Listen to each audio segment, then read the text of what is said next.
Yeah, what's going on? You good?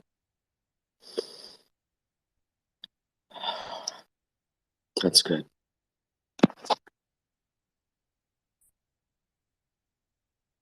You think so? I don't think so. You're telling me what's happening in court isn't relevant? That's what you're trying to tell me? That what's happening in court is irrelevant?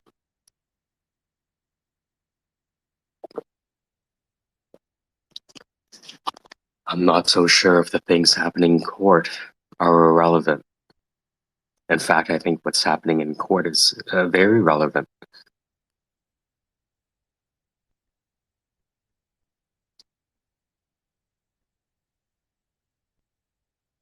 It's hard to convince someone of something when their thesis depends on them not understanding it. It's hard to convince someone of something when their thesis depends on them not understanding it. Their master's relies on them not understanding it, their PhD, their previous statements, even, right? Their mythical jurisprudence. All right. Like you can avoid it if you want to. It's fine. We can avoid anything if we want to.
I kind of like this.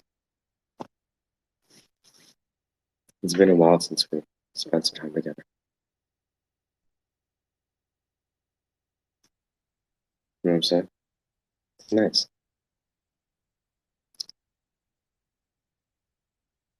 So what you been up to? So if I press play, ooh, L. What about J?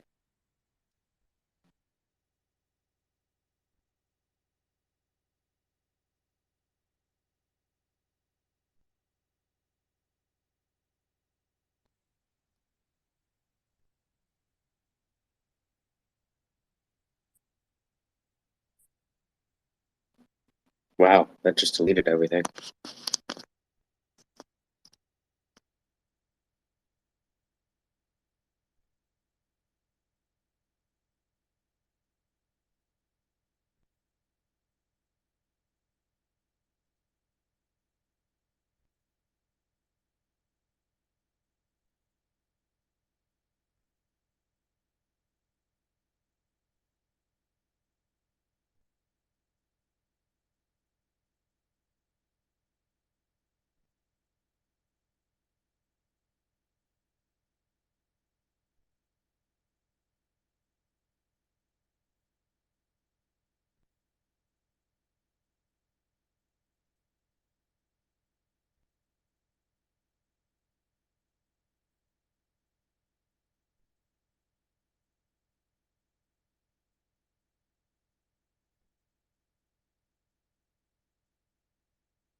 It's happening.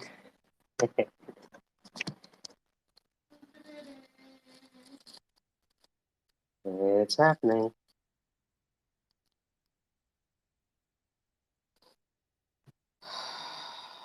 Good job.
Finally, some peace and quiet.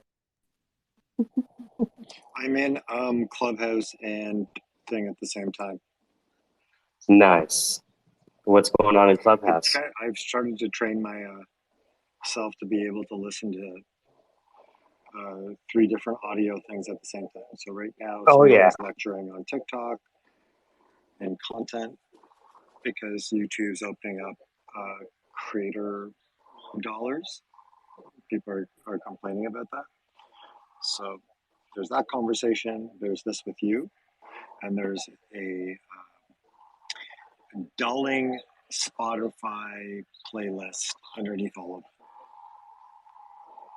Yeah. Right. So what's new? What you been up to? It's Friday. Let me dip out of Clubhouse real quick.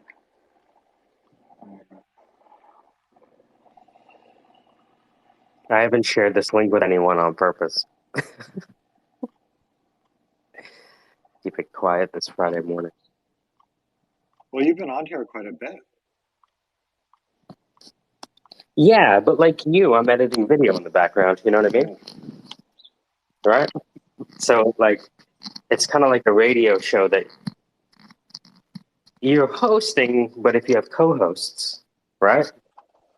Are you really hosting? Yeah, I hear you. You know?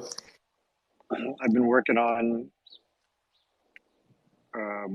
season 2 of a podcast that I did about this time last year, Mm-hmm. and I've been trying to, just discuss the idea as, oh, you don't like we don't realize that some of the stuff we spoke about last year still hasn't happened yet. Like it's still a work in progress. It's still thoughts on how the future was going to unfold. So if we start jumping ahead of things that just don't make sense, then are we really furthering the conversation? We're just finding other, ways to tell the same story. So it's been interesting because I find myself feeling that way about social audio. The more I give people the time to spend and listen and dwell, the more I realize that, oh, I don't really see any. Yeah. Well, we're like, I'll give you an example. When I talk to people about digital assets, it's still a conversation stuck in 2015, Sure. right? And, they're like, hey, have you seen this quote new thing? And I'm like, yes, I've seen that new thing and I've seen the five things like it before, right? These are conversations we've already had. If it's new for you, by all means, talk about it, right? But it's at the same time, it's interesting. Yesterday, we uh, we had someone do a tutorial on how to use a Web3 wallet, right? And we're like, all right, so can you actually do this? And one person was interested, and the other person completely checked out in the first 15 seconds. And I'm like, yeah, see, that's the point, right? And they're just, oh yeah, you want me to do this and that and put myself in a pretzel for what? Yeah. To receive an NFT, huh? I need to I need to learn how to do the splits like Van Damme between two trucks just to have a digital wallet, huh? This is the future? Yeah. No, but I think that with all of that comes the idea that, it's like, I think we're at the soda pop phase of social media. And so I think we're just starting to discover what the ills are of Web 2. So, like in a greater population, from a greater population perspective, and those ills are amplified on a daily basis through a purposeful approach from mass media to conversations that parents have about ignorance. It's all like built around the fact that the five-headed monster controls way too much, right? So follow me. So Yeah. follow me for a second. Okay. That alone is impossible for the masses right now to break away from. There's no, and so with that alone, it's like saying to somebody, "Yeah, I go to church, but I spend a lot of time sitting.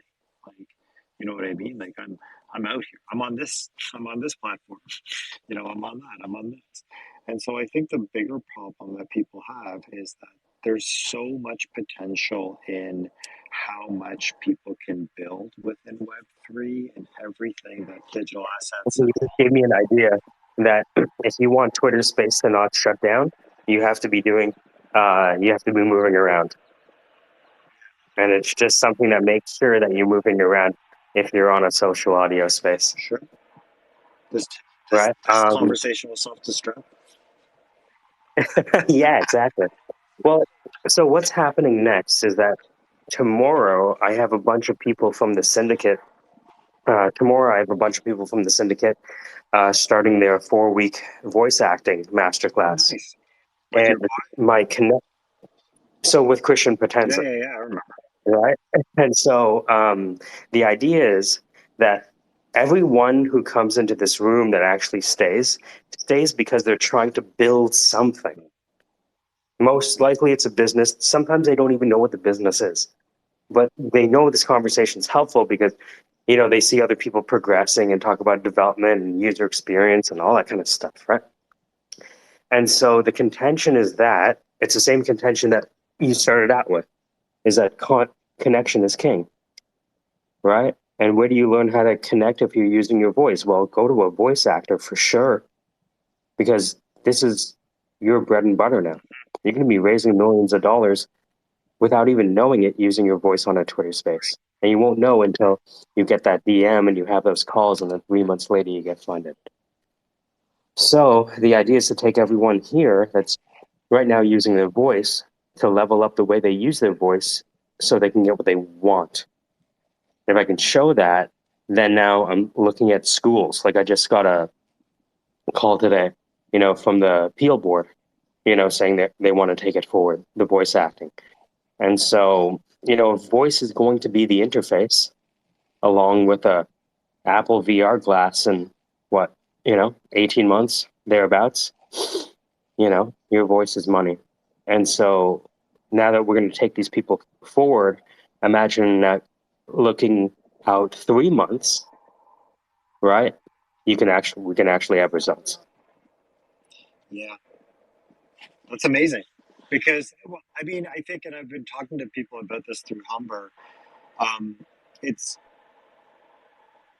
if you don't realize at this point that education is to be built around empowerment, then you're never going to be able to offer up value to people anymore. And so that's where the connection part comes in. The connection being king, right? Is that sort of if you can take the approach that it's not how to justify whether something costs the right amount or is the right amount of time to spend, or you can learn it faster this way and that way. The real power in developing a tool that somebody wants to invest both the time and efforts in is showing that in this education comes empowerment, whether you're able to use it in a practical way to make money right now, or you're able to use it down the road continually as in your toolkit. And that's where I've been trying to build my learning network right now on for mid to high level uh, professionals. So people who have done media training in their life, people who have gone through at least a decade of work, people who have experience. I'm not looking for people who are new to the business, and finding their voice and understanding how much work they've already done to build it, etc., is a very important part of what I'm trying to achieve with it. And in that learning network, it has everything to do with not me saying, oh, here's your 10 tips to be the best, to never miss a question, to, never take the wrong breath. It's not that stuff. It's the practical, look how much work you've already done. Here's the empowerment to show you how much easier it is for you to be able to make that connection. So, yeah, it's all a part of it, I guess. I remember a developer talking to me about voice as the interface. And I find even like, even with long threads on Twitter, like there's a court case going on with Bitcoin in Norway right now. Like this guy will write like 100 tweets in a thread. I'll unroll the thread, right, using that thread reader app, and then I'll go, "Hey Google, read this out loud." And then a lady in a soft Indian accent will read me the whole thread. So that's interesting you say that because I went down a further rabbit hole recently on a thread about Google,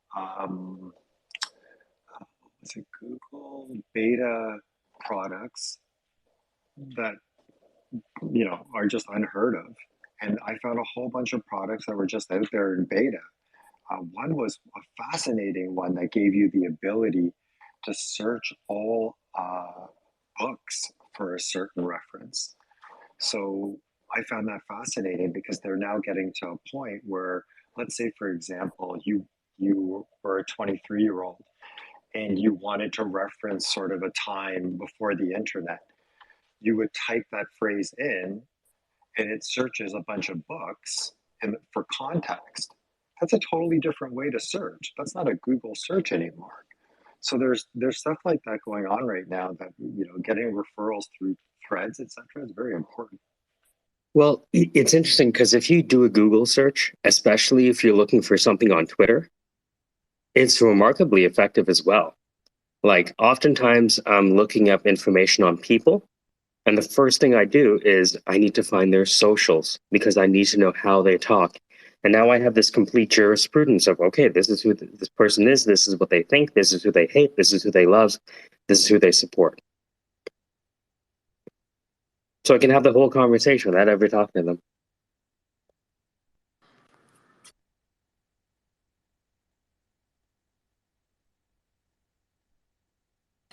Oh, that makes me think of Together Alone. Sorry.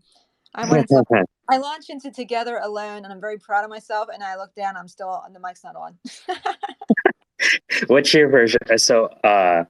I'll start. So the origin, it always changes. That's a beautiful thing about the script. Together Alone. Have you ever wanted to be together with other people, but just hated being with other people? Well, that's why we created Together Alone. How might we be together separately? Together Alone. What's yours, Sandra? Oh, okay. I don't really have one, but I'll improvise maybe. All right. Together Alone. Have you ever wanted to be together, but really not so much? Okay, I'm stuck. All right. I have to think about this some Keep more. going. Damn it. Yeah, no. Keep Okay. going. All Even right. if it's, Wait, I'm gonna start yeah, again. I'll start again. yeah, yeah. All right. Okay. Together Alone. Have you ever wanted to be together, but not so much? Together Alone. Don't holidays remind you of why you rather be alone and not together? That's why you should join Together Alone. All right. I have, like I said, I need to put some meat on the bones there, but I like I'll it. work on it. I'll come back with it. The only thing we need is the end, right? Right. Like, Yeah. like for mine, it was like, uh, Together Alone, getting together separately. So you have that beat, you know? Yes. That was a hard thing for me to wrap my head around. I got one. Yeah, go I'm ahead, gonna try. please. Let's face it. Even when we're together, we're usually alone. That's it. I That's love it. powerful. Yeah. And that's true. Oh, hold on, promoter. Did you see the? I actually did a commercial for this. A Yeah, I did see track. it. I did see it. I did. I'm gonna put it to the top. Yeah, but it's a lot of fun. I think that's the core of it, really. I really do. We want to connect, but through edicts of pandemics or otherwise, we're actually kind of forced to be alone. And we're trying to punch our way out of that bag because of biophilia. Living organisms naturally seek out other organisms, probably because of symbiosis or parasitism or mutualism. right? I think you're just looking at a thesaurus right now and rapping just to prove that you can still do it. No, my wife did evolutionary ecology and math at Queens. So the secret thesis is looking at this as an ecology of parasites and symbiotes. Still I like sounds like that. a Wu Tang album to me, but okay. Oh, that's more cannabis if we keep going down the lexicon. Symbiosis, materialism, Al Farrakhan, you know? I like it. I like those early cannabis. He had a song called Get R Word that you're not supposed to say anymore. And it was a rap song to like a, I guess it was the first time I heard a country beat to a rap song. It's not something I can say out loud. Yeah. I guess like most great rap music. But yeah, Mohit, that fundamental thesis of connection being more important than content is still kind of my cornerstone when I look at things. You know, why are people interested in Zach? Well, because they felt a connection with him. They felt a connection with him. I guess the reason you might get any sort of resistance to just the concept is people don't often make the connection in general. But I think what you have a lot of people have to remember in the conversations that we've had is we're coming away from the content is king world where people have not been able to find success, blame platforms, drain their creativity, have burnout, can't find the right people and to build community with, are thirsty, create arguments. We're coming from a place now where we realize that actually, no, there are real potential. There's real potential with all of these mediums when utilized properly. And so the resistance that you receive from anybody really probably has to do with the fact that they spend all their time out there hustling with the content they put out. When they realize if they can just drill it down, to the connections that they're looking to make, they'll feel so much better about what they're putting out there, and it'll be so much more profitable in the long run. You show me one YouTuber right now from 10 years ago that still calls themselves a YouTuber. There are not very many. Show me one VJ from the 90s that still calls themselves a VJ. I think we're in a place now where there's so much money, time, and effort that we're spending on platforms that if we don't start finding those connection points, it's just going to be an archive of things that generations will look back on and say, what the fuck were people doing? Like, why are you wasting so much time at these playgrounds, these virtual playgrounds? It's interesting because it's kind of like gaming. It's gaming with your voice, right? Some people like play That's a games, that, and, that's right? a very interesting concept in itself, gaming with your voice. Because you know why I think that's an interesting concept is because on Clubhouse there's a very, very, very popular room of people from India who all they do is their impressions of famous Indians. So it's hilarious because somebody in the audience will just ask a question like, "Oh, what would like Shah Rukh Khan and the Prime Minister say about the latest film of blah blah blah?" And the voice actors will just and it's funny. I mean, these people aren't professional in terms of they don't get paid to do it in their home country, but they found their voice in this way. And there's maybe 10, 15 people in. It's sorry, the voice gaming thing got me thinking about that. Well, I think it speaks to the fact that, like, if you want to hear someone drone on about information that would be more interesting in a blog, you can do that, right? But people are exploring new ways to enjoy topics. And I think it's being created because they can have this real time audio interaction with people, which never really, like, they have this voice as an interface that I think of. And to your point, they're playing games with each other, and they're basically doing improv, right? This is really like an improv class of yes and when you think about it. And what's worse than improv class, right? No, but on that note, you should like it would be very interesting to hear somebody do a full table read or a script read of a project through something like Twitter Spaces, with, Mm-hmm. maybe the end of your voice project is something like that, where you guys have something.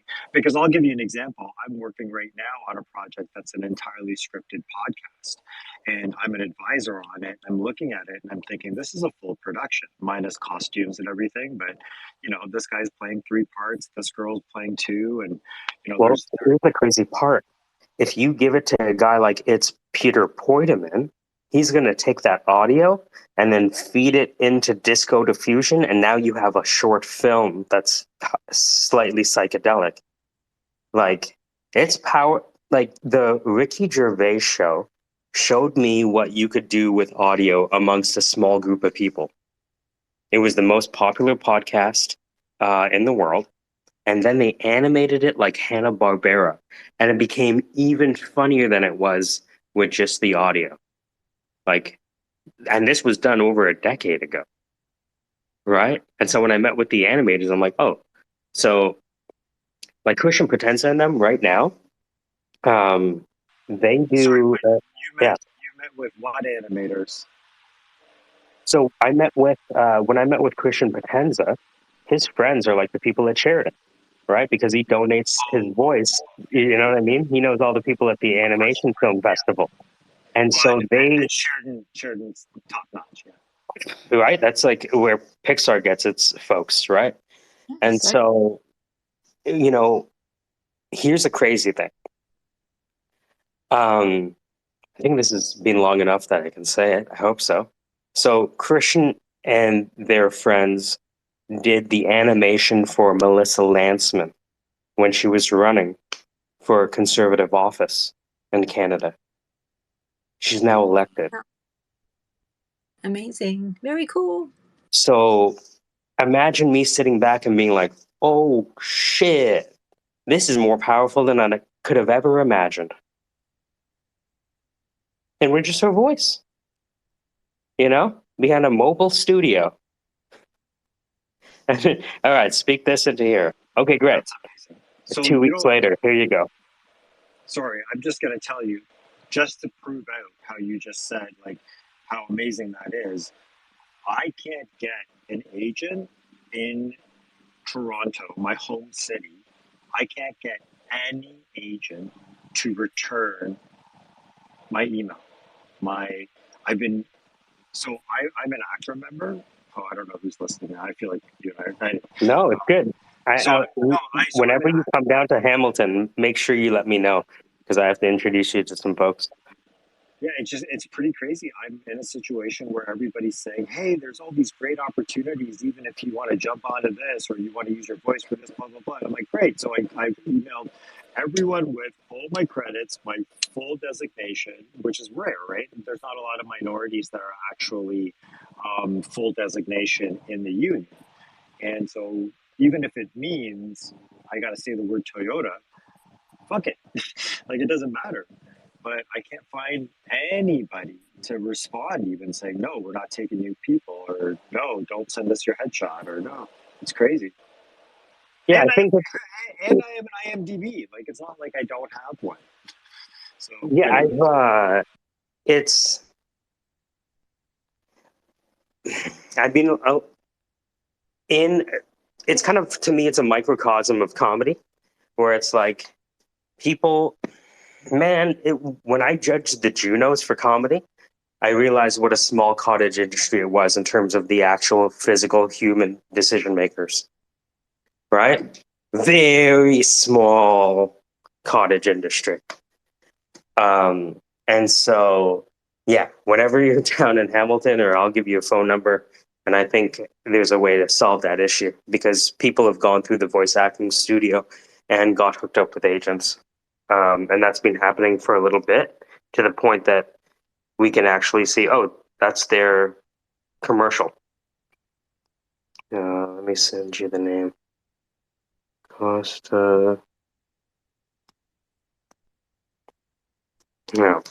So yeah, the other thing too is like these people have been working in just this voice industry for like 20 years. So, I can say this like Dave Whalen, he was the audio engineer for Characters Talent Agency, which is arguably the number one talent agency in Canada.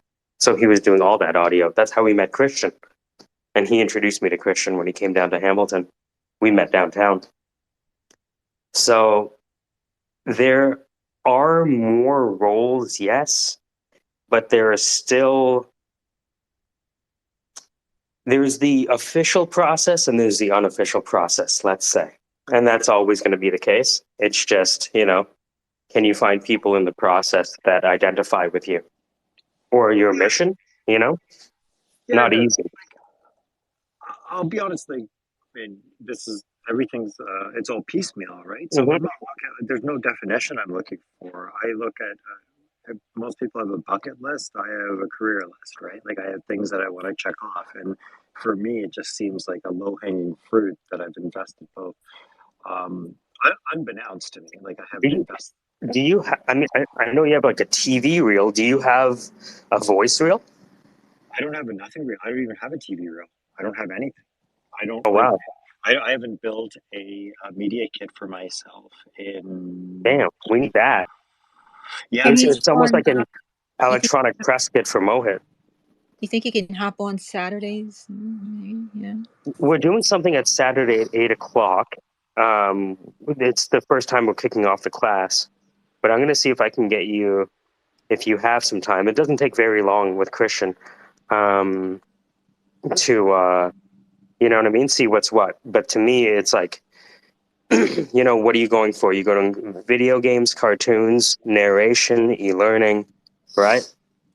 And then, what is that path towards from zero to agent? Not saying that path is easy, no, I right? know. But But listen, at the same time, yeah, go ahead. I I am. Here's my superpower right now, and this is what I'm trying to exploit. Sorry, Fred is just stretching for a second. Um, what I'm trying to exploit right now is that I um I how do I put this? Um, I speak across the country right now in every local market within Canada. Okay, and so I know how to how the ebbs and flows work. Does that make sense? And so if somebody needs, even if it's education material, if it's whatever, I understand that different things come in different ways.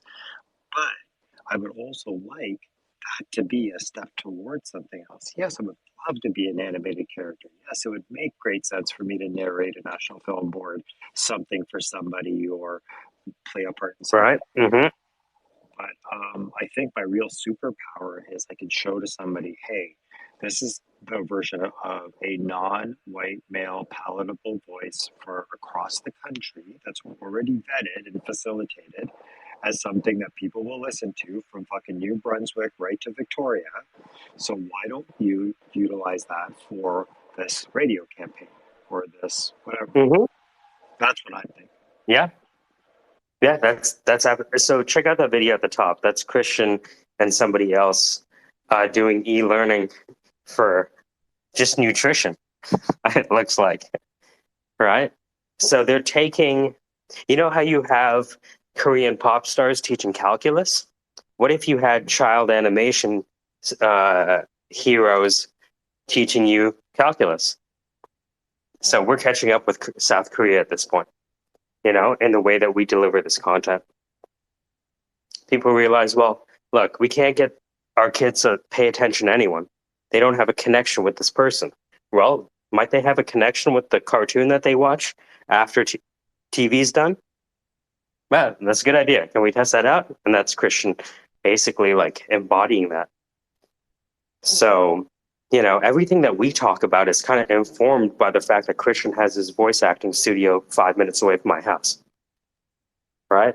And I walk around and I can't help but glance on the floor. You ever walk through a building and you glance on the floor and you see a contract and be like, I know I'm not supposed to look at the contract, but let me just keep walking. That's funny. Yeah, no, I met him early on when you and I met, probably early in the pandemic, but I'll reconnect for sure. I got to jump because I got an 11. Yeah, no worries.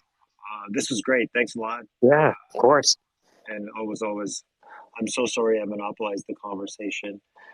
Sandra, I'm so sorry No about worries. No, you didn't. that. That Okay. was great. Ciao with you soon. Peace. All right, take care. Man, that was like major alpha for me. I never used that word that way before. Yeah, I think we have to drop you down to listener now. Oh yeah. Oh, You said the word Pee Wee Herman. oh my goodness. Yeah. Quick question. Mhm. I'm going to talk to John Barrymore about Nilf Hunter and listen to Yeah. him, tell Hmm. me things. Is it okay if I bring him in here rather than start Oh, my oh own? yeah, Okay, cool. 100%. All right, I'm gonna let him know because I Okay. was gonna start the room at 11. So, all Yeah, right, hold because on. I've seen John before, right? Oh, okay. Oh, of course you did. You know Yeah, everything. yeah, yeah. I don't think we've talked all that much, but he's been here. Yeah. Oh, cool. Okay, hold on a second. I'm gonna go uh, get a hold of him.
You're listening to Together Alone.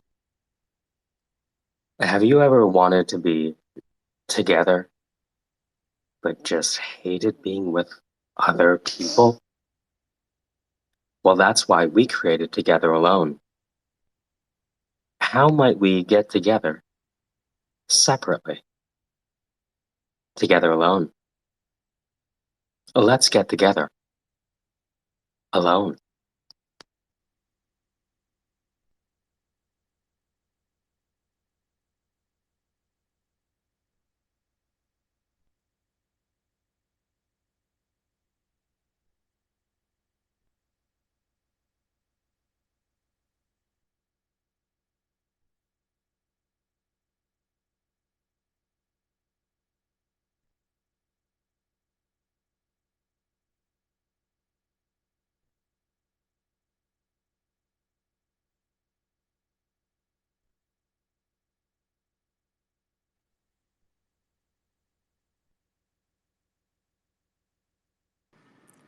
All right, I fixed everything that I screwed up.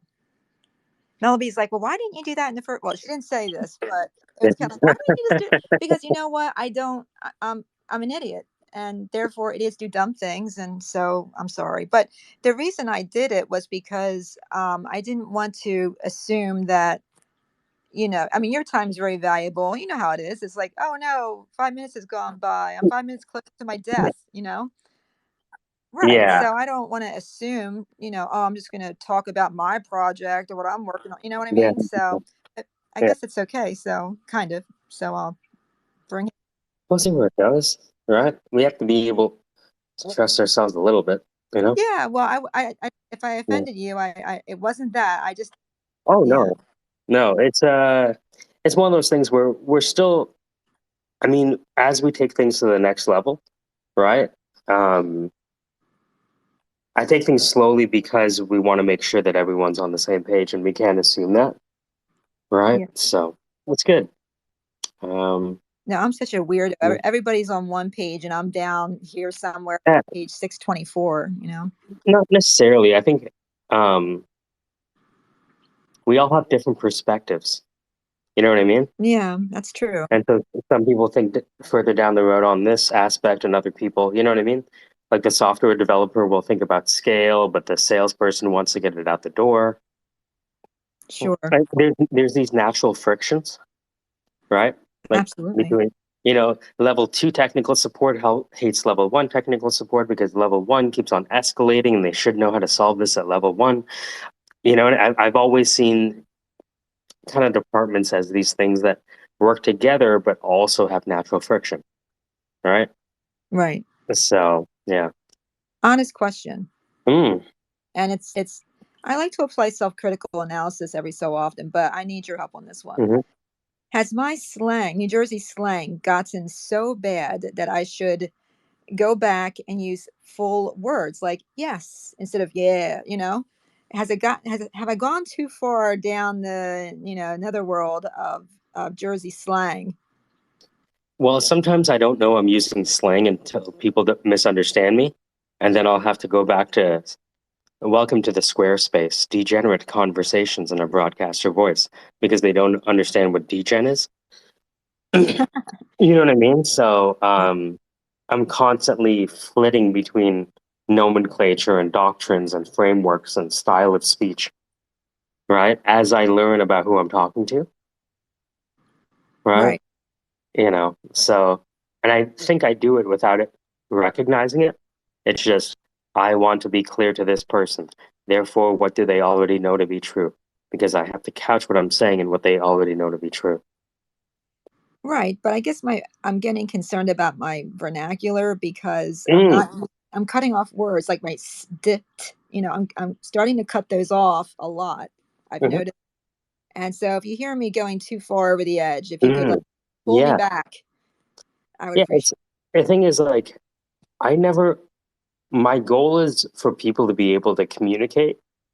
Like, this is just like a personal goal in the way that they prefer to communicate, down to the language. So when I talk to, like, when I would work with Spanish people, I would say, "Yo, I want to learn Spanish because I know when you guys talk in Spanish, you guys like, are really going in. So let me learn Spanish instead of you catering to my lack of Spanish understanding." But that's like a personal thing. I'm not sure if everyone's like that. No, I am too. Yeah. I know a little bit of Spanish. That's like, right now I have like the 4 box quadrant, like red alert, Star Trek is number one. And then like two is like, you really should do this, but you're an idiot, so you won't. Number three is you kind of really should get around to this, but don't worry, when we make it to number one, it'll be a red alert. And four is like, in your wildest dreams, if you were really bored, what would you do? And then I would do all those things first. But anyway, Yeah. in box number four is improving my Spanish. Um, I took college level Spanish with Covadonga Fuertes. I was a Spanish nun, and she would like pull my hair all the time because I'd screw up, But I do need to do better. I like to improve myself. I think I could struggle through. The problem is, and this is like with any other foreign language, people speak it too quickly. So even when I have a working knowledge, I'm hmm trying to put together every like third or fourth word, but that's not their problem. That's my problem. Yeah, I think, and that's why, like, even with Mel, like, I would love to hear them. I would love to hear Mel and Matthios, right? Right. And like, Crypto Raj just talk because when they speak Spanish, like it's very clear to me. And they're kind in that way. Christian says kindness is clarity and clarity is kindness. And I realized how fast, how, how quickly I was speaking without even realizing it. Oh, And then it was like we forget that a lot of the people we speak to, English is their second language.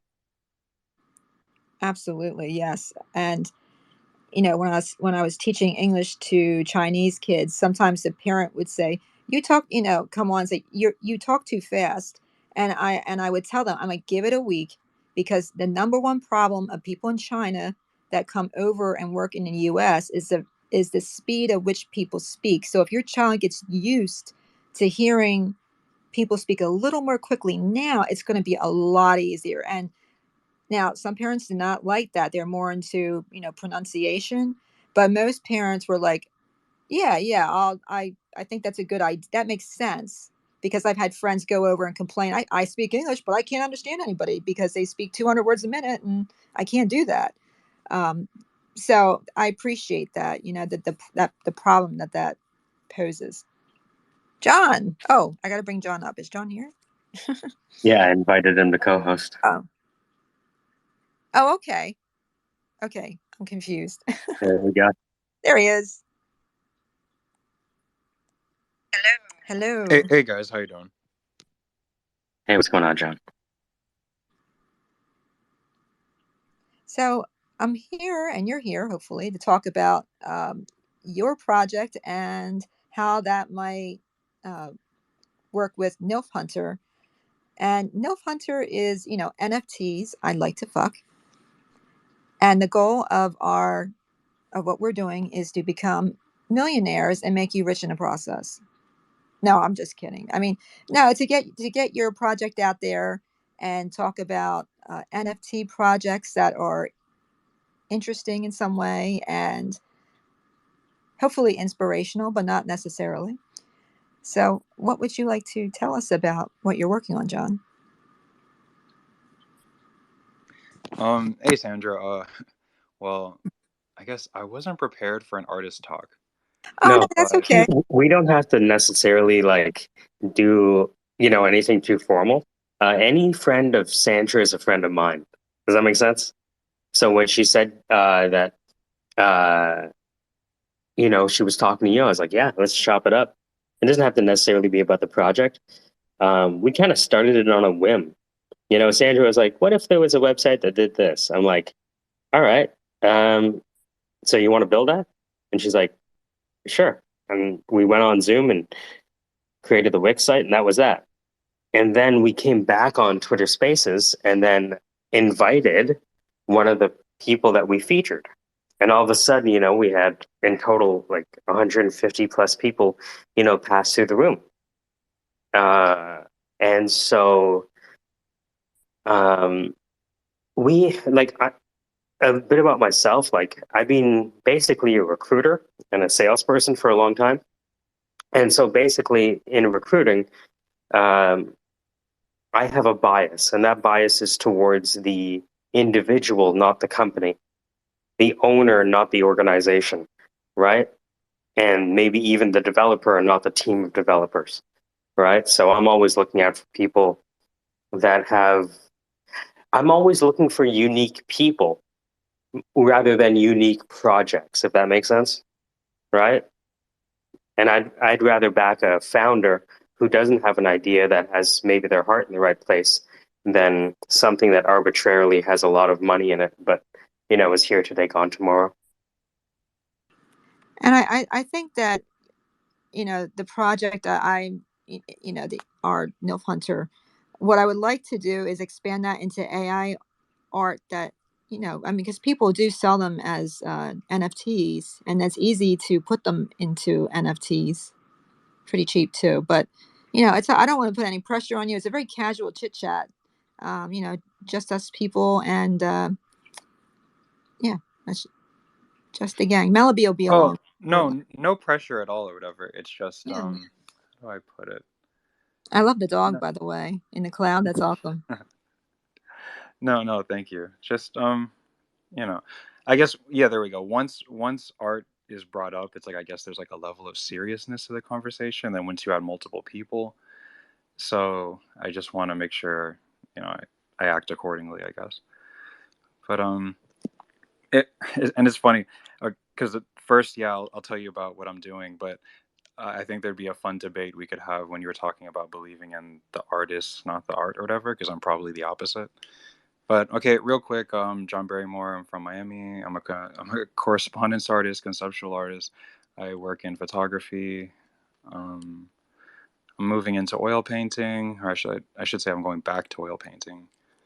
And right now, the thing that you have pinned, it's a raw output from an AI, and that was my Genesis piece. So I know that in NFTs, your Genesis piece is supposed to be special. So I just took advantage of that. Conceptual art is all about rules, I guess. So I just felt like because the rules of NFTs is that the Genesis piece is special. I just really wanted to have fun with it and do something that I wanted to do.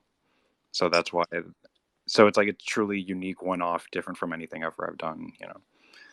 And then current. I'm sorry. Someone was gonna say something.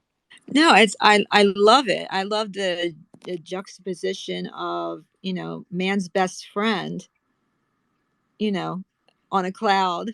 It's, you know, so it's really it's very interesting. What do you think he's looking at? It looks like a fresco that Michelangelo did on a dog church. Exactly. Yeah, right, right. It's awesome.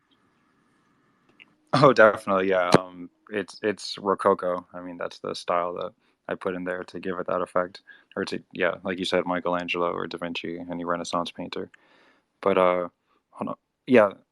Just to finish the thing I'm working on now, if you go to my object, you'll see like the player series. So that's a series I'm doing. That's to AI has a counting problem. AI is not good at counting things. Like if you say give me 3 apples or give me 5 apples.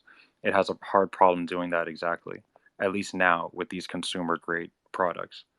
So I'm just keeping a record of the ability of this technology with this project. So this one, the players, it's going to go to 23 for Jordan, and I'll probably like run the same tests with different things, like with different objects.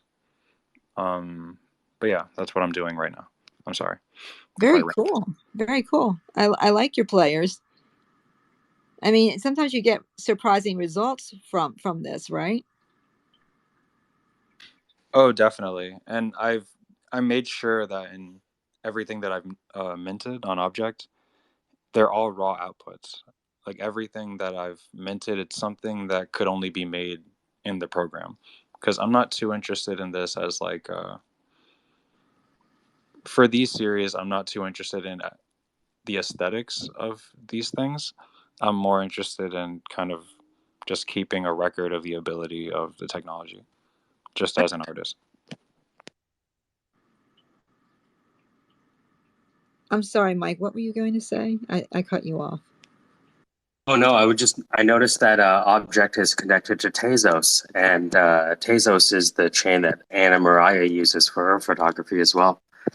Um, I haven't really looked into Tezos all that much, other than the fact that I know it's a hub uh, for for a lot of great artists. What's object? Object, it's like the OpenSea for Tezos, I guess. Oh, okay. So, you know, OpenSea allows for NFTs developed on Ethereum, for example, or Polygon, right? You have Solana. If you want to get NFTs there, you're going to go to the Amazon of Solana NFTs.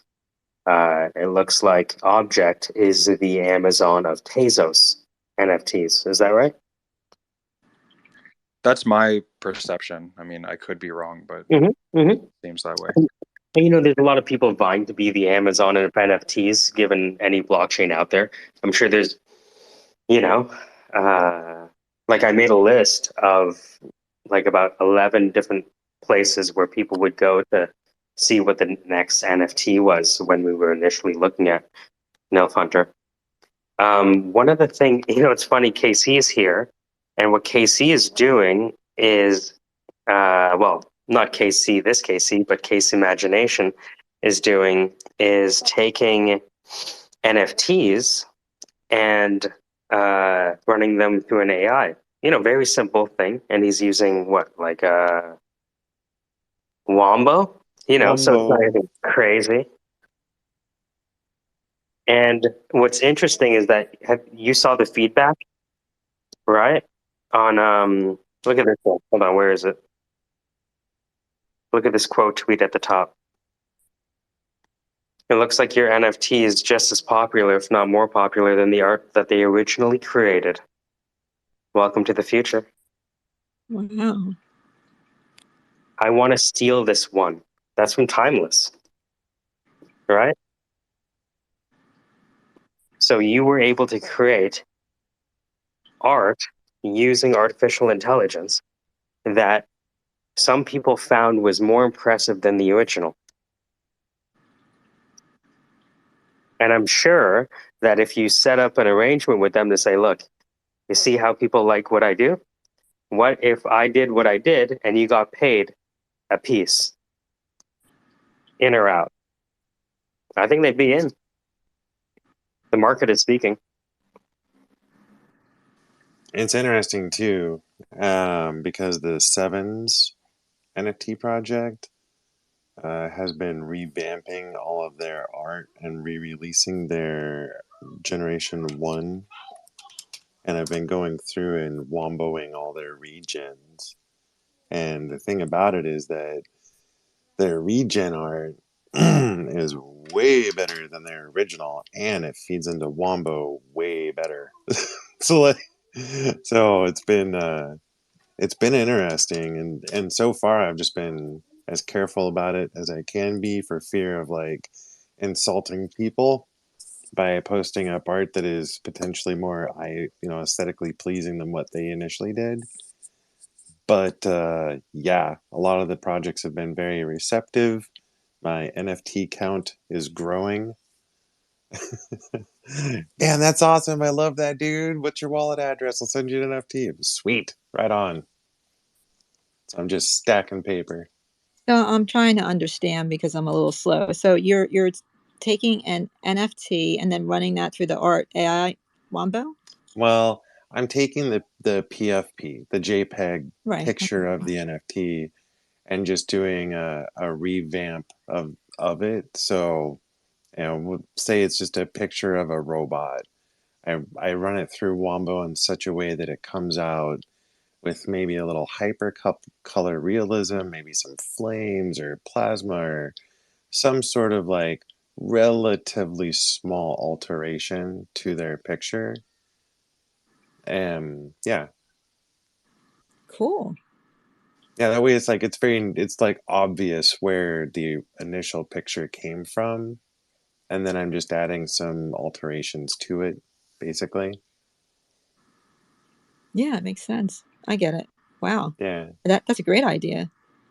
It's challenging. It's challenging to use an AI art generator and alter the picture enough, but not so much that it's not recognizable as the original. It's Well, how like do a you very control that? Like, so on Wombo, it's you have your input prompts, your theme, and then the strength of the initial picture. right. And so you set the strength to high so that the initial picture still got a strong representation. And then the theme that you use and the prompts are the alterations. And finding the right theme for that picture and the right prompts to make the changes you want is where I think the artistry comes into play. Cool. Yeah, I've been messing around on Wombo with the strength of the picture. Yep. And, just for fun, last night I took a fabric sample from the 1950s and, snapped a picture of it. This is the first one I tried. And I put spider web because it's like a crisscross design. And it did some weird stuff. Some of it was interesting. Some of it was kind of disappointing. You know how it is. Yeah, some of it gets very abstract. It's like, it's just kind of messy, right? Right. Yeah. But I didn't try it. That's the first time I've done something like that. I have a bunch of tie samples from the 40s, 50s, and 60s or so that if I see anything interesting, I'm going to run it through.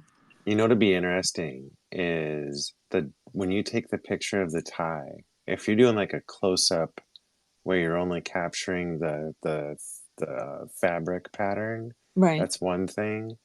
But if you take the tie and lay it out and say a figure eight, make like an infinity symbol, That would be smart. Yeah. right? Because then like it's interesting when you mess with the prompts and add in things like infinity as you're taking a picture of an infinity symbol to see that representation. I don't know. It's Wow. interesting stuff. It Yeah. is. Yeah. And then I took and Mike noticed this yesterday or the day before we were having a Zoom meeting, and I got at Goodwill like two large framed, like they had 9 prints in each one, and I can't prove the provenance on them. So, I'd have to get a great lens to prove the provenance on them. I think I know who the artist is, but yet at the same time, he uses another middle initial that the artist's middle name is not that. So I'm like, this is kind of weird. Anyway, so I took them apart anyway to look around for clues. Nothing there either.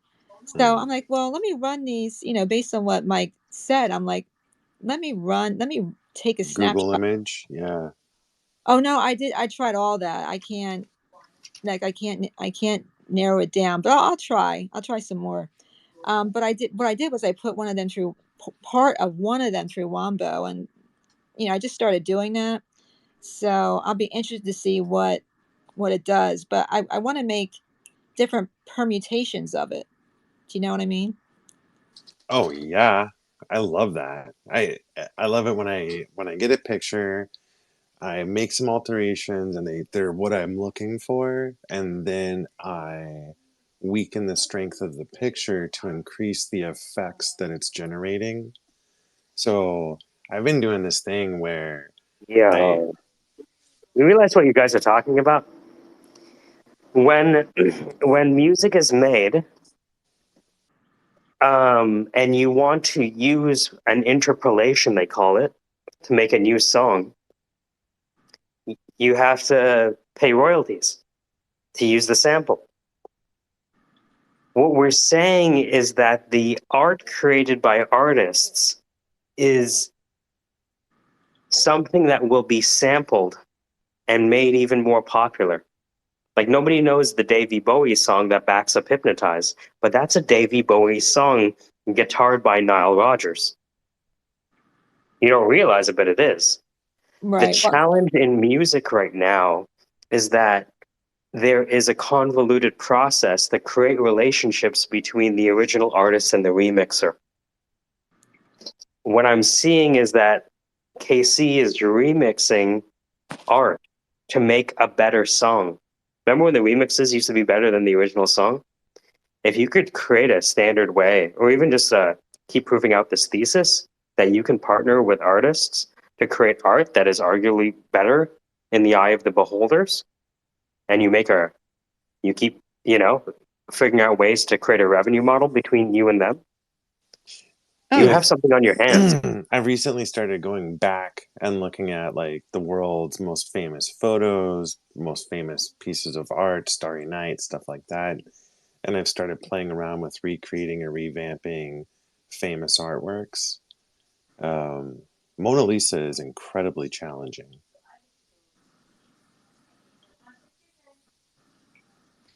well, here's the thing. I would normally do that, and I'm going to work harder to find out who this artist is. But the way around that in terms of art is to, as alter it enough so that it doesn't fall under that sort of issue. Now, if it's terrible to say, I guess, but if the artist wants to take issue with that, then they know what they need to do. If an agreement can't be reached, but what are the chances? Like I don't.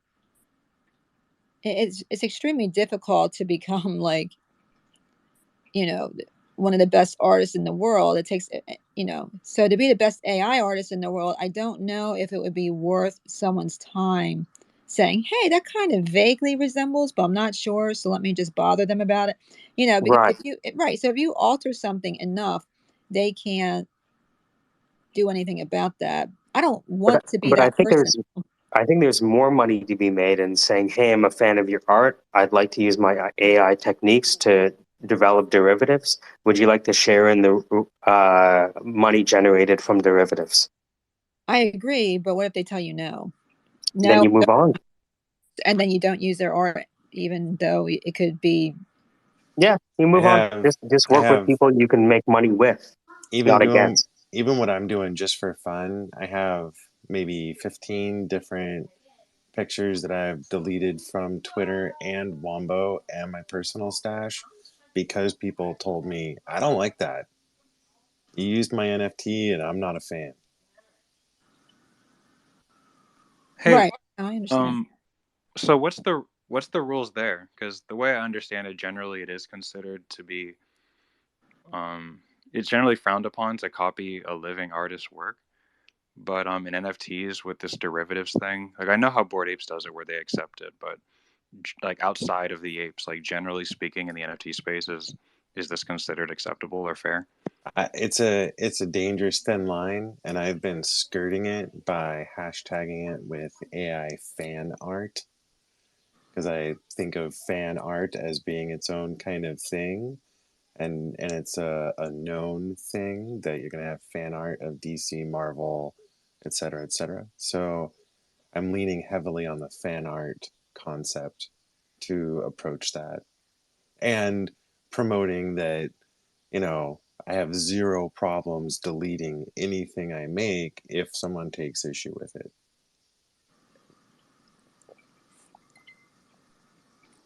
Yeah, I think you're going about it in a pretty ethical way.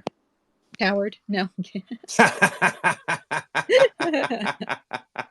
Are you I right? Because parody or satire is in core is more often than not going to win over some sour grapes person going, "Wah, wah, wah, wah."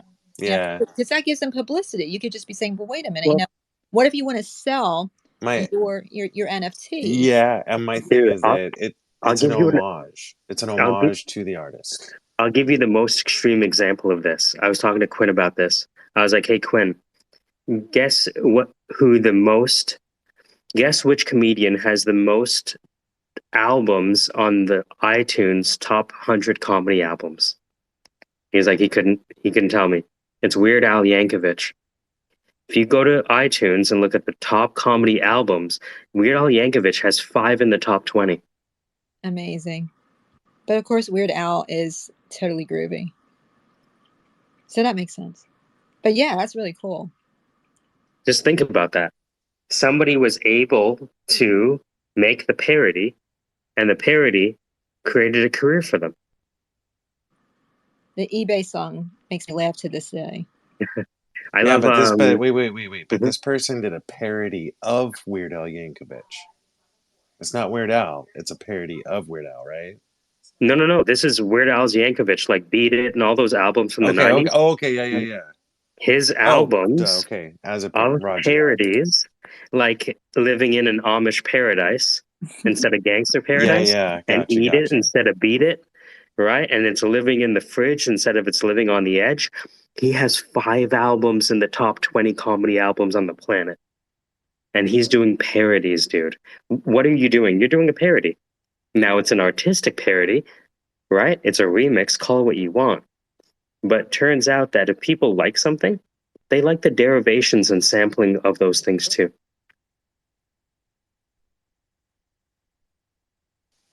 So then for me, the question becomes, what is the right target, right? Like, if I'm going to go for that stardom superpower, Buyers are buyers. NFT right? buyers are NFT buyers. So let's say you identify a large whale who avails themselves of an NFT. Then Mm-hmm. you know that person might just be interested in derivations thereof. Yep. And then you send it to them and and then you work out a deal. I think there's more money to be made in cooperating.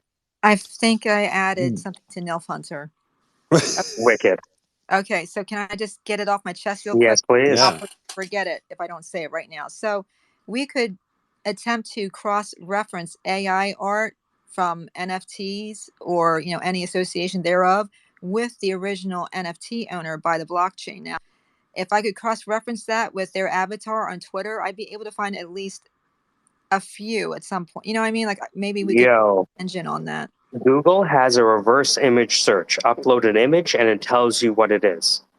What if you could do a reverse image search on NFTs and all of a sudden as an NFT creator, you can find everyone who's taken derivations and is selling it without you knowing?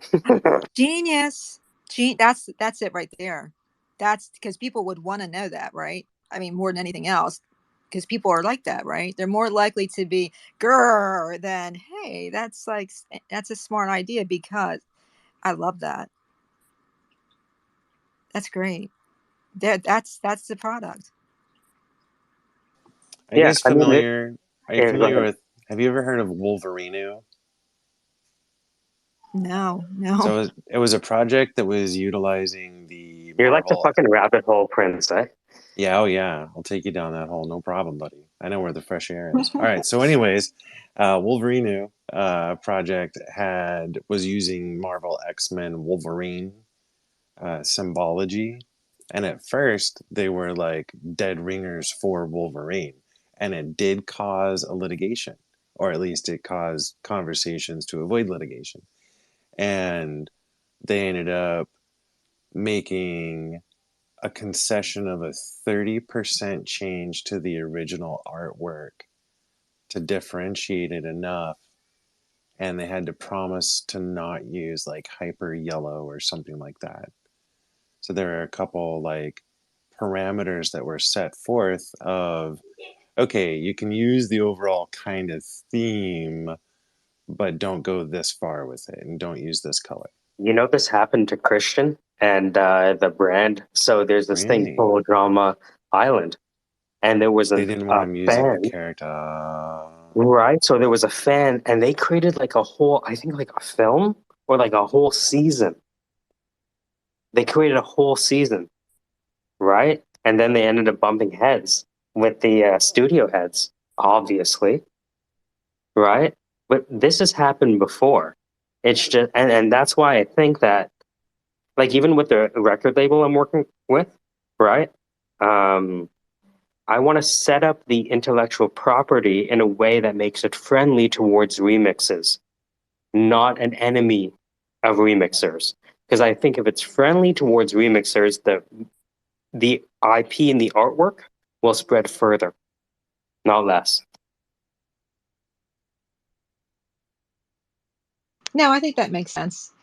Although I always rather beg forgiveness, quite frankly. But I think the honest and the most appropriate ethical thing to do is to naturally, if you can, find the original artist and discuss it. And if it doesn't work out, hey, that's Yes. you know. See, I want to, with the music, I want to set up the legalities around the music such that people do not need to contact us in order to figure out a way to monetize it with us. Right. But what if I can't find whoever did like the art? What Well, if happens if I can't genuinely can't make my best efforts and can't find the original artist? Just not do it. these are the things that I want to build into the way that we release the content, right?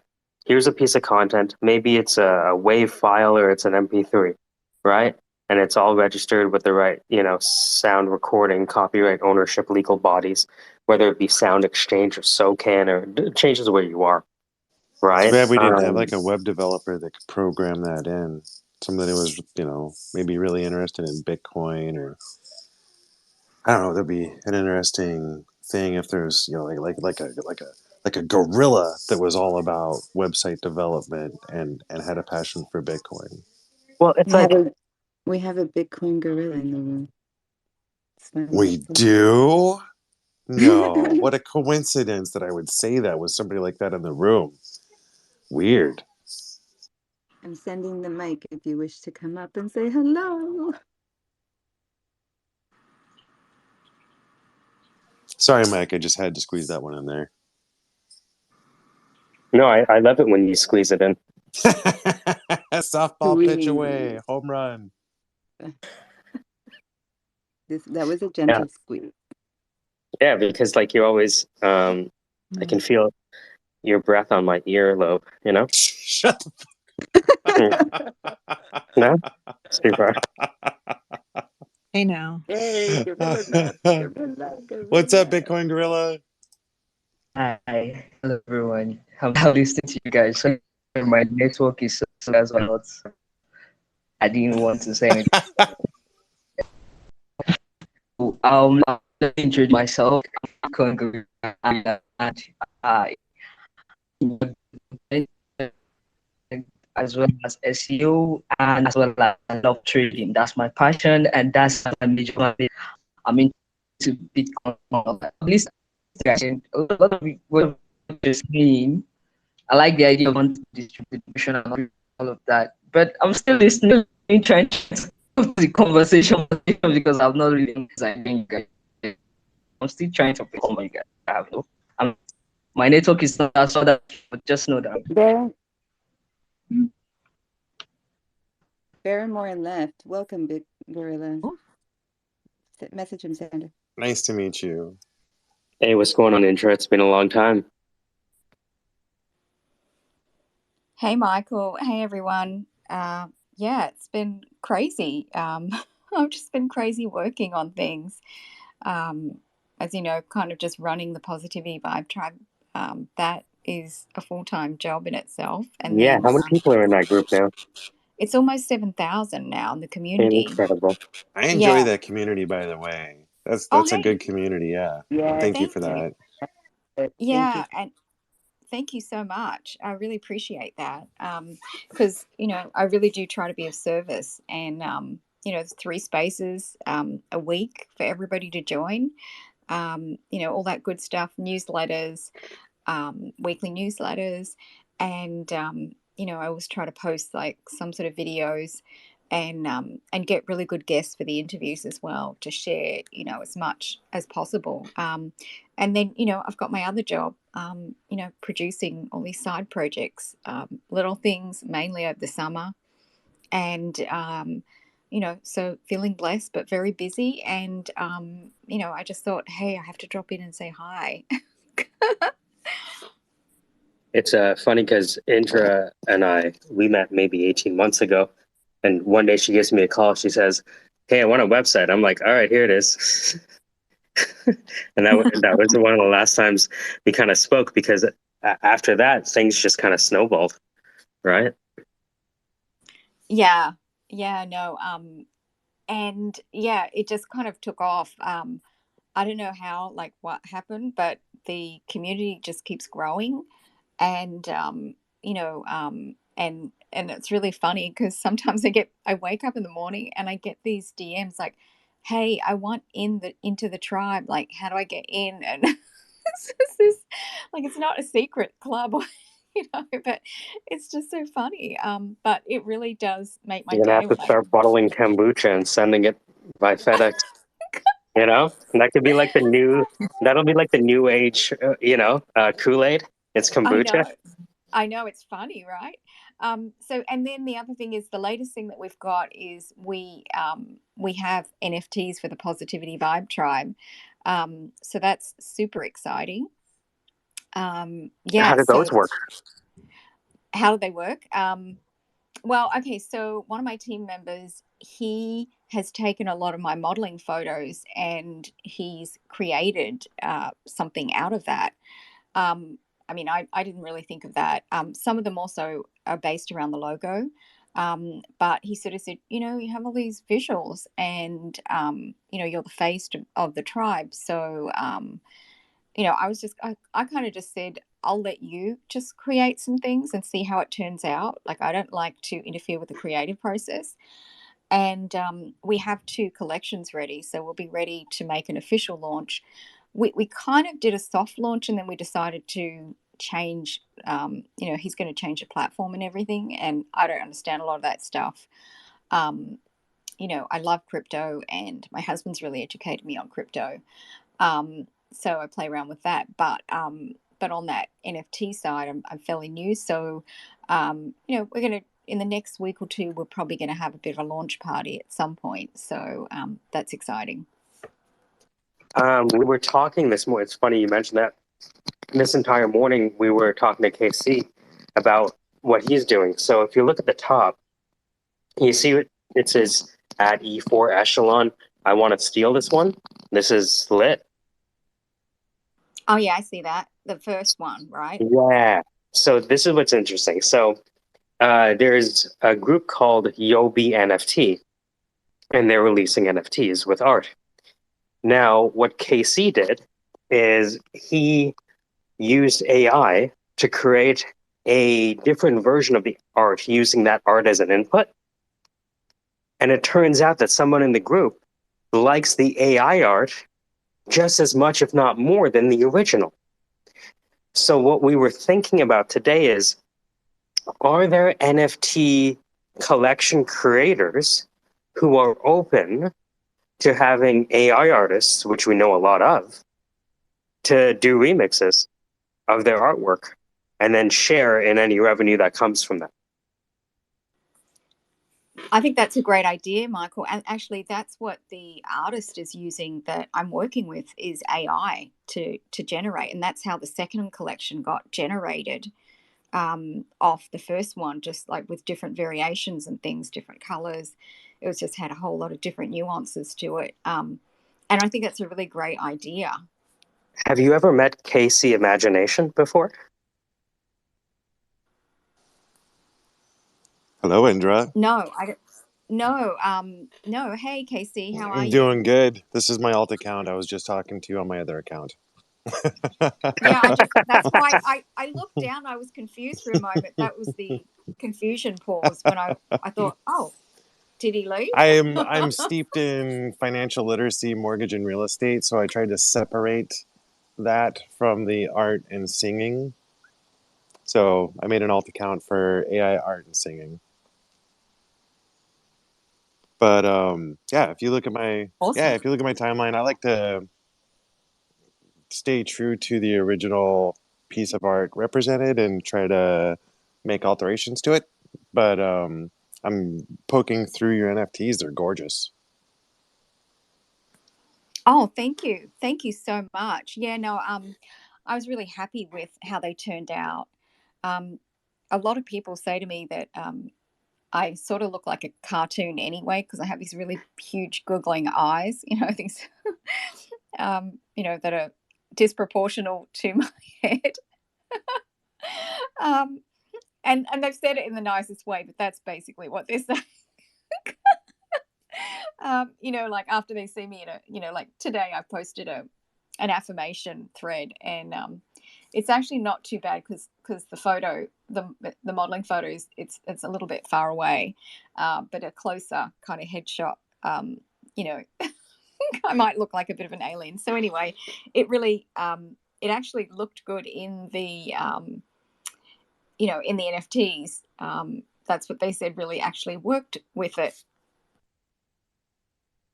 Hey, Melody and I are working on NILF Hunters, and we are starting up spaces and advocating for like our top 5 of the week. And NILF stands for NFTs I like to fuck.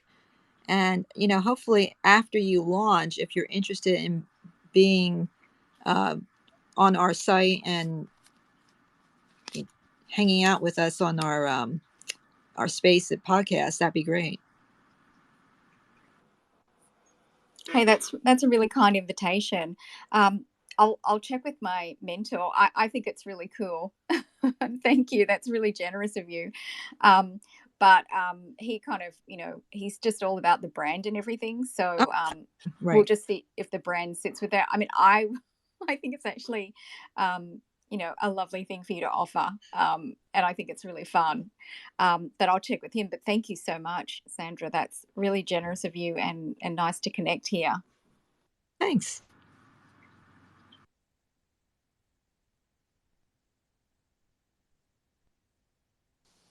I just want to take this moment to say salud, Indra. I'm very happy I discovered your space months back when it was a crazy room time. I don't know. I can't remember what was going on. And then I was like, oh, something, a word, positivity. And then I went in there and it was just very, very, very different and very nice. So I'm grateful to have you on in the spaces that I can pop into, even though we've never spoken. I heard you many times. So thank you.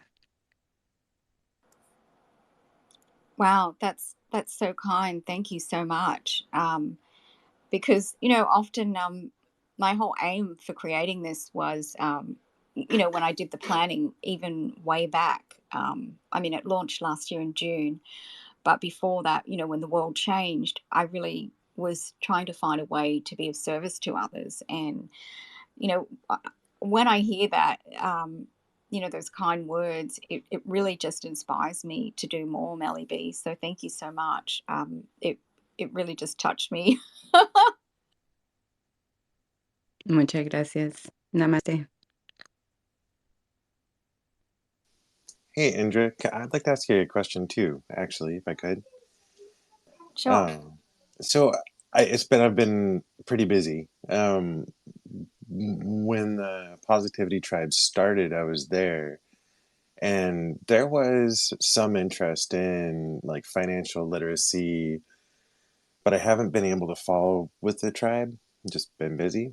Are you finding much call for financial education and literacy there, or is it not so much part of the culture right now? Okay, so I'm trying to introduce a lot more variety into the tribe because I feel like, you know, there's just recently, you know, we've started to add extra components like, you know, like not just, you know, the actual topics. You know, it's kind of like the tribe has certain expectations of what should be kind of in there. So a lot of the time, I kind of, you know, I kind of float around the topics that I know that they like. But I mean, I think, Casey, it could be something, you know, in the near future. I'm definitely open to it.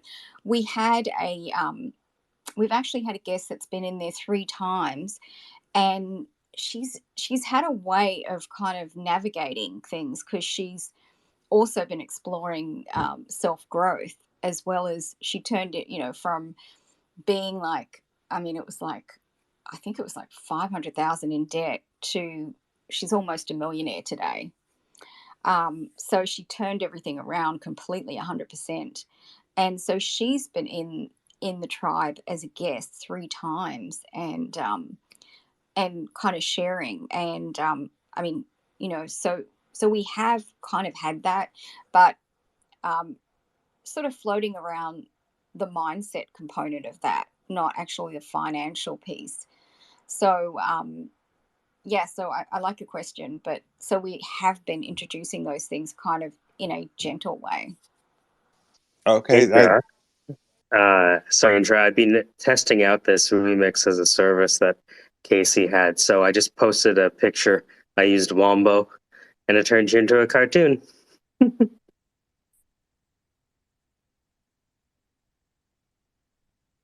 that's great. That's great. Pretty cool, right? Yeah. You look like what's that show? Uh,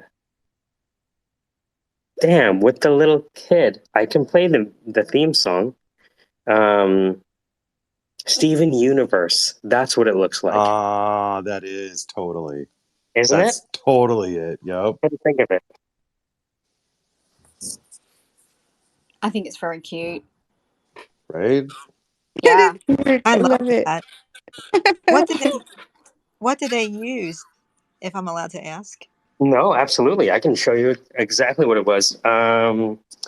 It was. So here's the thing. I'm learning from Casey. So I took some of Casey's words. So I wrote Positive Goddess Golden Blazing Cosmos, and they have an art style called Paint. And then I did a weak correlation. So let me try another weak correlation just to show you what it looks like. I'm recording this video right now as we speak. So, oh wow, this is a bit. Something went wrong. Yeah, Uh-oh. something went No, wrong. that's the one you have to show then. Well, here, yeah, let me. No, you know why? Because and I use this for reselling things on eBay, and they usually sell within 3 seconds. Anything that gives you like a crazy reaction is Okay, yeah. so this is where the thing broke. So hold on. Uh-oh. So check this out. And the thing is, like, it changed your perspective. So Indra broke the AI. Yay, maybe it go was me. Go me. maybe it was too much You So, know, there's this story about how one of Zeus's mistresses makes a request, and he's like, "Okay, what's the request?" And the request is, "I want to see you in your full glory." And he's like, "Are you sure?" And she's like, "Yeah." And then he reveals himself, and she's incinerated. Now I'm worried. No, I'm kidding. Uh, may I call you Indra? I've Yes, yeah, um, sure. Yeah, it's I Indra. I have a really like long Jay Leno face, so I mean, it whatever AI eventually or someday I do on my own face is going to be like really scary. Yours look beautiful. I like yours. Yours look great. I hope mine turn out like that someday. Be nice. Thanks so much. Well, I mean, I think is that your photo there in your profile? Is that you, Yep, that's me. Indra? I think that's gorgeous. Hey, I'm so sorry to interrupt.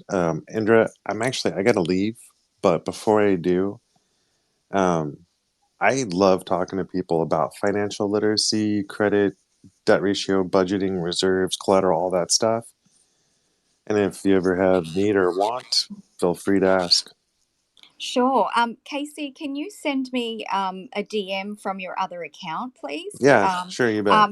And then what I'll do is then I can forward the info to my mentor because Yeah, he helps me plan like yeah, great. a couple months ahead with guests, so that we can kind of have a structure and a theme. And if it's not, in this, because I know we already have like about 2 or 3 months, there's actually a wait list. I know this sounds crazy. How? That's Right? awesome, though. That's awesome. I mean, I don't know why, I think of it as a blessing. And so that's why I got so overwhelmed that I actually needed him to step in and go, well, we need to put some structure into this. Like, what are we doing? Like, and this is great, so, and I mean, like even my guest that was on yesterday, he has 580,000 followers. So, so that's why I needed some kind of structure behind things because it was kind of it's just growing, right? The tribe. Oh, yeah. So that's where we're kind of, scheduling ahead of time and, and trying to put things, in place. But I do love that we can offer something, as another service. I just have to figure out how to go about that because I haven't actually, you know, jumped into that specific area. I've kind of been dancing around the sides. But It's yeah, a horrible area, isn't it? Talking yeah, about finance and literacy and educate. Yeah, it's tough. It's a tough one. yeah. So please do reach out to me from your other account, and I will forward you on, and let's see if we can plan something. If not, I mean, gosh, I can't even believe it. We are in the middle of September. Where did this year go? It's crazy. I'm already drinking pumpkin spice coffee Oh, here. I've already given into the pumpkin spice. Yes, I've already, it's right here in front of me as of Monday. So Well, all right. there I you have to are. go now. Okay, You take enjoy care. your pumpkin spice. I'll send you a DM from the other account. Thank you so much. Be well, Appreciate it. everyone. I Oh, While you guys are talking, I'm just making more versions of Indra because the other one broke. Did you see it where it failed? No. What's up, E? What's up, everybody? What's what's going going Glad to on? on, be here. Raj? What's going on, peoples of the peoples? I'm not the peoples of the peoples. I try to educate people as much as I can. Oh, you're part of the people of the peoples. Yes. So I try to educate the people where I can because the more we educate people, E is doing the same as what we do, but we do it in cryptocurrencies and E does it more in NFTs. But the more we educate people, the more others can educate people. So eventually, I'm not going to say in the next year, but eventually, these scams will be gone because 90% of the people will be educated how to avoid the scam. I'm not so sure. I think we are in a red queen's race of hosts and parasites, and they oscillate in their dominance with each other. Yes, but here's the thing. If we can teach the people how to avoid these bugs and these cockroaches, It's they too will much save money. themselves. There's too much money in tricking people out of their money. Why would Yes. we stop now? Well, if you want to be a scammer, that's up to you, but eventually you will lose. Whether it's going to be karma, whether it's going to be education, eventually you will lose Now that's true because because karmatic people, energy exists. So the energy you put out into the universe will be reciprocated. I agree with that. well, not only that, if we can save 10 people from a scam, that's 10 people. These 10 people are going to educate their family how to avoid the scam. That goes to 100 people. We have to keep educating how to avoid these thieves. There's always going to be thieves, but we can educate the people how to avoid it. We can educate people how to go to a market and how to look for a bad apple. Stay away from that bad apple. That's what we have to do. Well, good apples become bad, and bad apples become good in these markets. Well, I used to be a bad apple in real life, and becoming an educator into the crypto space has made me a better person. So, So we need to embrace bad actors because they might one day become good actors. I'm gonna say this though, a track, and you know I fuck with you, but Yeah, people. I yeah, I'm gonna say this. I feel like if you could do it once, you could do it twice. Yes, you can right your wrongs. Yes, we all make mistakes because it's inevitable as human beings, right? We're curious, whatever. But I feel like depending on the level you take a certain act, it's in you to do it again. So I'm not saying not forgive, but those type of people we need to keep an eye on because it's in them. Like there's good people, there's bad people in the world, man. Scorpion and the Frog. So speaking of like scorpions, frogs, and just Hmm. complete amateur hour, I went to just take a look at his profile. I knocked him out. Accident. What, you kicked him? Scorpion and Frog No, Amateur no, Hour. right. That's Hey, called. Sandra, don't kick him. That's my boy. Don't I do didn't that. mean to. I don't know what happened. It was an accident. I truly, it was an Rise, come accident. back on the stage. Hey, let's get Oh Sandra my, off a co-host. Give yes. like let's give her Spank off a me. co-host. No, I Spank like me it. hard. So, hold on. No, How no. many of us are familiar with all Scorpion right, and the Okiki. Frog? That was Sandra. So you need I to did it, and report I'm her sorry. account. And you can spank me hard. I'm very sorry. Truly, Give I that it whip. was an I accident. don't spank people. I was trying to follow you, and somehow I don't know. Sorry. Um, No, Rise. I was so surprised. I seen you leave the space. I was like, oh, you got pissed off or something. No. I would never leave out of my own. I always, if people have questions to me, I always try to reply them. If they accuse me something, I ask them for proof. If you can't provide proof, I'll still stay polite and say, well, you can't provide me proof, so I'm gonna call you a father. Are you Siberian? No, I'm from Belgium. Oh, Belgium. Okay. I was Oh, just you trying guys to. have good fries. Twice fried, you know? I've watched those cooking commercials. So we were just talking about like I think if we're honest with ourselves, we exist in an ecology. And if you understand evolutionary ecology, there are hosts and there are parasites. And that's the way it's kind of always been. Now, because we are endowed with the ability to use language, we can put icing on a rotten cake very quickly. Does that make sense? Yes, Like we were just teaching people how to do website creation. Now that people know how to do website creation, they get to do whatever they want with it, good, bad, or ugly. I'm not saying education isn't necessary. I'm just saying we cannot This is an evolving host parasite competition, right? This is going back to Lewis Carroll's Through the Looking Glass, right? We see that if we see this in the jungle, we should see this with human beings. Human beings just have a language to disguise the parasitism. I fully agree with you, but some parasites see the light and some don't. So educate. Yes, and so So that's why we have to involve them in the process, yes, because a parasite can become a positive member, yes, whatever positivity is called. I fully agree with you, but also we can be educating the parasite more how to avoid what we are educating. So this has a good side and it has a bad side. Mhm. The sign of good manners is the ability to deal with bad manners politely.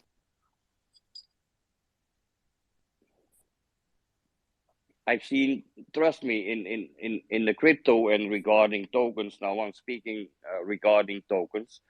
I've seen fully teams being created with 10 to 15 to 20 people created to scam people. Now, And that's never going away. That's existed for as long as humans have existed. yes, And can I just jump in for a second? I was listening to Rise Up.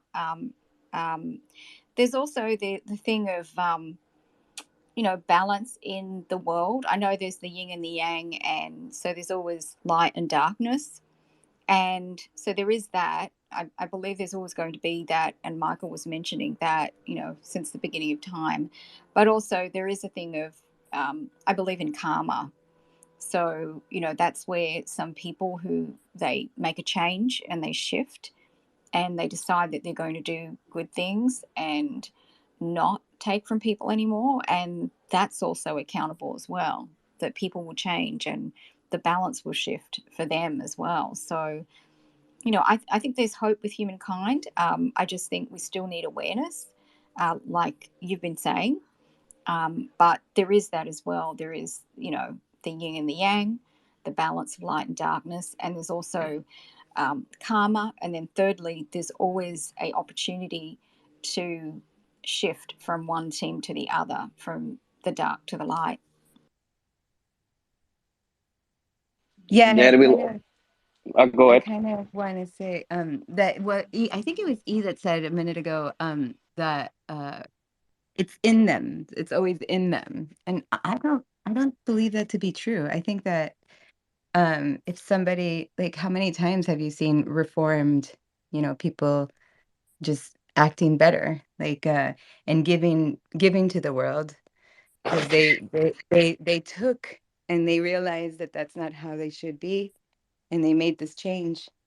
Like, I don't believe once a cheater, always a cheater. Like that saying, like once a thief, always a thief. I don't think you're destined to be the same thing over and over. If other I people disagree put you, because if other people put you in that spot, then you will forever be in that spot. So if you make the effort and you're changing, if one makes the effort and changes and really truly is doing this, then that's what comes out. You know what I mean? If the well, person, hold on, I'm not done. If the person, oh fuck, I can't be interrupted, but go ahead. oh, go ahead. No, gather your thoughts. My bad. Melody, you're talking about change, like and the perception of going from being a dark Yeah, person to I think it's a very bad thing that we paint a picture of a person as opposed to the person painting the picture. So if the person is changing and doing good to make up for the bad, that karma that person is putting out will come back good. You know, uh, maybe they pay for the karma that they put out, the bad, and to give the person the opportunity to change and like to see that. Obviously, yes, there are some people I do believe that will not change. Yes. But I guess that's up to us to find that sweet spot of like understanding Well, and like choosing our own path with that person. Let well, me say, no. Let me say this real quick before you go, right? okay. Because I was waiting for Melanie to finish. And my bad for cutting you off there, Melanie. So I disagree with that because if if that person didn't get caught, they would have kept doing it. I fully believe that. And until they got caught, they found out a punishment to it. And I believe as well is if you put that person in a situation, that thing that he's changed or hasn't done for a long time, or she, or whatever it may be, or whatever they want to identify themselves as, um, will do it again if they're being put in this in a situation. And that's just that's how I believe it happens. Like people keep going at something until they get caught. Like you look at serial killers, like they keep killing until they get caught. You look at cheaters, they keep going until they get caught. Like it's just facts. Well, I mean, I don't want to cut you off, E, but I think there is a difference between serial killers and serial thieves, because the serial killer doesn't do it for money. The serial thief does it. And the more money he's making with his scams or his thief projects, the more he will be doing it. Eventually, he will stop because he will say, I have enough. The But serial that killer, on the opposite side, is never gonna have enough. no, I don't. I disagree with that too. I think a serial rugger will keep on rugging, and that kind of still proves my point that, and until they get caught or until a satisfaction is met, they don't stop. But it's like, when is that satisfaction? Because we can sit here and debate all day when someone will stop rugging, but we honestly, humanly don't know. Like it kind of just proved my point in a way. Well, look at it this I way. don't. Um, Anybody a mind if I? serial, yeah, go ahead, Melody. Okay, Melanie, do you mind if I go real quick? No, And I was gonna call your hand. Go.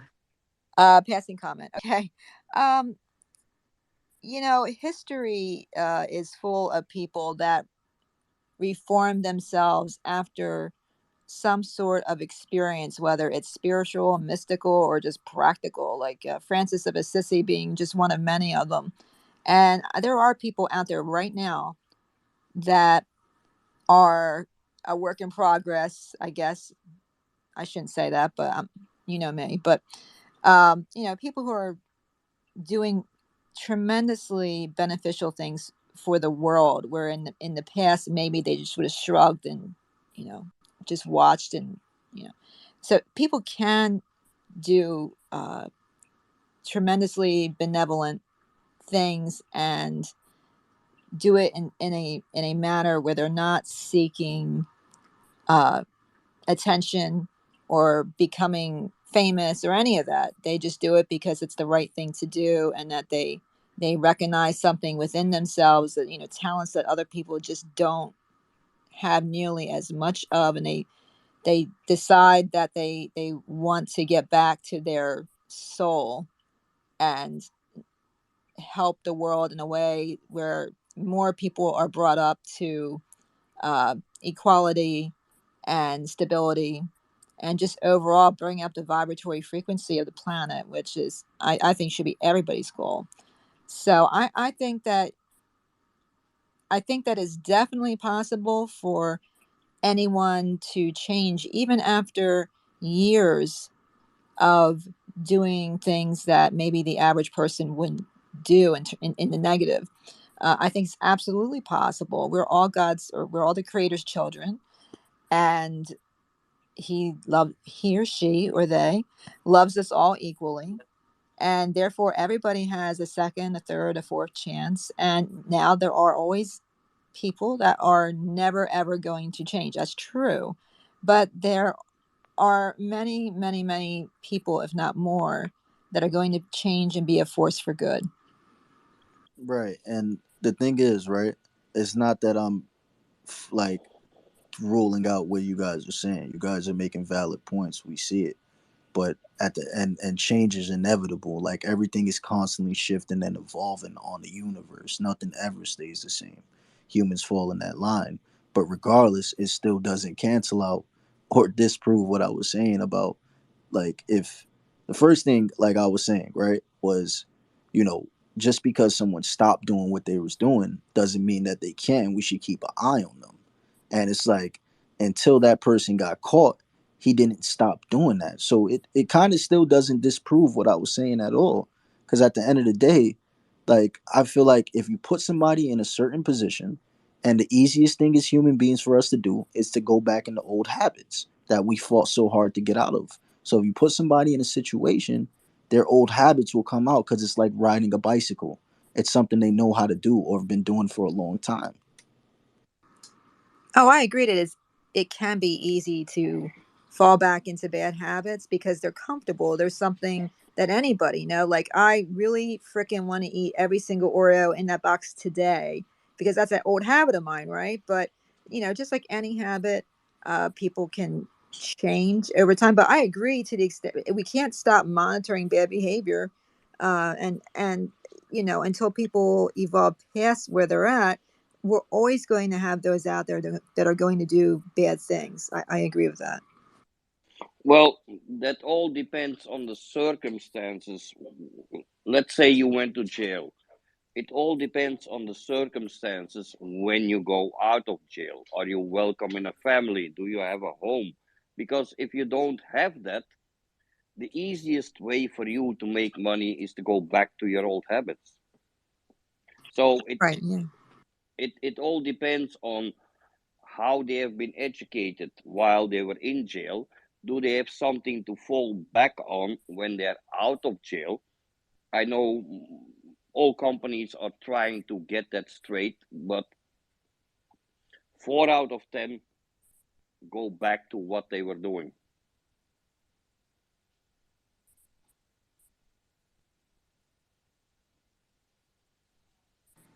And and rise. Yes? What that then does is right. Is like I was saying, until they got caught or punished, they made the change, bro. Like exactly, they go to jail for something that they done, and there's no telling how many times they done that. They just got caught for that specific point, right? In that circumstance, and what we're talking about, and got penalized for it. If they didn't get penalized for it, there's no telling how many times of what they got penalized for they would have done it. I think Well, we're if talking about I think we're talking go about ahead. two different kinds of experiences. There are those that repent and there are those that want to keep doing, right? There's people that want to change and there's people that don't. I think this is what I keep hearing. Because E is, the what you're speaking is not false, but the insisting of it is real. Like, yeah, there are fucking people that don't want to change, and that's it. So, I mean, and that's the world we live in, right? We live in the world Mhm. where people want to do good by some, or want to do good by them to them, with themselves, and be part of like a cohesive, beautiful life, or and there's others that just don't give a fuck and want what they want and won't change, and that's basically what you're saying, right? We live in the world where we all exist, and that's our reality, I think. Right, Yes, and I and believe everybody deserves a second chance, right? Like we all fuck up, right? well, Well, it just depends on exactly what you do. I'm not forgiving someone who rapes a child, who kills an old lady for no reason. I just can't forgive that. But now, if it's something less severe, I can forgive you. And I believe people do change, right? Like I never cancel that out. um, and I believe there's people who made mistakes, realize they made mistakes. Because I'm one of those people myself, so I can't be a hypocrite up here and act like that. Like I was selling drugs, I was gang banging, like I did jail time. So I and now I don't do none of that shit. It's 25. I was doing that shit when I was 13 to 17. 25 now. So like it's a whole different. I had a whole different paradigm shift, and I try to live my life to right those wrongs. So, I'm a living proponent of that. And I believe other people are as well, because there's what, 7 billion people on the planet. But, there's a portion of that population, like you said, that won't ever change, that no matter what, they'll keep doing the same shit. And the reality also that we live in, moving into this new wide digital life, ever growing, is that some people that get ahead or stay ahead of the crowd have either one of those two in their heart. Either they're going to do good or they're going to do bad with it. And it's like, I guess it's up to you to choose how to move forward. It's up to us to choose. Like, I was looking at Rise Up account, Rise Up against all scams, not only in crypto. So, it's like, who is, who are the people that take advantage? The people that know a little more than others, that try and see how they can like spill it towards, for their advantage, right? And so I think I don't know. I think like you're 25. For me to say, oh, you did all that stuff, and not give you know a blank slate to go forward, like that's I don't think that would be good on my part, but that's just how I operate. Well, maybe I'm the oldest one in here. I'm 47, and yes, like E, I'm also on my second chance. So you can change, but some people won't change. Every person has the chance to change, but some people would and some people wouldn't. 100%. And wait, oh, your mic cut off for me. I don't know if you kept going. No, no, go ahead, bro. Oh yeah, and that's what I'm saying. Look, I it's not that I disagree with you guys, and if I'm coming off like that, I'm not. But I'm just giving the other side of the coin, because the other side of the coin does exist. Everything has a duality, yin yang, male female, up down, left right. Everything has this duality, like in this physical paradigm. So it's it's the same principle here, right? Like it's necessarily like what you guys are saying is facts, and the side that I'm saying like has a fact to it. It's just a matter of different degrees. Okay, look at it this way. If you're a thief, 99% of the people ain't gonna like you. If you help people, there's 70% people will like you. Now think about that. Are you gonna be the person that's gonna be dying alone? Or are you gonna be the person that helped a lot of people with a lot of friends? That's the decision you have to make. I'll never die alone with everybody in this space. Like hopefully everybody in here comes to my funeral. I'm going to your funeral with the Belgian bear, bro. Mhm. Hey, make sure you put one in my fucking hand, all right? When I'm in the coffin. It's a little I'm gonna. awkward, but yeah, we'll be there. Yeah. Yeah, I'm just trying to shift the tempo right there, but that's what I'm saying. Like at the end of the day, Sandra's the worst co-host, and I fucking love you. Ever. Yeah. Worst ever. Sorry. Yes, he busted me. It was an accident. I was trying to follow you. I don't know what happened. I have like huge thumbs or something. I have no idea what I did wrong there. I apologize. I'm very It's embarrassed. a small screen. It's a small screen. That's it. It I is. know, It's but Yo, I bumped him in a way that made him seem like he left because he was mad. It no, was like, and real quick, hey, oh, attract, you there, bro? Oh man, Maybe. he's doing push-ups, butt ass naked in the snow. But what I wanted to ask him was, so you remember the like what we tried to do yesterday? I feel like Rise Up is like a way better like educator than me, and we should put him on that challenge as well that y'all put me on yesterday because I fucked up with Melody. I fucking you made me like want to go to the drawing board. Like, okay, I got to be able to Wait, hold up, simplify hold up. this way better. For the record, did you call me dumb? Did you say, oh, a No, dumb girl like Melly? Because I heard the word dumb and I came off mic. no, no, no, no. I said I'm not calling you dumb. Okay, there you go. Yeah, I wouldn't do that because I started the same way. Like I didn't know shit, and it took me hours and hours and days to learn it as well. So I would never do that, especially if I'm trying to onboard you. Like that's the last thing I would do. Well, no, I wanted clarification because I know you did say dumb. I wanted to know what you said, how you used the word. So, just wanted well. So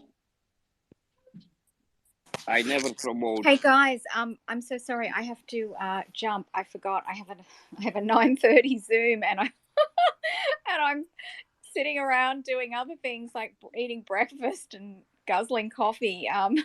Hey, I was actually just tuning out, zoning out, enjoying breakfast and listening to you guys. So anyway, thanks for having me. Good to see you, Michael, and great to connect with everybody else here in the space. Hey, I did just post my YouTube um, channel link up there. I'm trying to grow it. It's the slowest thing ever. Thank you. Thank you. Yeah. Yeah, I don't know why so many people, they even watch videos and they forget to subscribe. So if it's something that resonates with you guys, I really appreciate it. Thank you so much. And hey, everybody, have a blessed day, and see you out there in the Twitterverse. Love, light, and blessings, guys. Well, It was great Bye. talking with Peace you. out, Indra, And Indra. thank you I for just coming. gave you a follow. Oh, thank you so much. I'm connecting back with everybody. Thank you so much, and I'll hope to drop in more often into Michael's spaces. Well, I would gladly be in any space, in any live YouTube, because what we try to do is we try to educate the people regarding crypto. What he does is try to educate people how to avoid scams in NFTs. So for me and E, this is an ideal combination doing live YouTubes. That's a fact. And I'll be honest, like you taught me some shit the other night, and that's why I'm saying, like, I'm not scared to admit that you are a good teacher, and that's why when a track comes back, I would love to put him like to the test with Sandra Bellamy, like maybe on something different because it was just simple MetaMask stuff that we went over. But I want you to like pick something else and let's see if they can digest it or you could break it down so they can do it. Well, what we be doing, you're always welcome, E. You know that in our live YouTube. What Oh we yeah, will be doing later tonight, 9 p.m. UTC, I will be tracking some scammers because some people lost $20,000 being stolen from their wallet. Well, that's I will be tracking them live. I will be also tracking some deployers' wallets, probably a scam token, and I will Are prove you they will be scamming.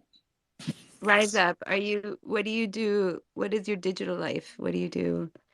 I know everything that you just said, but do you what?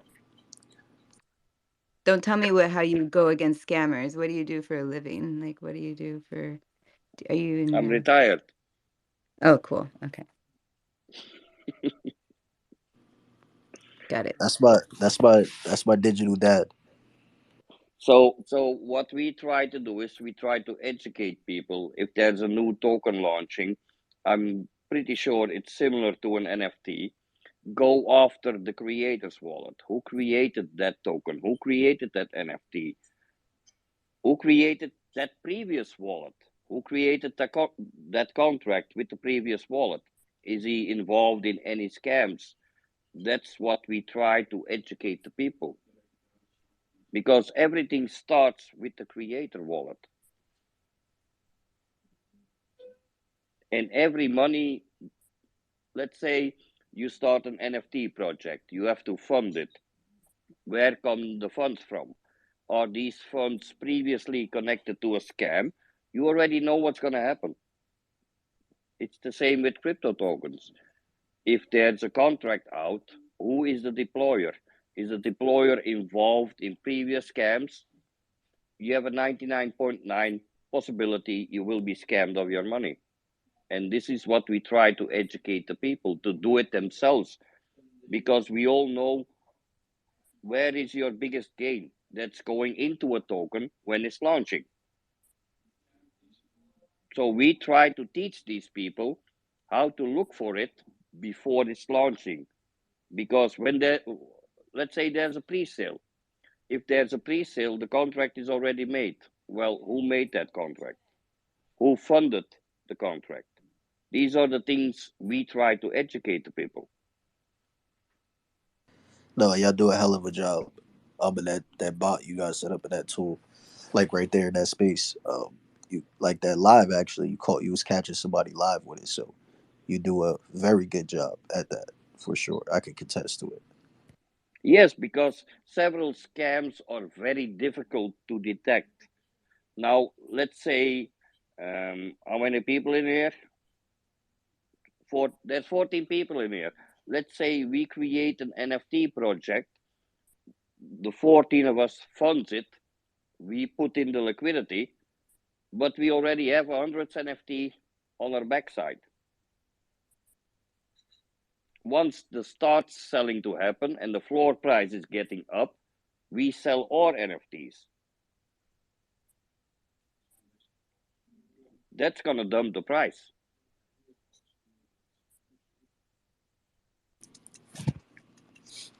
That's a fact. So these are the things we try to educate the people. Mike, are you there? Is Mike attract? Yeah. Oh, that's Mike Brown. Hey, Okay. what's up, guys? Yeah, what's so are you saying like I mean mainly right now NFTs, I mean I guess sports memorabilia, like the sports industry is really trying to take advantage of NFTs. Um is that a scam? I mean like the baseball card industry when I was a kid, total fucking scam. They went, they just promoted all these cards from the 60s and 70s and 50s worth thousands of dollars. So in the 80s we got caught up. Instead of buying Apple, I was buying Don Mattingly rookie card in 1987 that is worth the same today that it was. So, what do you guys think of sports and NFTs? I'm gonna say this too. 90% of NFTs are scams, and I'll tell you why. And it's a large percentage. A lot of them are not pegged to anything. A lot of them are derived off of hype, and a lot of them don't have no real application. Now, the 10% that isn't, me personally, what I look for is utility. That's important to me. Art is subjective. It's if you like collecting it, if you like an intangible file that if the internet shuts off, you don't have it anymore, then so be it. But me personally, like I buy NFTs that are pegged to in real life things such as revenue being generated, such as getting something that I can have in the real world. Because now it's further than just something that exists only on the internet. So 90% of projects, they get a bunch of influencers, they hype it up, they pump their bags, they might have got in early, they might have got like a whitelist, a pre-sale, whatever the case may be, however a project does, because every project varies. But a lot of them are just like pumped up and hyped, and you can make money off of those, but is it sustainable long term? No. It's a difference between degenning and investing, and a lot of these projects are degen styled. Yeah, but if the utility would be like holding like a piece of Magic Johnson or Cooper Cup or something like that, is there like there's a value to that? I've I heard everybody from Snoop to you know everybody talking about their projects. And Magic Johnson made the biggest point is, some of his passes, you buy that in an NFT, you own it. Yeah, they can still see it around the world, but you own it. I don't know whatever happened with that project. I haven't followed up. I see like autograph, I see all those things, but like who wouldn't want to have capture a piece of like Bo Jackson? Well, Like a Top hundred Shot, like Top Shot. That's well, pretty much what you started can everything. you can 1,000% agree with you. And look at the caliber and the status of people you're talking about, right? Like, there's automatic value right there if Snoop Dogg makes an NFT. I mean, look at the legacy he's created, right? Magic Johnson. Like, look at these people you're mentioning. Now, when it's regular people like E or Rise Up or something like that, like we're not on their caliber, their status, and 90% of these projects they aren't. So, they yes, they build a community around it, but there's nothing sustainable to it. Like we're in a competitive space where people are coming in and out left and right with innovation, with better art, with better whatever it may be. So it's like, where's the value long term there? And that's why I go for utility behind this digital asset. You know what I mean? Like celebrities, people with high social status Hell yeah! Like there's automatic value because let's say like they pass away, like any of those people you mentioned. Guess what? That shit is gonna go instantly up the value because that was a part of their legacy and the type of legacy they created through their lifetime. Well, you can regarding NFTs, you can have several utilities. You can have a play to earn game. You can have a staking NFT. Um, I have 6,000 koi punks NFTs. We what we do is we give them for now. We only use them as a giveaway. We don't sell them. We only use them as a giveaway because eventually these will be worth something. What we have planned for it, they will be worth something. I'm not gonna say they will be worth 100 each, but they will be worth something, and we are already giving them away through giveaways. Once we launch our fully project, I'm not gonna call it another name because I signed an NDA. Then you will see the full utility behind it. Every NFT that will be sold will go back into our token. So our token holders will benefit as well as our NFT holders. And what we are doing behind the scene regarding education is going to bring more utility to our NFTs.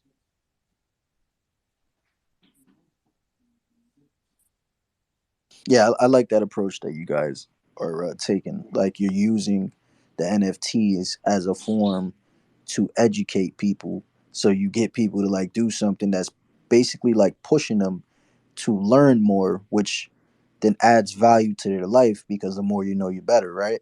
So you then incentivize them or you reward them for educating themselves. So I think it's a cool way of pushing people to learn because I mean, who doesn't like a gift for the work they put in?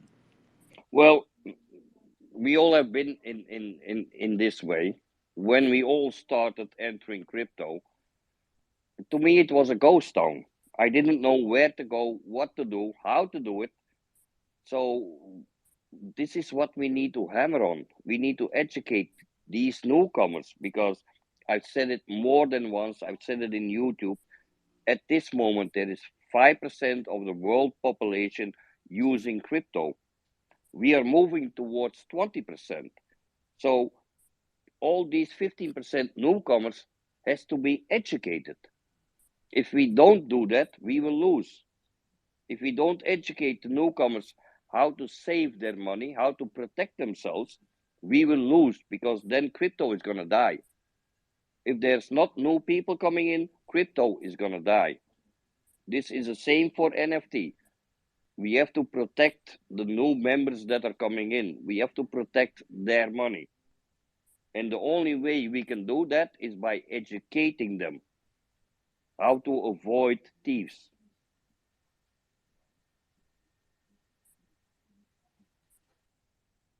I think it's more educating them on what it fucking is.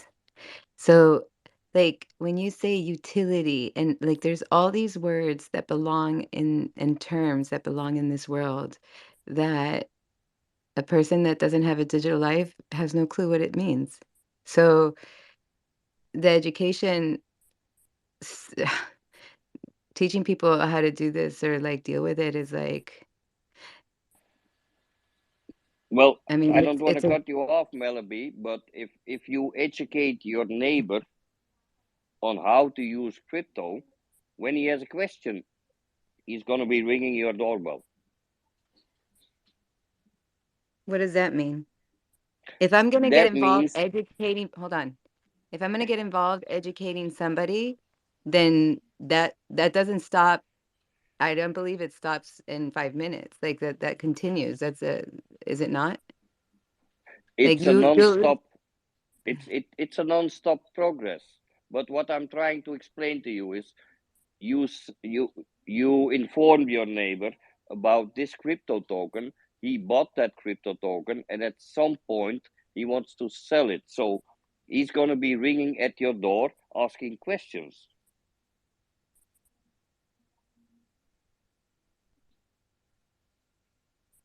Is that a bad thing?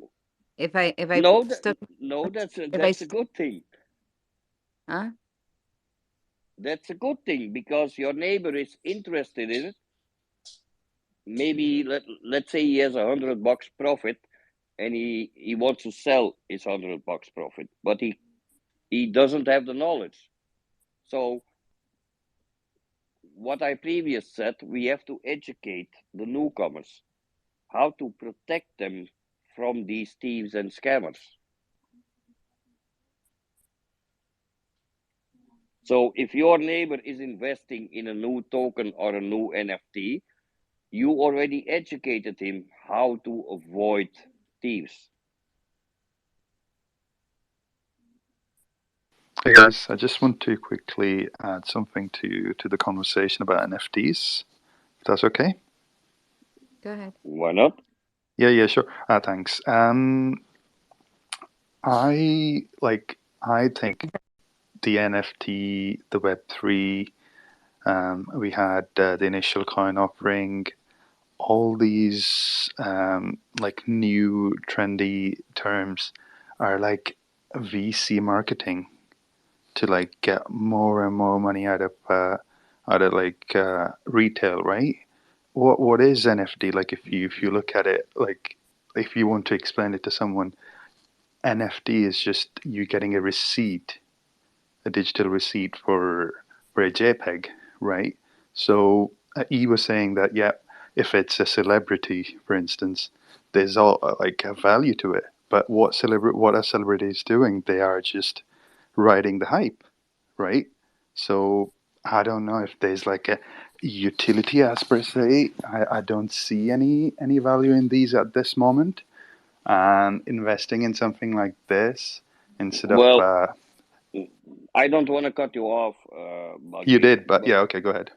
Let him I'm sorry. finish. Hold on, Rise Up. Let him finish. Thank you. Guilty. Go Yeah, ahead. I just was saying like you can invest in like you keep saying oh crypto, you can invest in certain tokens, but there's like three fundamental things that you need to look at whenever you're looking at a certain like a project, for instance. How good is the security? Is it decentralized, right? And is it scalable, right? So you look at these three options whenever you're looking at a token or like a crypto or an altcoin. But why are these important? Because if you don't have security, you always would be like there'd be so many hacks. Like we have so many things going on with Solana blockchain, and then there's been a few like ERC tokens that were hacked, right? And then if it's not decentralized, the like the agencies would just like shut you down. Like if you have a CEO or if you have a creator, right? You would have you would have problems. So all the money that you've invested, it's not under your control anymore, right? And the other one was scalability, right? So scalability is like more technical. If you want to transact or send money from one place to the other, how quickly can you send? So most projects would like out of three, you can only have two, as far as I'm aware. So Bitcoin like has on like scalability issues where like it can't transact that fast on chain, but like layer two, you can send money or like you can transact value like on Lightning and other like services. So you just need to look at these options and like invest like wisely because your money is melting, right? It's like inflation is eating up everything. So I would say instead of NFTs, I would say invest in sound money. Like keep coming to spaces, ask question, and then just like research at least 100 hours, 200 hours on your own outside Twitter, and then put your money once you've researched. Thank you. Well, whether you're on a decentralized token or a centralized token, your money is never safe. Trust me, we've seen this happening with Luna Classic. They were I tagged thought with USTC. There was a flaw in the contract. There were millions of people who lost their money. There were 20 to 30 people who killed themselves for this. But that So, wasn't decentralized. Sorry. USTC is centralized. That's what I mean. So 99% of the projects are centralized. Yes, but people thought they were safe while they weren't. Wait, You know, did you say I really love 90? this topic, exactly what you guys are talking about. It's one of the reasons why I am actually here. I mean, I don't understand why some of us traders go into trading. It's just look at what the point of you are trying to make, right? Because these tokens, right? But the only decentralized that we know is Bitcoin. So the fact that these NFTs are all out here and Web3 and all of that, it's not like we don't support project and traders perspective. It's not as if I don't support the project, right? But I understand that 99% of this project are not here decentralization out their own, right? So they don't care if the project just comes out and they pump it and they make their money and they leave the shit corn on you. They don't care. Now that's where me as a trader come. My mindset is I understand Bitcoin and that's where the focus is. I that is a lot of a lot of boom and all this, and we know how goes, right? It's going to there's going to bust after the boom, and it's coming. The people that are going to be left with this are the less informed one, and that's where the education aspect that the other guy, Rise Up Official, is talking about. I understand his own aspect. In fact, personally, I have Machiavelli traders educate people on trading of the crypto market. I understand Bitcoin. So the focus is long term, we are saving for Bitcoin. But these tokens are opportunities, right? To make money out of them because we know they are compound. Most of these altcoins, once they are listed on exchange, if you look at the first few months, it's booming. After a few months after that, it crashes and it will stay down for the next 1 year. It won't move. So we traders, we understand we use these opportunities to just cash out the opportunities and save the money on Bitcoin. Right? Bitcoin goes down. Yes, Opportunity to just invest in Bitcoin. We use all the money in gathering and building Bitcoin, and then when the other altcoins start pumping, do the same. That is why, for me, I believe at the end of the day, whether you are investing in NFT, whether you are investing tokens, I believe I don't really go so much into NFT, whether it is the token because I understand that no matter what money is made from the NFT, it will end up in the token. At the well, end of what I do believe in is crypto is gonna be the payment in our next lives. That's what yes, I do believe in. there's no argument about that. Long term, yes. But Bitcoin is the only thing right now that is really standing on when it comes to decentralization. And we know what decentralization is and centralization. Even Ethereum right now is no longer decentralized. We know the truth of what OS is. Proof of stake. It has taken the decentralization because of work is what actually is Bitcoin, what Bitcoin is. Without proof of work, every other story is just who has the more money. And government can beat that at any time. So Bitcoin, I don't want to cut you off, but I have to leave. I have to join another space. I'm sorry. you Thank said you, what? Rise Up. It was nice meeting you, Rise Up. Rise Up, before you go, when is your show on Nice YouTube? meeting you. So guys, I really love the topic and I really Hold love on, this Bitcoin. point. Bitcoin. Bitcoin, hold on. Hold on. The live meeting will be the live YouTube will be at 9 p.m. UTC. All right. Thank you so much. You're welcome. Bye bye. Nice meeting you all. Okay, bye. Go ahead, Bitcoin. So like for me,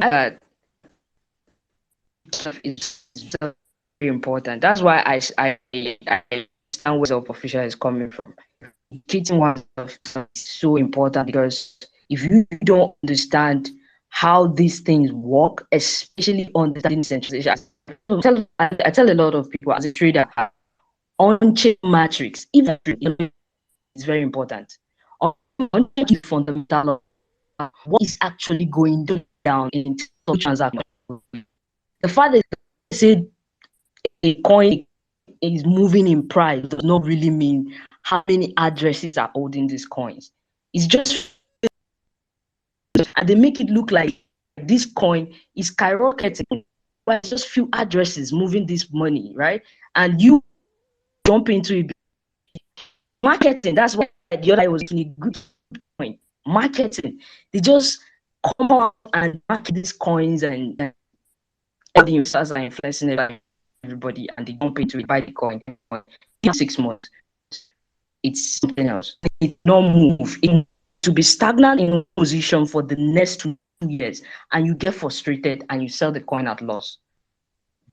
But me, that is a bad thing, because a lot of people end up leaving crypto with the mentality that they've lost money to cause them to lose more money. That's why it is important. Yeah, I mean, So I I totally I understood that it's understand your coming, point, and and I totally understand the right, get point as well, because decentralization at the right, end of the right. day is what makes Bitcoin. So for Yeah, and I me as thank a you for trader, your I go wisdom, into this, Bitcoin man. Gorilla, I because I love the mean, fun of what we're the gonna agree entire on crypto Hey, space. hey, I like Bitcoin, new project. It's Bitcoin. Yo, giving me a lot mute of him, Sandra, knowledge, mute him, Sandra, information, mute Can things him. I've he hear never us? seen before. Sandra, mute him. Sandra, mute him. Sandra, Okay. mute him. Sandra, mute him. Okay, Bitcoin. Like you're talking over a couple of people that is trying to talk as well, bro. Like you have to be able to hear other people when they want to respond. We're all adults up here, and we're all making points. I'm a Let's lawyer. keep. I thought I was long-winded. No, okay. Blah blah blah All blah right. blah blah blah blah Okay, Cindy, come on, man. No, he might not have been able to hear. He might not have been able to hear. That was happening this morning. So give him a break. But I get it. Maybe he couldn't hear you because it's crazy. Yeah, I went on and on yesterday, and people were like, "Can she hear?" And I was like, "Oh, I'm sorry."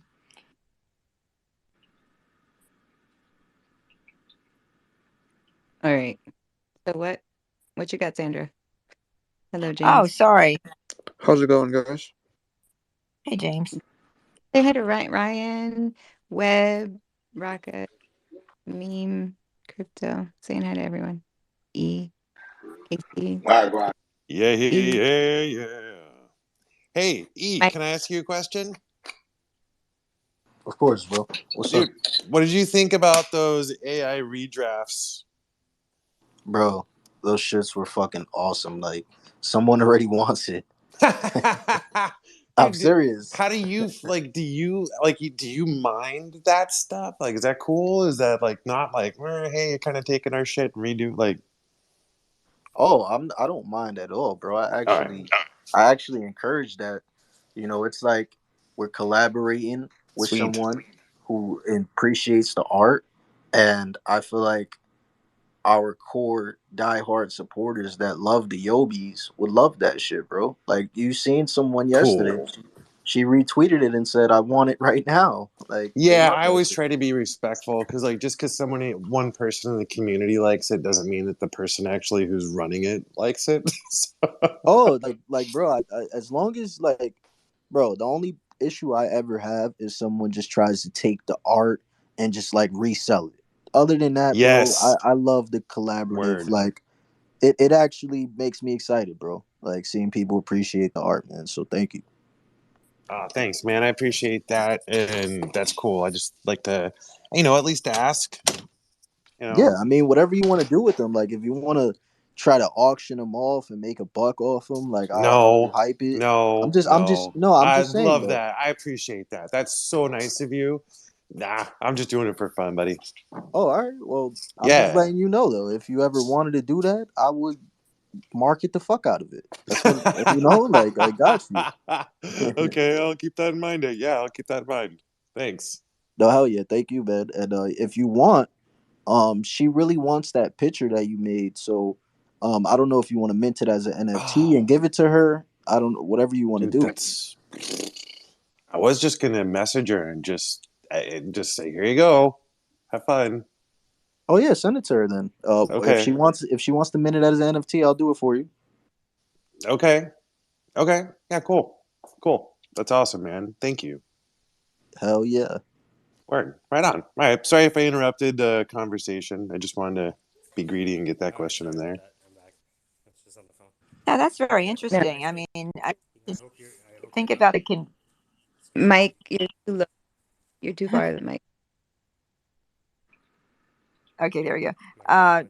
I mean, Casey, he's still going on. All right. So, Casey, if you think about the conversion on that, though, like your conversion rate for your art so far, that's probably pretty like impressive in terms of collaborating and taking, E's NFT and doing that. So you should think about. There's I mean, that's a good sign, in my opinion, that is. Yeah, and there's like 12 or 15 different projects that I've kind of honed in on and been reworking the art. And so far, for the most part, it's been pretty positive. And right now, I'm just happy to do something that looks cool. I'm just happy with that. You know what? And I'm a big proponent on AI art. We actually collaborated with one of our biggest NFT holders, and he is dedicating an entire collection of alter ego, 200 one-on-one pieces of AI art that I'm gonna use and airdrop it to all of our biggest supporters. So I love shit like that, bro. Honestly, because like you know, we like I don't want to brag here, but there's some supporters of my project, and they appreciate sentiments like that, man. And I really appreciate that because, it just seeing them happy, man. I try to reward as much as I humanly can. Like I'm fucking bills piled to my neck, and I try to, as much as humanly possible, give back, man. So I appreciate you helping me out there. Oh, that's glad that everything just kind of ran parallel and worked out. That's awesome. Yeah, that's awesome. And I really appreciated those UBs and the help getting it set up. Dude, I never would have understood how to get Avalanche C chain hooked up. I never would have figured that out without that help. That was awesome. Yeah, no problem, man. That's what I'm here for. My goal now is to get Melody involved in it. So Hmm. it's a challenge. She's like, fuck that. You didn't break it down simple enough. I feel I like don't I want understand. I it. feel like I understand where Melody's coming from on it, and I actually want to. I kind of want to try because I think I understand where the disconnect is because it's Oh, hey similar to Kate. mine. Hey Were you Casey. on Zoom yesterday? Yeah, You were there, Casey? yeah. I was the guy that didn't Uh, have his microphone muted at the beginning. oh, That was me. Hey, any of y'all that have the Yobi, I want y'all to join the Discord so y'all could download the comic book and have the comic book. I Good don't deal. even have space for that. So this is the other thing. All this shit is digital, and there's like nowhere to put it. There's nowhere to put this shit. Like your phone is full, your computer's full, where you're gonna go get another external hard drive. People that only have maybe a phone are buying, these pieces, or So that's really interesting. I have been thinking about that a lot since my phone is being pillaged with AI art right now and more apps than I ever thought I would fucking use. Dude, do you know? Are you familiar with Spatial IO by chance? I am 100% familiar with them. If I download all of my art onto Spatial IO, I can delete it from my phone, right? Now, you can, and what you also can do is as well. I would just double check it, but from what I look, yeah. But what I would do, you can maybe send it to your email address or maybe put it on a Mm, USB drive. You can yep, do that. That could be an option. Wherever you making the AI art on it, like I used to use the fuck is it called? Creators, it's something. It's one of these AI programs, and it's all stored and saved there. So if you're running out of sure. space, you can just keep it there. Yeah, so Wombo holds all the art, no problem. But I'm like, I don't know how long. What if something happens to the Wombo system or it gets shut down or changed to a point where you can't take your art off or whatever. So I'm gonna download and hold it all on my wife's external. But I was thinking like, man, it'd be really nice to just kind of lean back on spatial IO and be like, yep, it's all there. Yeah, I mean the only thing with that is, I know a lot of those programs that give you storage. They try to charge you like a monthly fee. That's the only thing. There we go. Does spatial charge? Now that I don't know. I haven't followed them in a while. So what I would suggest is Check it just out. yeah, check it out, and also like a USB might be your best option. Yeah, Because you'll have it in real life as well stored. yeah. I'll back it up again. Like I'll be backing it up, but I want that like two-stage holding pattern, spatial IO and external. That way I can kind of load up spatial as I go and keep my phone data free, and then just transfer over to the hard drive as soon as I've loaded it up. Was the thought, anyways. Hell yeah. Right on. I'm gonna let my phone charge. I'm gonna be here, but Yeah, let me yeah. go get this package, and I'm gonna leave my phone So charged. So Mellaby, I'm gonna go to the listeners. word, we'll be here. Mellaby, I want to talk to you about MetaMask for a minute.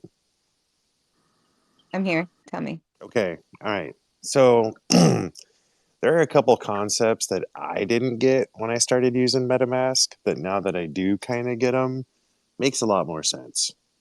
Yeah.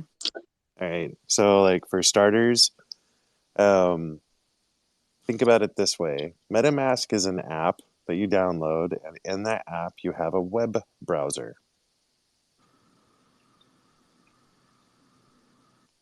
Inside the MetaMask, there's a web browser. Uh-huh. Yeah, right? You got that? Yeah.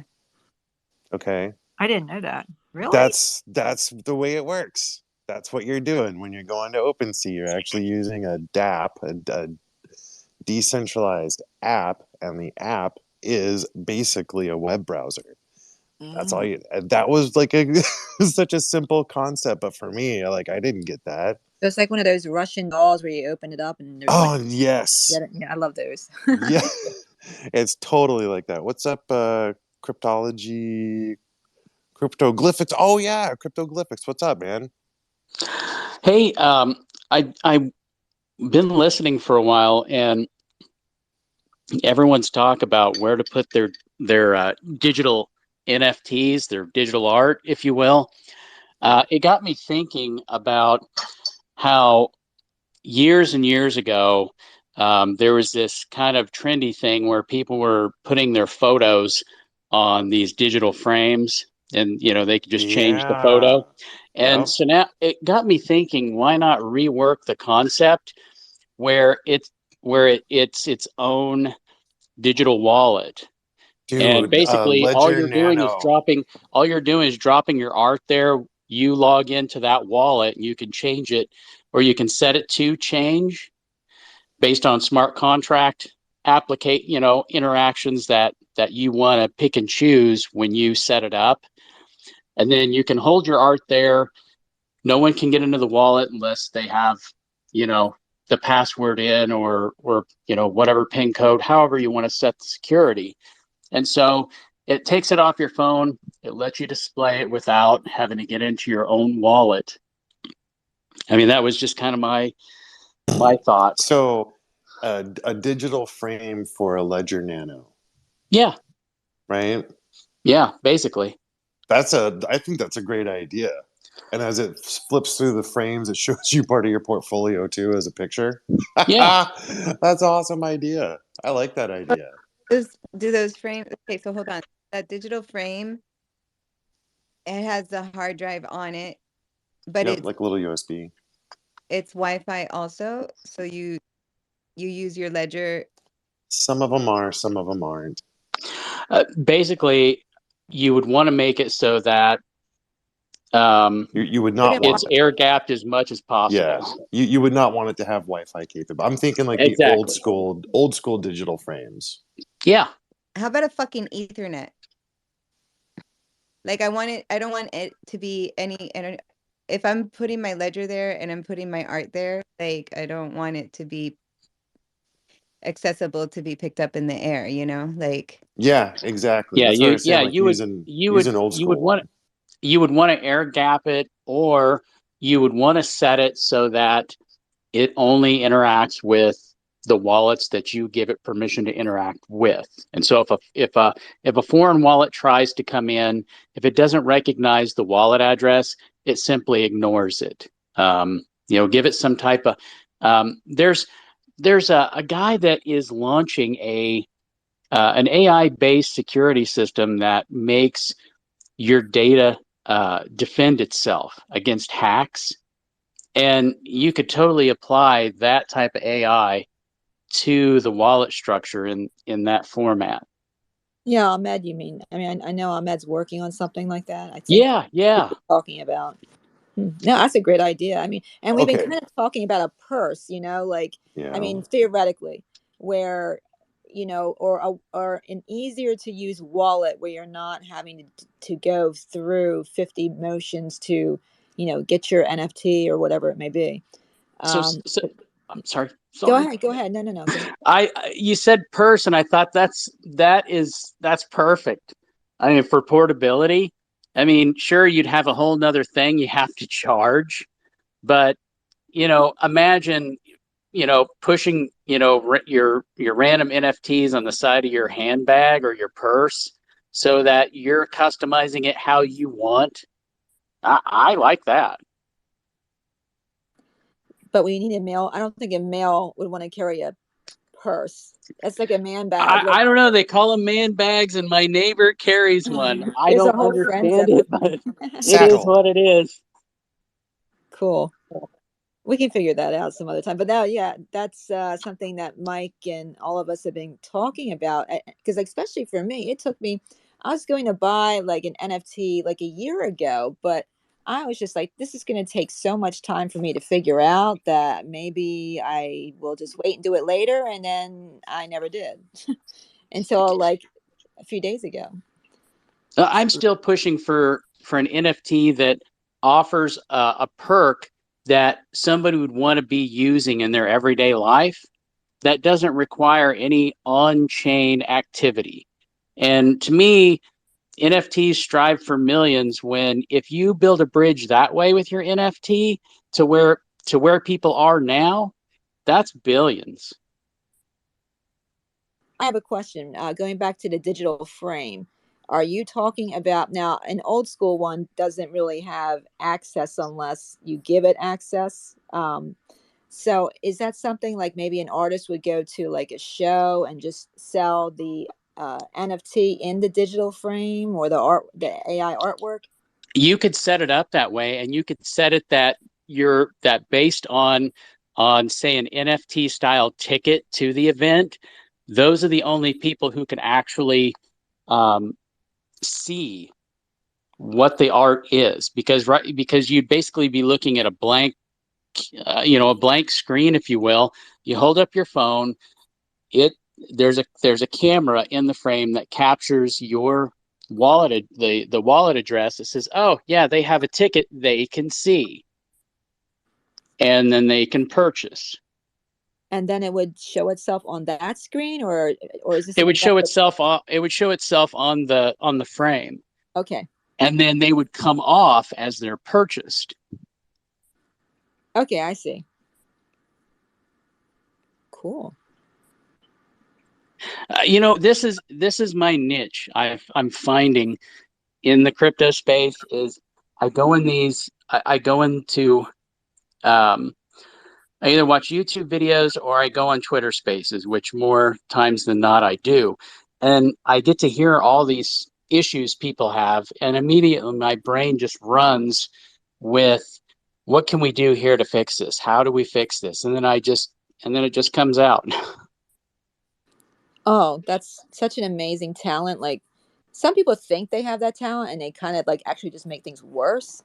But you're like one of the 0.0001% of the population that actually brings functionable results that fix things.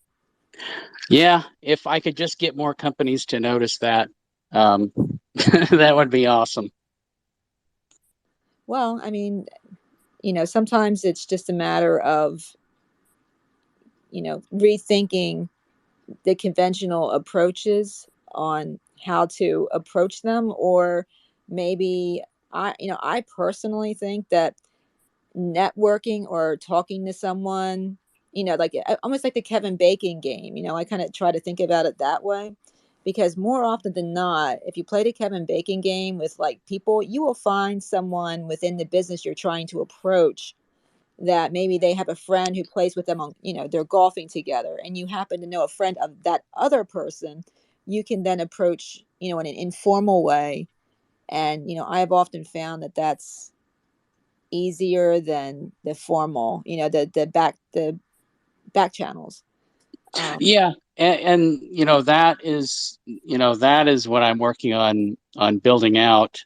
Even in my hometown, I have a 3 o'clock coffee with a couple of people to run things by, and startup week happens in 2.5 weeks here in my hometown of Wichita, and I'll be there all week. So, but really, it took everybody in the crypto space that I've met to kind of dig me out of my shell.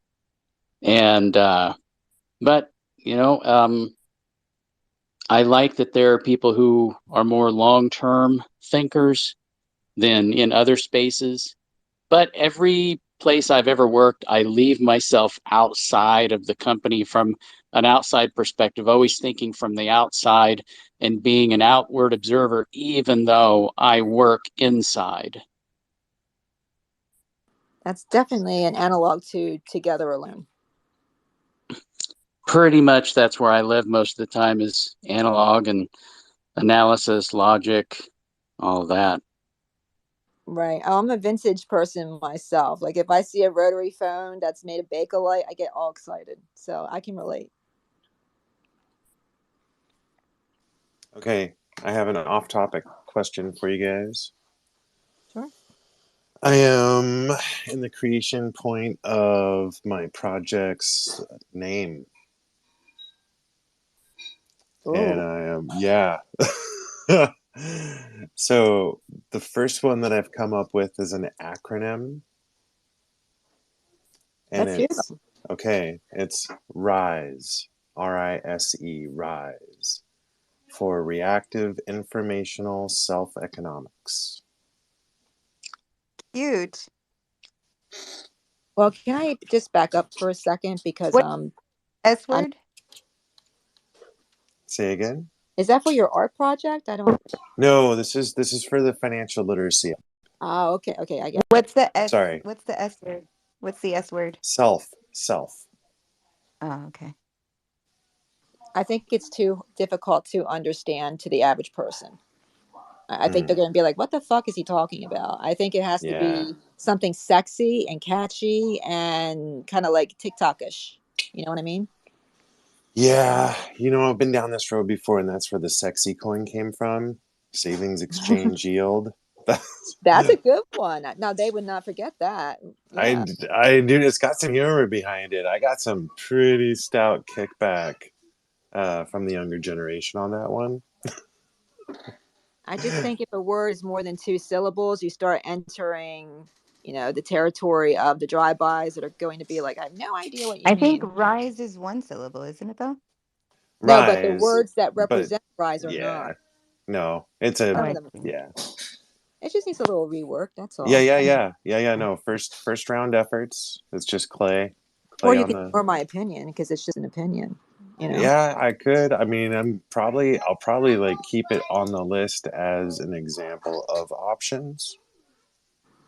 It is good. I mean, on a personal level, I love it, but I'm Yeah, trying to think of like someone like my sister, which I don't mean to insult her. But yeah, I mean, she would be like, I got to the middle of that RISE thing, and I don't get what he means. yeah. I totally can appreciate what you're saying. I wanna what because I don't want to. It's basically a budgeting app, but I don't want to present it as a budgeting app. So you want acronym that's empowering when you read the acronym. Yeah, but that also but that also describes. Budgeting Um, without describing that. yeah, Ooh, that's a tough. yeah. It Hmm. is a tough one. So what's another word for budgeting? Like, if I'm in the military, you know how they have like Hmm, phrases that you say in the military and what they really mean in real life? that's a How good about question. Financial Understanding Network? Fun. Ooh. Mm. Ooh. Just fun. A fun Or app. putting abundance. I really like that one, That's a good one. Ryan. Thank you. Fun Financial Understanding Network. I like that. Thank you. Fun. Yeah. Oh, that's nice. That's It's nice. financial literacy, right? Yeah. Oh, that's great. I like that a Yeah, lot. that appeals. I It think does that would work. appeal. You can't have fun unless you financially understand how to budget. Budget unsaid. Well, I mean, it represents, the idea behind it's a network of information that leads to your financial understanding. Like I like that a lot. If you need a beta tester, let me know because I'm like not really good at that stuff at all because no, my ex, I'm serious. For 29 years or so, I mean, my ex did all of that. Like Yeah. he would take whatever I earned from the businesses and he would give it back to me. Like so that would, that would help. Yeah. Well, the more the merrier on that for sure. So yes, thank you. Also, AM, what's up, dude? Oh, hey, what's up? I know I've been MIA for a while, for like a week, I think. It feels like a month. Of course it does. It's Yeah, Twitter I'm time. okay. Yeah. Just work shit. And then also I've been going out and taking photographs early in the morning. So Are you on the Yeah. road? Are you on the road now? no. Okay. No, I'm not on the road. I I saw your wish. pics. I saw some of the pictures. They're really nice. Oh, yeah, thank Hey No, guys, what's up? that's where I live. Hey, Mike. Welcome back. What did we miss? Yeah, that's Brad. what I missed. Medea. Medea still. Medea still. Bitcoin Gorilla said, "Buy the dip, sell the rip." That's what he said. Yeah. Yeah. Did you notice? Hold on. You know, a lot of people talk about that shit. Do you know that? Okay, let me just show you an image of the actual performance of people who claim that they can time the market. The Would love people to see who it. the people who claim that they can time the market have an abysmal performance. Take a look at the image at the top. Jack Bogle, 1956. Just read his thesis on the index fund. That guy made $4 trillion by proving that you couldn't time the market unless you were some fucking alien. And there's the chart that shows it. The S&P 500 versus it says what you know about it. What you know about what you know about What it? you know about Are you it? Not saying that? Are you much. saying Got dark it. pool is aliens? Is that what you're saying? Yeah, just look at Dark the pool is chart. gravity waves. And the next time a hedge fund tells you they know how to predict the market, show them that diagram and ask them where they fall. Should ask for people should ask for their money back. Well, the thing is, again, that's why I'm so skeptical about people, because what we have is called survivorship bias, which means that when you talk to a trader that's talking a lot of game, it's because they may be the extreme minority. And, in this market, there are people who've lost $20 billion in 72 hours. So people go from hero to zero very quickly. So Stay in the S&P and ignore all that, basically, unless you're one of those. that's how Jack Bogle made $4 trillion for Vanguard. Groovy. If I only had money to put in a account like that, that'd be great. But most people don't even. That's what people. I don't mean to offend anyone, but that's what people hear right now. Like if I ask people, well, let me back up. Can you raise your hand if you do not have a retirement account of any type? Not Social Security, one of your something you put money into. Can you raise your hand if you don't have that? Well, I lost mine but I put in some in 2020. I, I decided I'm like I can't be 50 without anything again. So Okay, so so you kind of, yeah, I was in the same boat. So I don't have one right now. It looks like Ryan doesn't either, and Melody kind of does, kind of doesn't. So it looks like most of the people, you too, Ann. I don't know. Anyway, it looks like some people do, and a lot of people do have an account, and I don't know. So now I'm getting confused here. As a general population, your point probably bears fruit because the vast majority of people don't have a retirement account set Right. up. That's what I'm trying to say. Thank you. But I was just wondering in this room how many people had, or how many people do not have retirement accounts. I don't. I'm not even in a position right now where I can like really even think about that right now because of just uh, you know, the way I decided to make some lifestyle changes. So I guess eventually, Casey, I want to talk to you about how do you start making the transition to thinking about that after you have some sort of emergency fund. You know what I mean? Because that's maybe in your app, there could be an option to have a goal for some sort of emergency stash because there's a lot of people out there like me, like I always let someone else handle my money to my great detriment, so I don't even, I can read a book and be like, okay, I'm supposed to have a 6-month emergency fund, blah, blah, blah.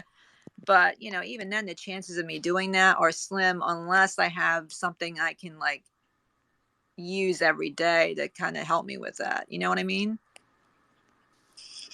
Yeah, absolutely. Before I speak on that, I want to ask Cryptoglyphics what he Sure. thinks. Yeah. Um,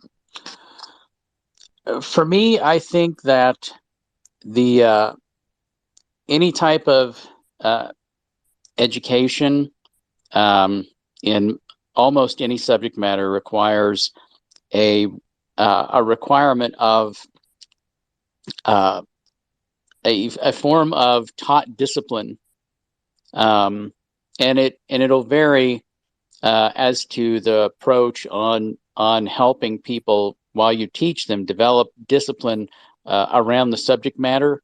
So getting people to be disciplined enough to actually look at how they spend during the day, and then help them develop the discipline by showing them example of spending just 3 months or even 6 months, not much longer, in a real example of, if you don't buy if you take from buying coffee, the same coffee, from 5 days a week to 3 days a week for 3 months or 6 months, and then you look at what you have established there, and then go, how much is it to take and knock off another morning buy of coffee for the exact same amount of time, and then look where you're at, and then basically you're teaching them, hey, you can reward yourself in a way that you weren't aware of. Second, I want to go back to your naming convention for your product, and you might consider taking the words that you've started with and running them through a thesaurus. That was Those are just literally my points. literally what I was just about to do before we hit on the fun financial understanding network. That was literally I was just going to the thesaurus right when that happened. So yeah, I'm with you, buddy. And I like everything you're saying, and I think right now one of the ideas that's got the most weight behind it is utilizing gamification models and gamifying your budgeting and your financial literacy in general by translating it from data, information, numbers, charts, and graphs to a visual representation that speaks to it. Yeah, that This would is a work. dating app. It's not a It's not a financial dating literacy app, app. goddammit. Fucking No, app. Let's bring this shit I to want to PlayStation. find a husband who has a credit score of this and has reserves of that. Fucking Pull it just up. Thank you very much. Well, yeah, give me their biometric data. I want to see how their heart is. See if they can last longer than 5 minutes in bed. Thank you very much. Everyone pulls it into this dystopian nightmare. Yours is on the dating app side. Yeah, the number one thing that a woman might want to know about a man is to make sure that he's not going to have to. She's not going to have to support him. Right? She has her own problems already. I'm So not it's like, saying you're wrong. I'm just saying I'm trying to bring some financial literacy I'm here, just saying not, this is a you spin-off. know. Does that make sense? Based Oh, on yeah. the available, Oh, I'm a right? fan. You can I'm a still fan. call financial literacy, whatever boring name you choose. But I'm just saying the spin-off based on the data model, Yeah, right? It's he the seems same very data. uncomfortable with this.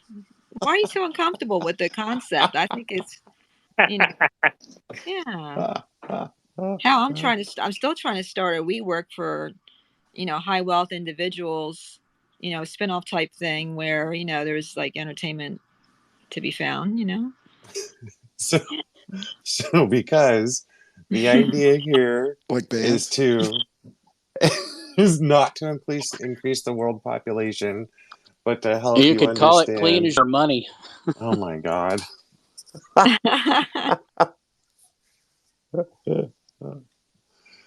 Oh Still man. think my idea is better than all yours. Don't tell me that high income individuals don't want a place they can go and have discreet fun. That's never going to change. That's a shit hits the fan negotiable, type of thing. Public, what is the Epstein Island called? Yeah, no, that's not what I'm. God no. That's Yeah, all I'm saying is that man. Sandra Epstein. all I'm saying is that there's more than just the banks that are interested in your credit history. Does that make sense? Yeah, yep. yeah. And it's it's an interesting conversation too when we talk about like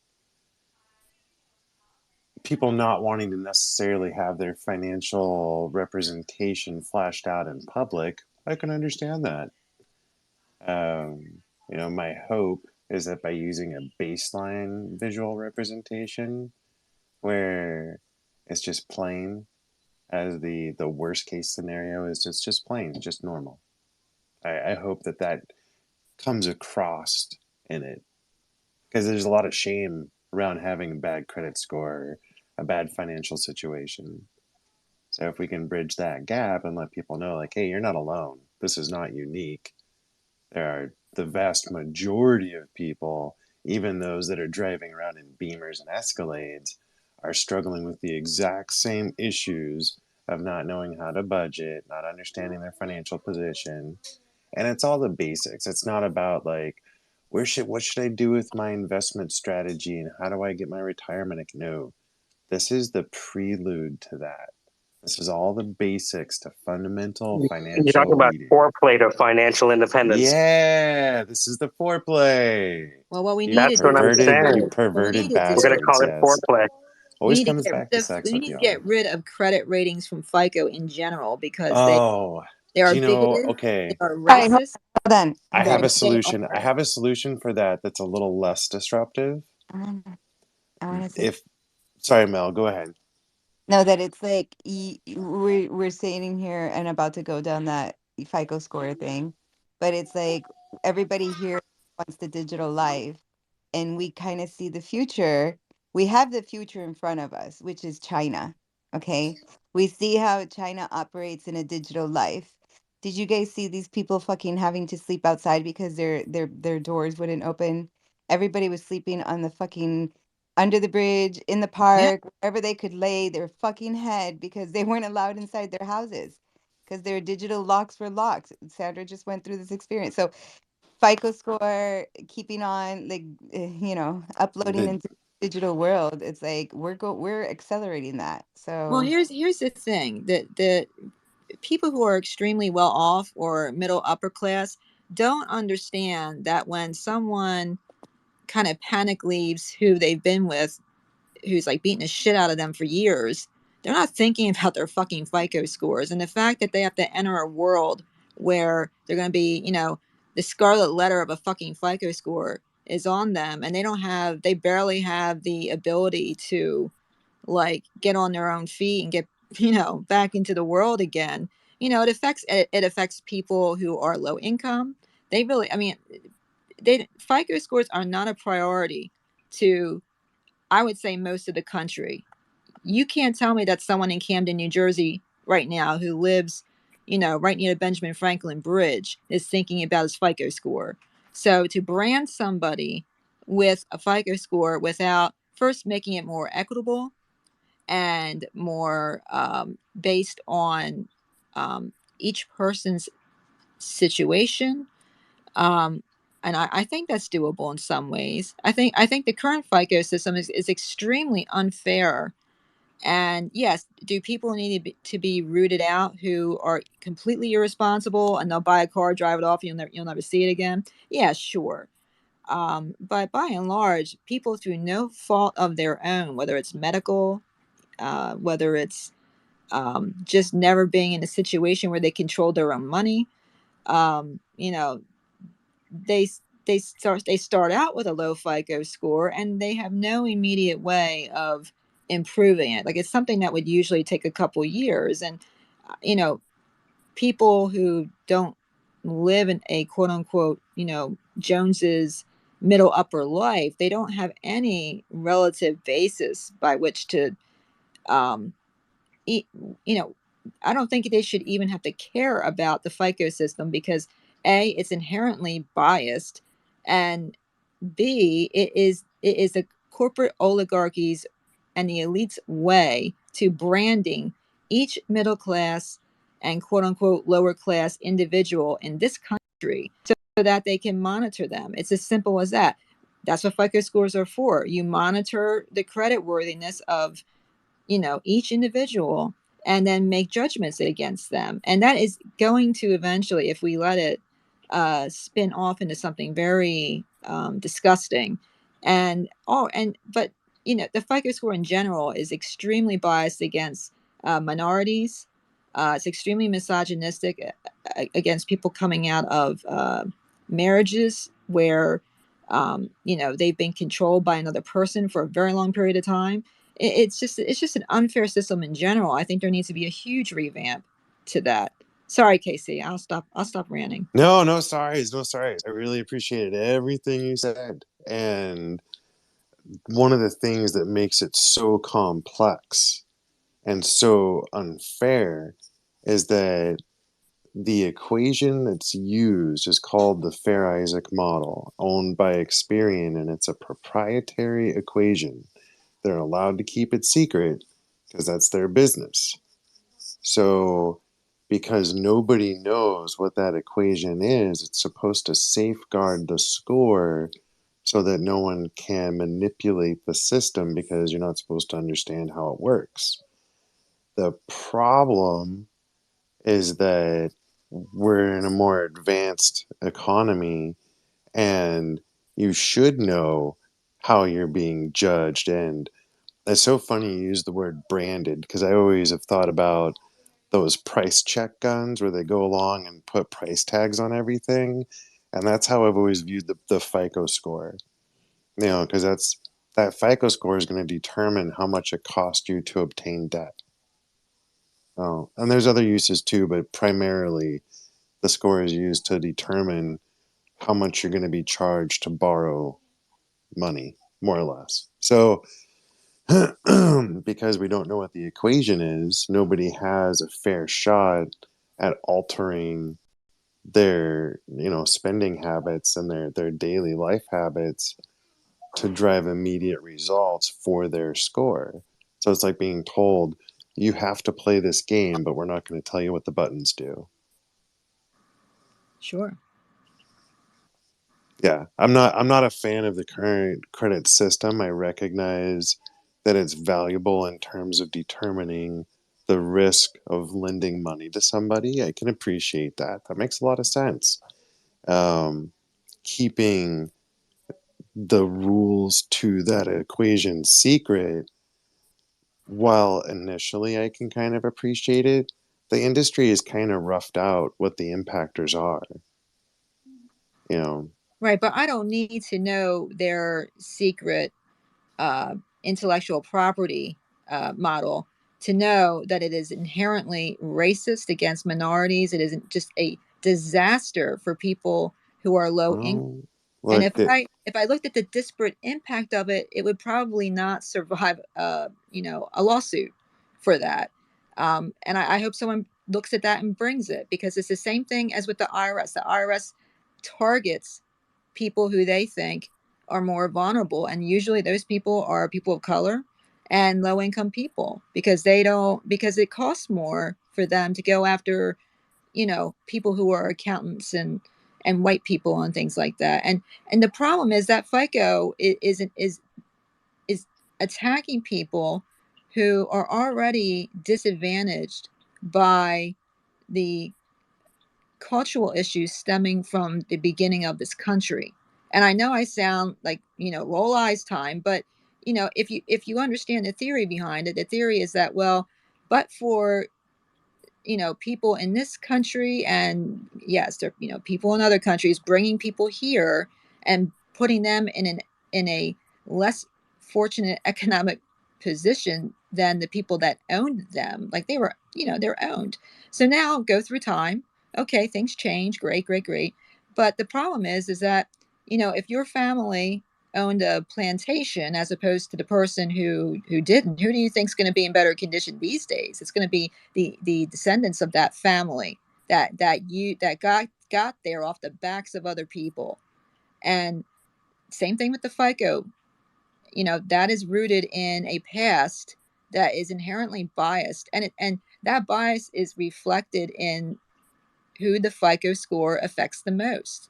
Guess who those people are who are affected the most by FICO scores? So I think the whole thing needs to go into the trash, or there needs to be some sort of recognition and reconciliation of that, because it's affecting the same people that we claim, in colleges, and theoretically that we want to quote unquote rise up. They can't rise up with this FICO score system the way it is. And, I can tell you from someone who had their credit ruined by someone they stayed with for 29 years. I don't look at, I kind of blow off the FICO score, because in my mind, there's no way I'm ever going to have a good FICO score. If you're going to date me based on my FICO score, forget about it. Like, it's fair, but it's never going to be excellent, because that will take me years to do. So why should I care about something I can't change? So, so I'm sure I'm not the only one that feels that way. And I think that it needs to go into the trash. so this really speaks to like one of my major issues with the lending economics that we have today, because this whole system is set up such that risk equals reward. And the more risky it is to lend money, the more reward you should get, right? Because you took more risk, so there should be more reward. And that's the uh, that's the context that FICO scores play in determining that, whether or not that is racially, charged. I wonder about it due to like the Fair Lending Acts in the 80s and the It's changes that were enacted. So I think that's an interesting conversation. It can't not be, because the I base. do you know I so here's the weird thing. Like the way that something's built and the way that it impacts can be different. So like it's possible that it was built with the pure thought of determining the metrics to driving a score. It's also possible that there were biases in that build as well. This totally but the outcome of it can and has been used for racial divide. So and, and there's a real I would like to know, and we can't know because it's because it's proprietary, the you can racially profile and call it intellectual property. You can do both, right? So I would love to know if racial profiling goes on in the determination of the FICO score, because we don't know that now. Experience, No. hey, we don't do that, but how do we know? Because no one sat and has analyzed A, the actual model, and B, the actual results. If the results cause a disparate impact amongst Correct. parties, right? It Well, and has. that's where the Fair Lending Act comes in, and that's why we have this mountainous heaping stack of lending regulations to try and curtail exactly that. Yeah, it's been working really well with the. Duh. Do you know what's a weird thing? Sometimes you can really look and see that it does, and sometimes it's obviously not. So it's weird. Yeah, now I understand, and I'm not But as head up over this as I sound, but I do well, to do something. I mean, the current system obviously does not work for people that are the very people that we claim that we want to help. And if our words mean hold anything, on, there has to be. because we're going through a lot of subjects, and you said something that I really, really want to address. Sure. You're not alone in feeling like, my credit's fucked. I can't do anything about it. Fuck it. It is what it is, whatever. It's not uncommon. Like the vast majority of people feel the same way.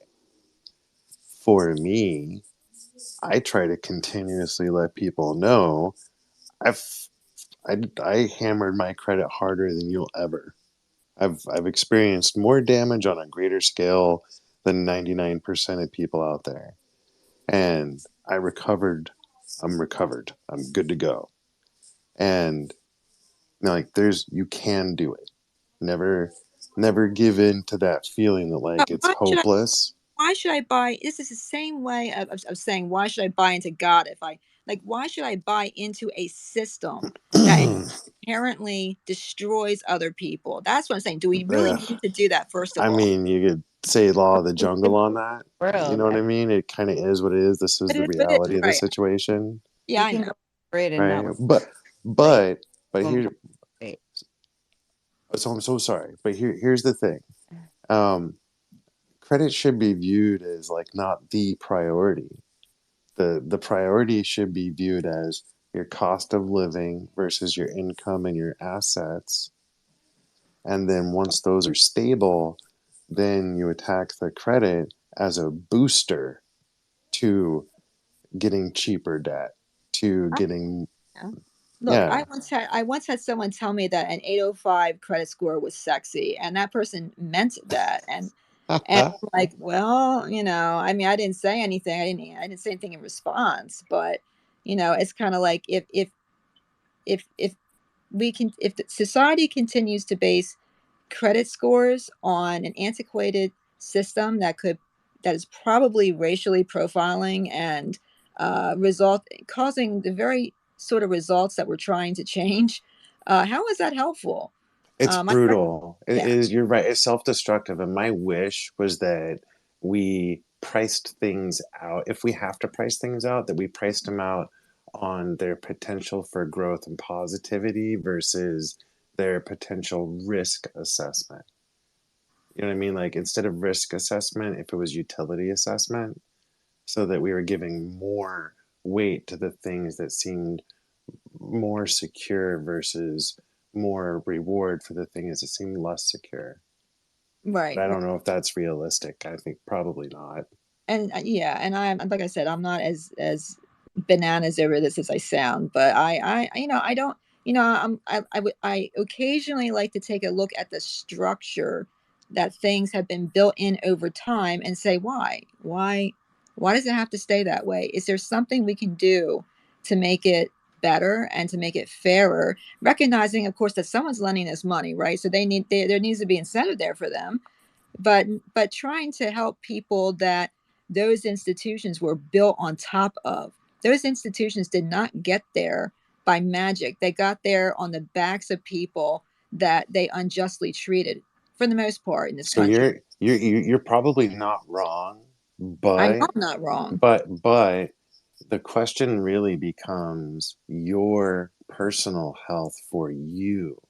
Is it healthier for you to understand the environment you're in and make the survival moves, even if you hate them, to make the survival moves that puts you in a better position? Or is it better for you to recognize the faults of the system and spend all your time trying to enact change? I think I can do both.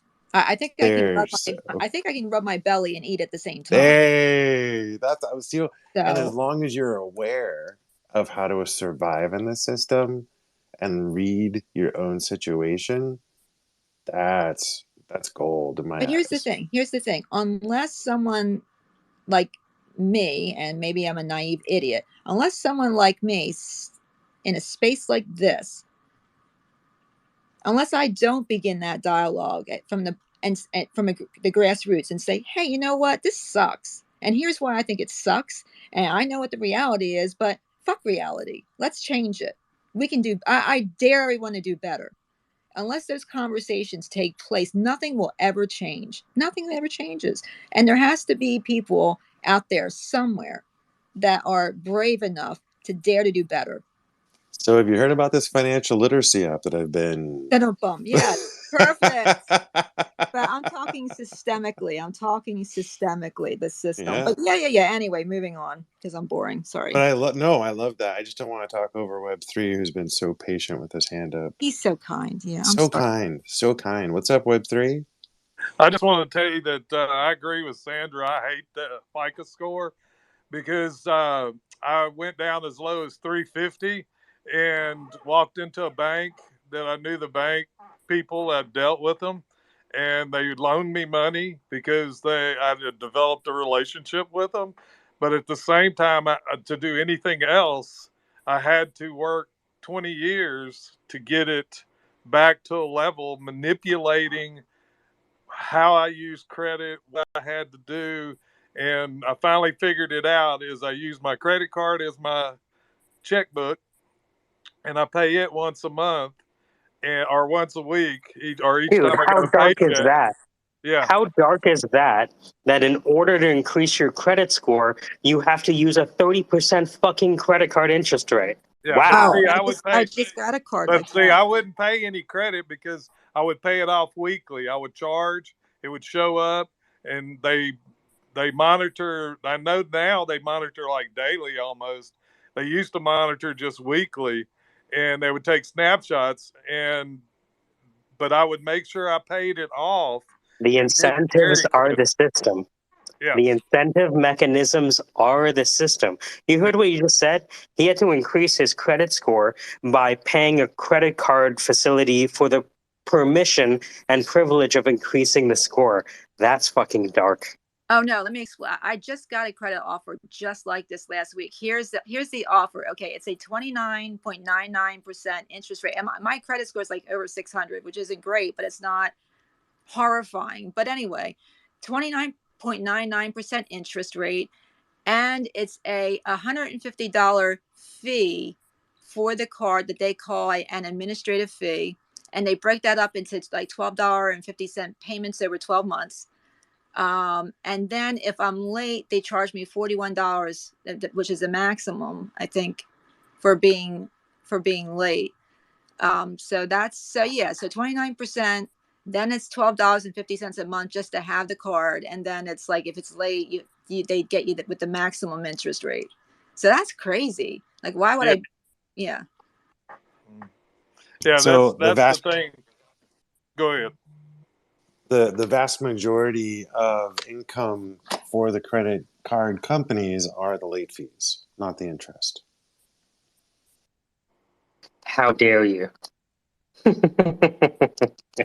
It's look, everything we're talking about is the same reason I gave up my financial licenses in 2011, right? So this is a conversation that's been had for a very long time.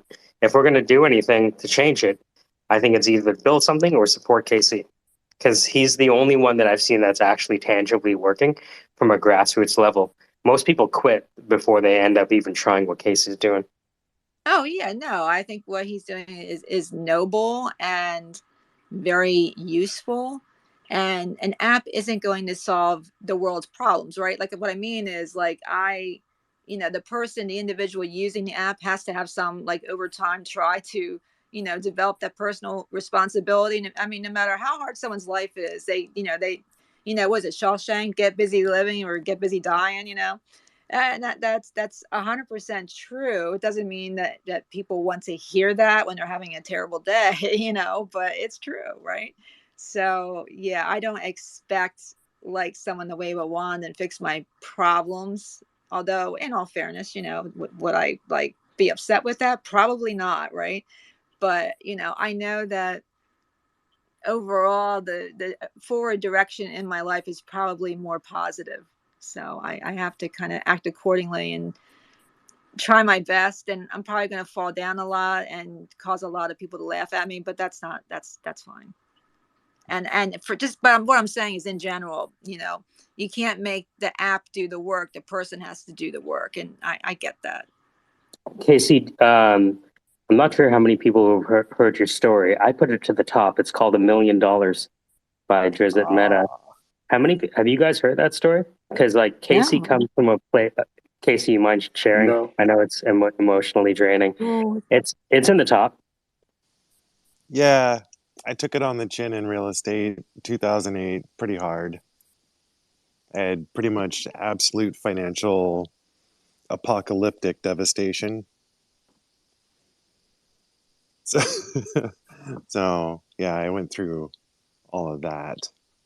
Fought my way through it, did not declare bankruptcy, went up against with the IRS after the local enforcements and FBI, and then onto the IRS, and then battled my way through that, and then battled my way through the Black Knight Corporation, which is just a hoot, and made it out alive.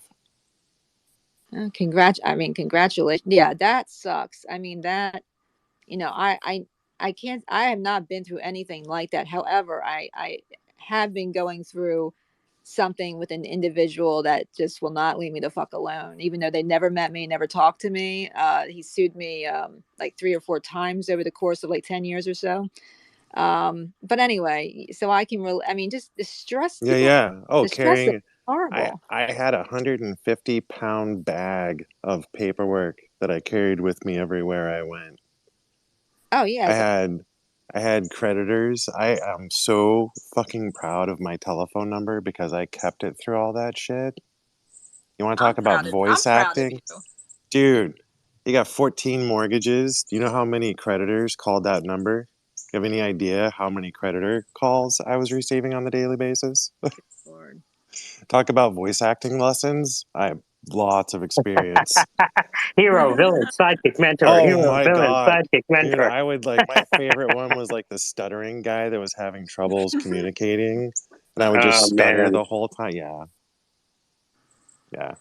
So, that should be its own class. Talking to your oh, creditors, 101. oh, to the collection agencies, talking to the Yeah, collection agencies, 101. Yeah. that's a But, course. Yeah. but after, 14 mortgages, 10 properties, 2 cars, 3 credit cards, 401 IRA, fiance, blah, blah, blah, poof, gone. 1 million in the hole. And Fuck. you owe the IRS $1 million. How would you like to start making payments, sir? We need your first payment next week. Our recommendation is $6,000 a month. Well, would you like to sign here now, or would you like representation? And I sat there with the IRS agent, and he had his book on the desk, and I read it upside down for the definition of insolvency for a real estate professional, and was able to claim my case as a real estate professional. And after a lengthy IRS audit, walk out not owing the IRS a damn thing. But I represented myself. Yeah. Do you recommend people to represent themselves? I recommend not talking about that shit, to be honest with you, because it's Yeah. fucking hard. Yeah. If you're a certain type of person, you can do things depending on the situation alone that might be way more advantageous, but it depends on your situation.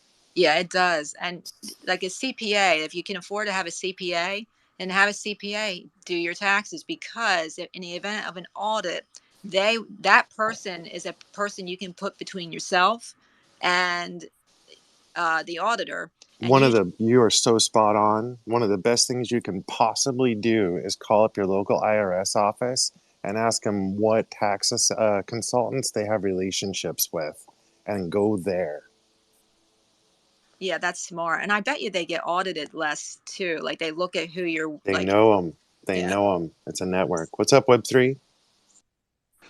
I was going to say the same thing you just said, but I just want to tell a little quick story. The state of Mississippi came to me and changed the definition of 811 invoices over 3 years and 3 months, and said that sales tax was due on all those items because they had changed the Oh, definition. Their total was $32,000. Well, I had a federal gun charge at that time, and I was not gone to court yet. And I told him pretty much, well, you just have to wait and see, and I'll talk to you sometime in August. I went to court in July. They found me not guilty. And then I called them up and said, okay, let's sit down and meet. Well, I gave the spreadsheet to the auditor of all the invoices. She redid the spreadsheet. I matched the spreadsheet with the database that I created, and I found 52 errors that she had made. And when we were sitting in front of her boss in the audit, the guy looked at me and said, uh, how do you know this? I said, well, and I showed him the database and what I'd written. And he says, do you want a job? I told him no.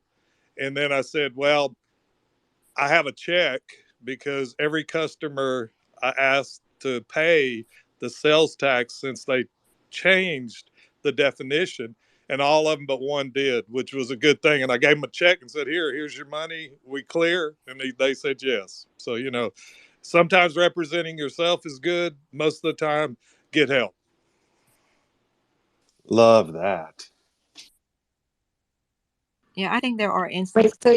so your invoices were paid the Yeah, taxes. They yeah. paid they No, paid the tax. what state of Mississippi, you're a tax collector for them.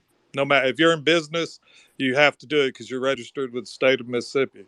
Well, what happened is the definition of the type of work I was providing, they changed the definition. So once they changed it, it became taxable. Oh, So I see. because when they audited it, they had changed the rules then and looked back 3 years, 3 months. And pretty much, I said, oh, no. And I wasn't going to write them a check for $32,000. So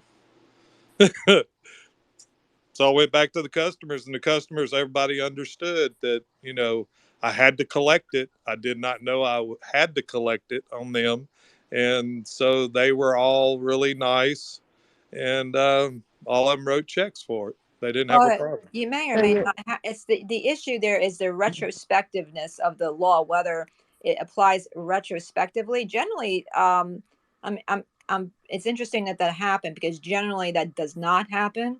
But and usually they'll write something in the law itself saying this cannot be retrospectively applied. So, it seems to me like I'm glad you found out that the person, that they miscalculated to begin with.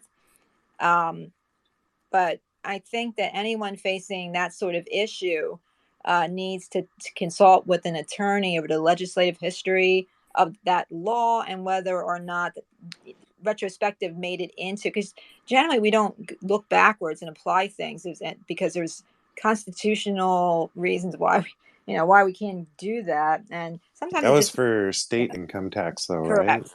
Yes. The state sales tax. State sales Yeah, tax. there Yeah. it is. Well, I mean, no, you cannot go 3 years back and apply that way. I mean, I bet I would beat that in court. When I don't they know.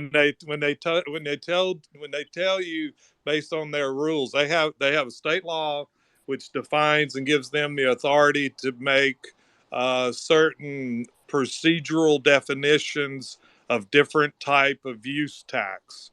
So Correct. they can actually alter that definition and add and include. It's like your scheduling of drugs federally, that you can schedule whatever drug you want, schedule one or move Right. it to four or whatever. It's kind of the same No, it's basis. So not. once they did it, they pretty much come back and said, hey, on this type of stuff, You had to do. So what I did is I changed the way I did business.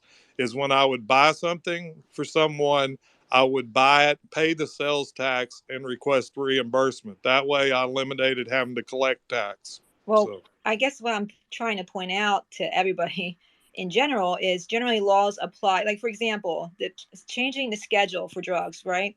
yep. That applies going forward, and if you have drugs that you're selling legally in your possession, okay, it Sandra, does I'm not. so sorry. I Oh, apologize for interrupting. yeah, I'm crazy. actually taking off. I'm Okay, gonna be, yeah, I'm leaving, taking the family and I Ah, going up to Vermont. So cool. Have y'all fun. have a good weekend. Be well, enjoy. I'll catch you guys on the flip.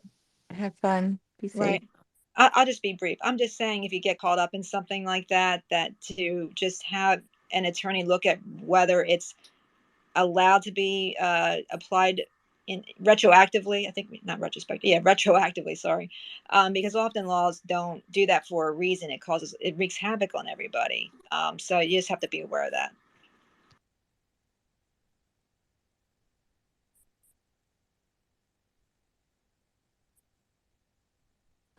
Where did the baboon go?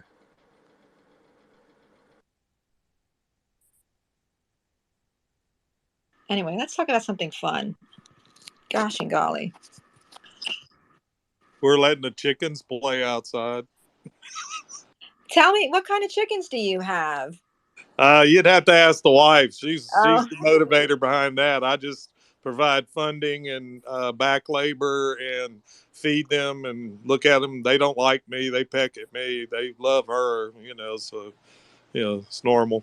oh, my neighbor used to have a rooster that would sneak up on him when he was working on his Volvo, which was his baby, and it would just peck the shit out of him just for fun. And he like freaked out and he picked it up one day and just threw it, and that rooster went like flying halfway across the property line.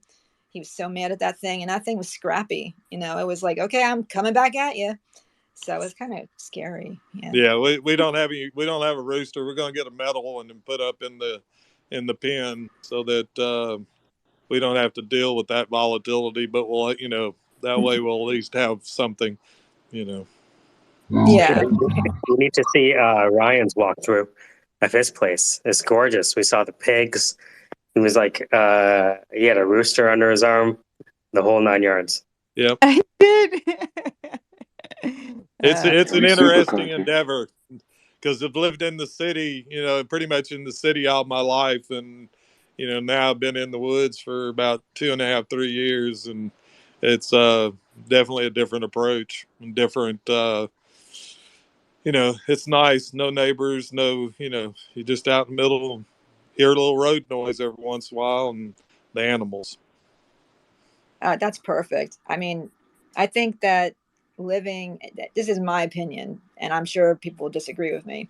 I mean, I've lived in cities and I'm definitely not a world traveler, but, um, when I compare how I feel living in like DC, uh, and compare that to uh, living in the woods or just having long trips where, I rent a cabin in the woods. I think that the quality of life is better like outside cities, but that's just me. There are great conveniences to cities that I love. There's ballet, there's Broadway, there's that cultural stuff is wonderful, but it's also tough to beat.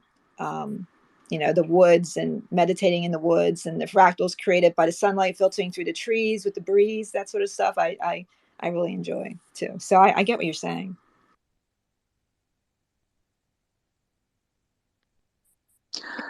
Hey guys, I've got to step out. I've got a couple of meetings later this afternoon, so I've got to get around. But You have your great space coffee as coming up. always. Hey, I'm Crypto, sorry. you have your coffee coming up with Yeah, the yeah, two and wise then three kings. yeah. I need to shave and kind of look presentable. Shave for the coffee. Yeah, probably more That's for a the one to coffee three than the thing. company. Yeah, I love it. I All love it. right. Well, Have a good luck great with week. everything, eh? Let us know how Yeah, it goes. yeah. Hey, good luck with the finance program too. I'm going to be real interested to see kind of what you end up with as it comes to name and how that progresses. I'm pretty interested. Casey's been a loan officer for a long time. I think he's helped more people get into their first house than most people. So he has a unique perspective on the obstacle course to get there. But yeah, there's some Nice. positive things happening. It's worth him failing given what he's trying to do, you know? Yeah, I absolutely agree. I All right. will if I'm not jumping on the rest of the weekend, I will definitely be back next week. So everyone have a good one. Amazing. I'll X, go ahead. Yes, where is the baboon? I will get vengeance for my people of the sea. Can't understand anything. Huh? To be honest. Sounded ominous though. Yeah, try a different one. Easy on me. Can't understand anything. And the otters. Yeah, Give, it's just not coming through, dude. give us a higher pitched one because that doesn't work.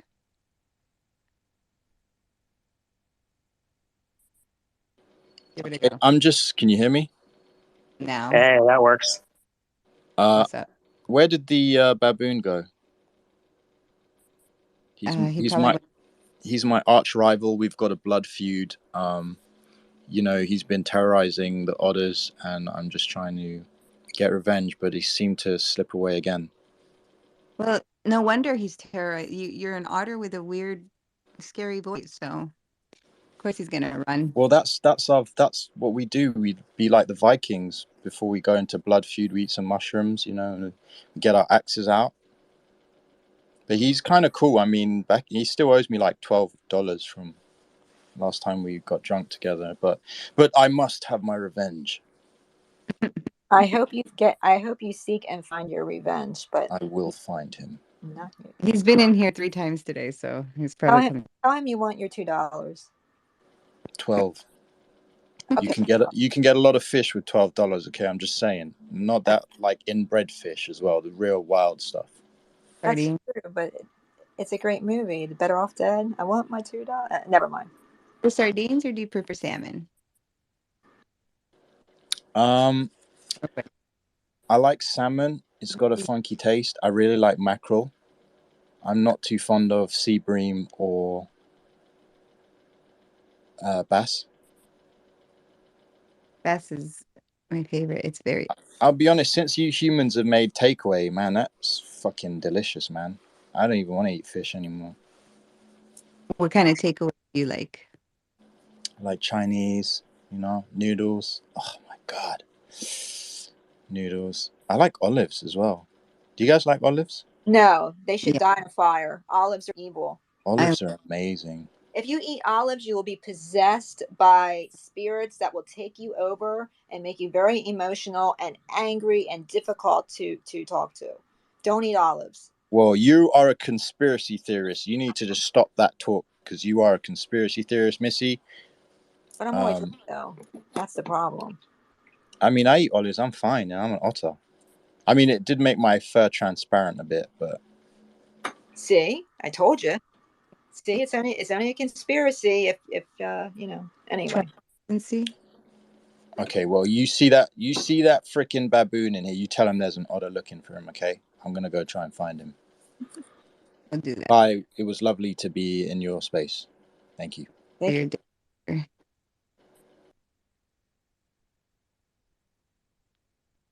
I like otters. They're cool. The person that one of the people that I worked with in Reiki, she has like a little otter non-for-profit. Yeah, I gotta sign off too, guys. My little man needs to get his hair cut, and he has to play on the phone at the same time. So I'll hit you guys back up in a few. Take it easy. Bye. What's up, Ruckus? Hey, ladies. Hey, Mike. How are you? Mike, are you there? Hey, guys. How's it going? No. I'm here. Okay, cool. Question for Mike. Yeah, I didn't mean to be postal earlier. I'm sorry. I wasn't actually that upset. I just feel that it's important that something eventually gets reconciled there. So I'm sorry. No, What's that? I think what Casey's building is exactly for people. Like he got out of underneath $1 million of debt.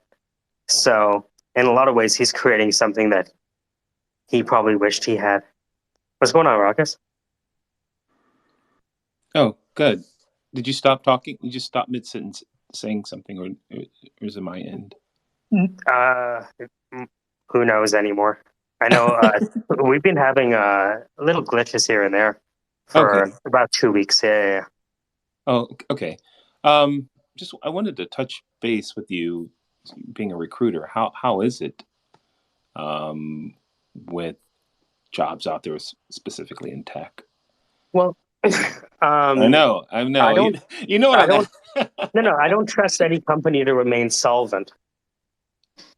Does that make sense? So the entire of job searching has changed because I make sure that people have as much optionality as possible.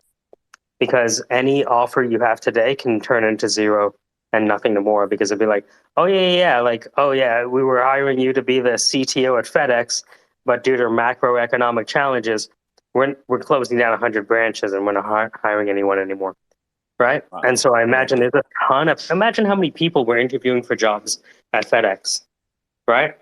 Yeah. And we've seen that happen. Like if you go on LinkedIn, right? It'd be like, hey, I'm a super duper software engineer, and I had to cancel my plans to go to the US because Metaverse is no longer hiring. That's happening over and over and over again. Is that a So the shift only, that's just starting, or is that a? um, in my eyes, it's always been there. Okay. I think it's just happening faster now because now that interest rates are rising, entire business models are falling by the wayside because Now, these business models are based on boarding. is it is it across is it across different sectors, or is I it? mean, look, it happened in fucking crypto, right?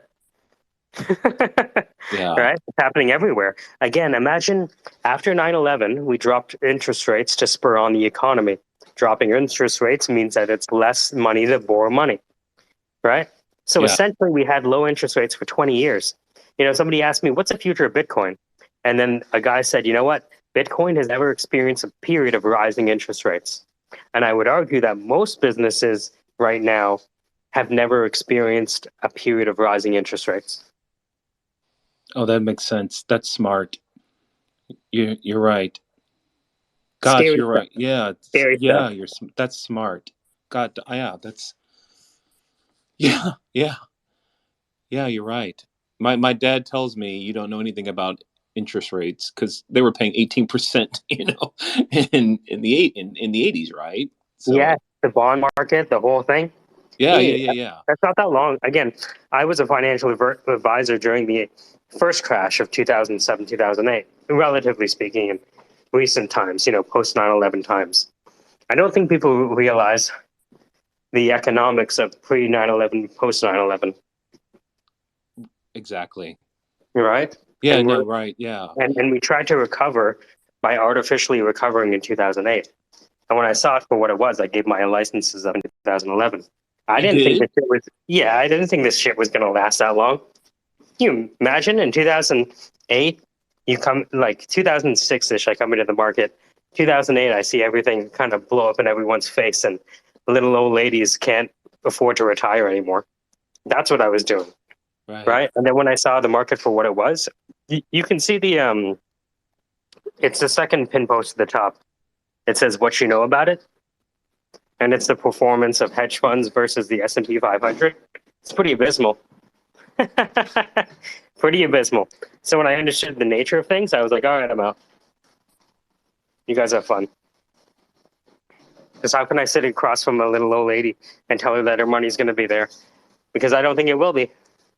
Oh, yeah, you have a pension plan? Yeah, that's nice. Ask someone in Greece what their pension plan is like. They'll tell you. Oh, Because I they were remember that too. because they That were was. rioting in 2008. Yeah. I remember that. Uh-huh. And you can see people outside of Chinese banks getting rushed by police officers because the deposits You think deposits are being frozen in crypto? You should see what's happening in. It's dark. But again, after having worked in the industry, that's why I never really have too many discussions on like finances because I've already made peace with it. Right. And it's dark out there. Yeah, but at the same time, there are a lot of people, not minimizing what you're saying is absolutely true. It boggles my mind that there are people who created wealth during that time too. It's like there is money to be made. Like the assumption is that people make money when the price goes up. People make money when the price goes up and when the price goes down. Exactly. It's just counterintuitive to make money when the price of something is dropping.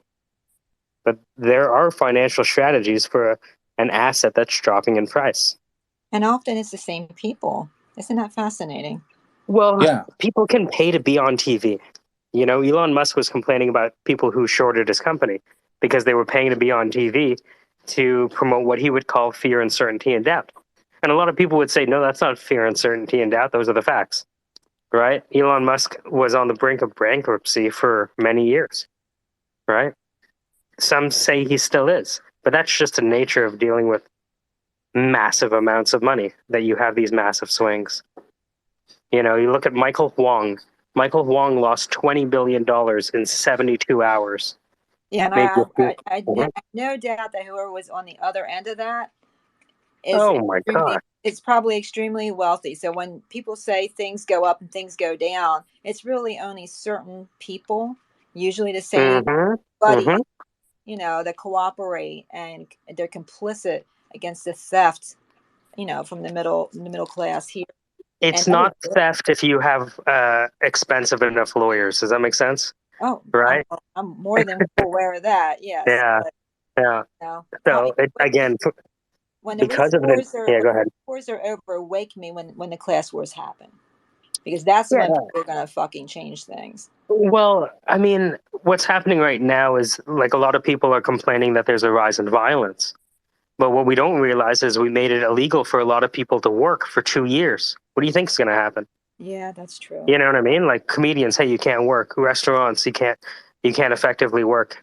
There were people who had like 3-year leases on prime real estate for their restaurants, and then they were told that, oh yeah, you can't open your restaurant. And they're like, well, I still keep getting these rent demands every month, so what the fuck?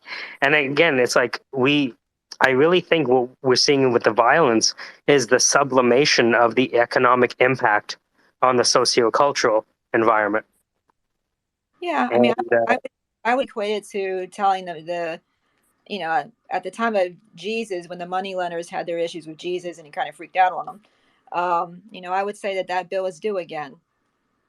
Yeah, I mean, that bill comes due over and over and over throughout history. The reason that the bill might be coming due for the U.S. is because they won 2 world wars, which allowed them to denominate the world's currency. Right? And so now, now that we have rising powers like China, which they should rise, they're very intelligent people, and India, which they should rise, very intelligent people. I think we forget 100%. That we've lived better than 99.9% of the world for the past 100 years. Even living as a bum in the U.S. is better than living in most countries. Probably, yeah. I think you're right. At the same time, I'm in this country because communists and capitalists fought over Guyana. So, you know what I mean? Like, which is better? I don't know. Whoever wins, who knows? Right? So it's like, I'm a product of being here because larger nations fought over a smaller one. And why shouldn't they? There's oil off the coast of Guyana. Who isn't going to want to have a stake? And we have this. Yeah, go ahead. No, I thought. I'm sorry. I thought Ruckus down there was going to say something. Yeah, go ahead. Yeah. Don't get me wrong. A lot of people are a lot of people in India, for the first time in their genetic history, have money left over at the end of the month. Like India last year or 2 years ago crossed over $2,000 of GDP per capita income, and that's when China exploded. So they're expecting the same thing from India, and I think you're seeing it happen if you look at who's in the C-suite of all these technology companies. You know, even Starbucks has an Indian CEO. FedEx, who announced that FedEx would be changing their outlook? A Subramaniam. You have Parag Agrawal at the top of Twitter. You have, I think, there's a female who's a CEO, Indian, Pepsi. Last time I checked, who's at the head of Google? Who's at the head of Microsoft? Right? I They would all come never. from one country.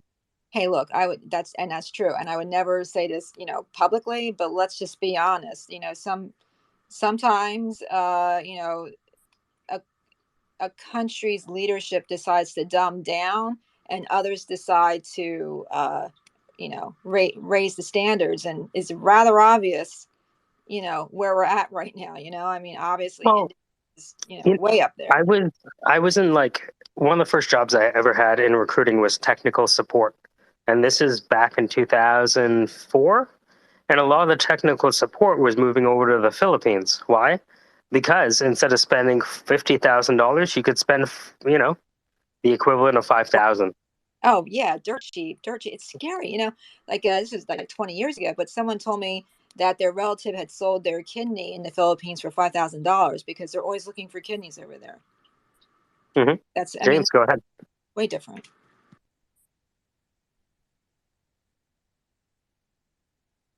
Yeah, go ahead, James.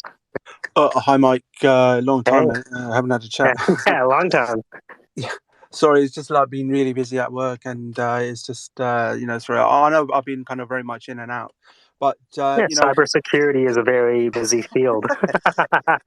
But do you know on Thursday Uber got attacked? So got hacked. Last Thursday. I saw that. Did you see that? Well, it was announced that they got hacked. When they got hacked, it might have been 12 to 18 months ago. Yeah, absolutely. Yeah. It's just the news doesn't actually come out, unfortunately, any sooner. So that's the thing. The tech firms won't take any action till they do get attacked, and that's what the problem is. Is just what you were saying about these companies, tech firms, that why they go abroad for their customer service, for their technical support, and very much that's what happened in the UK. They outsourced every major enterprise company customer service, tech support to India, and because it was so cheap, and they couldn't care less about customer service. The language barrier they had over there in India, and especially in the UK, like the English, the Scottish, the Irish, the Welsh. I can't imagine. Exactly. You can imagine that if an Irish person calls a call center in India, you can imagine the language barrier. It's going to take you about a 10-minute problem can be solved, and it's going to take them about 4 hours, 5 hours to understand what the hell he's saying. It's just that kind of. To your point, what happened is in the early 2000s there was an offshoring. You know what happened 5 years later? There was an onshoring because it took 5 years for them to lose enough money to realize, fuck, this is how we're losing money. All right, bring everything back on. We're actually losing more than we thought we would save. And so there's this cycle of offshoring and onshoring. I think it's all about saving money, Mike. It's all about these greed corporate, these way at the top, who are making these kind of decisions. And what I saw was that as soon as there's a new tech center open in India, they're very much trying to kind of let those people know what the culture is like, what the English culture is like, the Irish culture. Try to understand. They literally recruiting people off the street. They'll ask you, "Can you speak English? Can you understand English?" That's it. You got the job. And literally it's just that's it. There's nothing, no strict criteria. Literally you can understand and speak English, you're very much got the job. And they're all uni students, university and college students. And literally that's what happened. And people kind of got really fed up in terms of that's how they very much came back in house, and they started to kind of open call centers because like kind of affected the economy, affected the actual quality of service and everything, and it's just like literally all kind of had a knock-on effect, Well, and keep that's in why they mind though, absolutely. then Yeah. imagine you're a CFO and you get extra compensation based on meeting an arbitrary target, right? So if your compensation horizon is over the next 18 months to 36 months, and you're able to show that win, regardless of what the fallout is, you're going to go for that bonus, right? So a lot of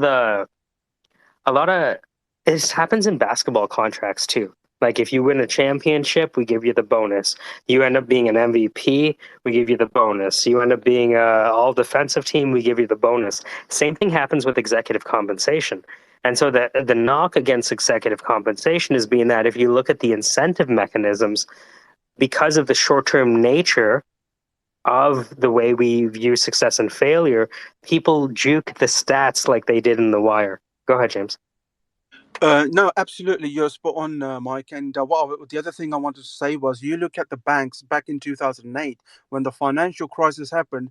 Not a single banker went to jail. Not a single person, right through to CEO and CFO. Literally, they took millions of bonuses and to heck with the mortgage companies, to heck with the customers, to heck with whatever. And not a single person went for any kind of financial issues that people were struggling to make ends meet. They were struggling to make payments, and these financial bankers and investment bankers were making millions. And and when the financial crisis happened, and literally who actually got these banks literally back online, the government had to pay back the money and get them out of their issues, and it was just somehow Yeah. it's The, yeah. the challenge is how much of that financial wizardry is propping up our economy in the first place. How much of that activity has to be in the economy for us to have our economy run the way it does? It's a scary notion that it's not that gambling is a bug, it's also a feature that keeps the game going. If you look at the derivative exposure of Deutsche Bank, it was like in the trillions or something like that. And even I think there was like a story of like they blame this one like single black trader, like the whole thing, and the guy had to go to jail. So yeah, it's again for all of those reasons. That's why I got out, because I saw once you see what it is, you have a difficult decision to make, which is you know what it is, right? Like, do I go forward with willful blindness, or do I try to hold on to a piece of my soul? And a lot of people you will always find yourself making that decision, but it's again, I couldn't sit in front of a lady asking me, "Hey, can you help me with my savings?" I'm like, and I'm not even sure if this company is going to be around in fucking 25 years, so no, I can't tell you with any confidence what you should do. Yeah, and that's not to say people shouldn't try to work in the system for change, as baby Yes. stepish as it would be, if they have the stomach for it. But most people Yeah. don't. Yeah, I didn't want to do it. That's how I got into stand up. I started doing stand up after finance because I was like, okay, I need to do something completely that's not business just to keep my sanity. Oh, absolutely. Oh, James, are you got your hand up?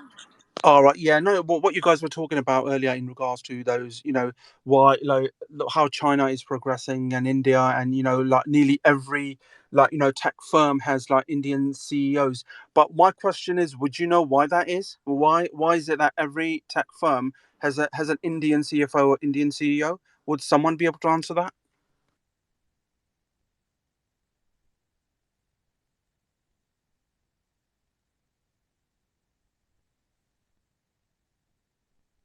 Zach.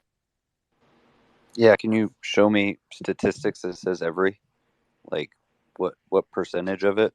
No, no, I'm or saying like a is, majority of them, like majority of like well-known, like Mike was saying, like Microsoft and like other Google and other like I just kind of like want to find want a reason. Just if anyone's got a reason why that is, or is it literally just a Oh coincidence? no? Every Well, no, tech but, firm has got I but was Indian. just wondering what the difference between conflation of every tech firm hmm, and no, and I would some say it's large all of firms. all of the most important firms in the world from an IT perspective are run by Indians. Why? Because we've been outsourcing our IT work for the past 40 years to India.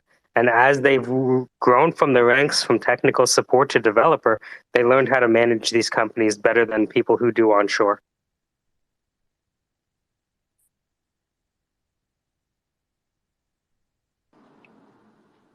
Oh, that's cool. Okay.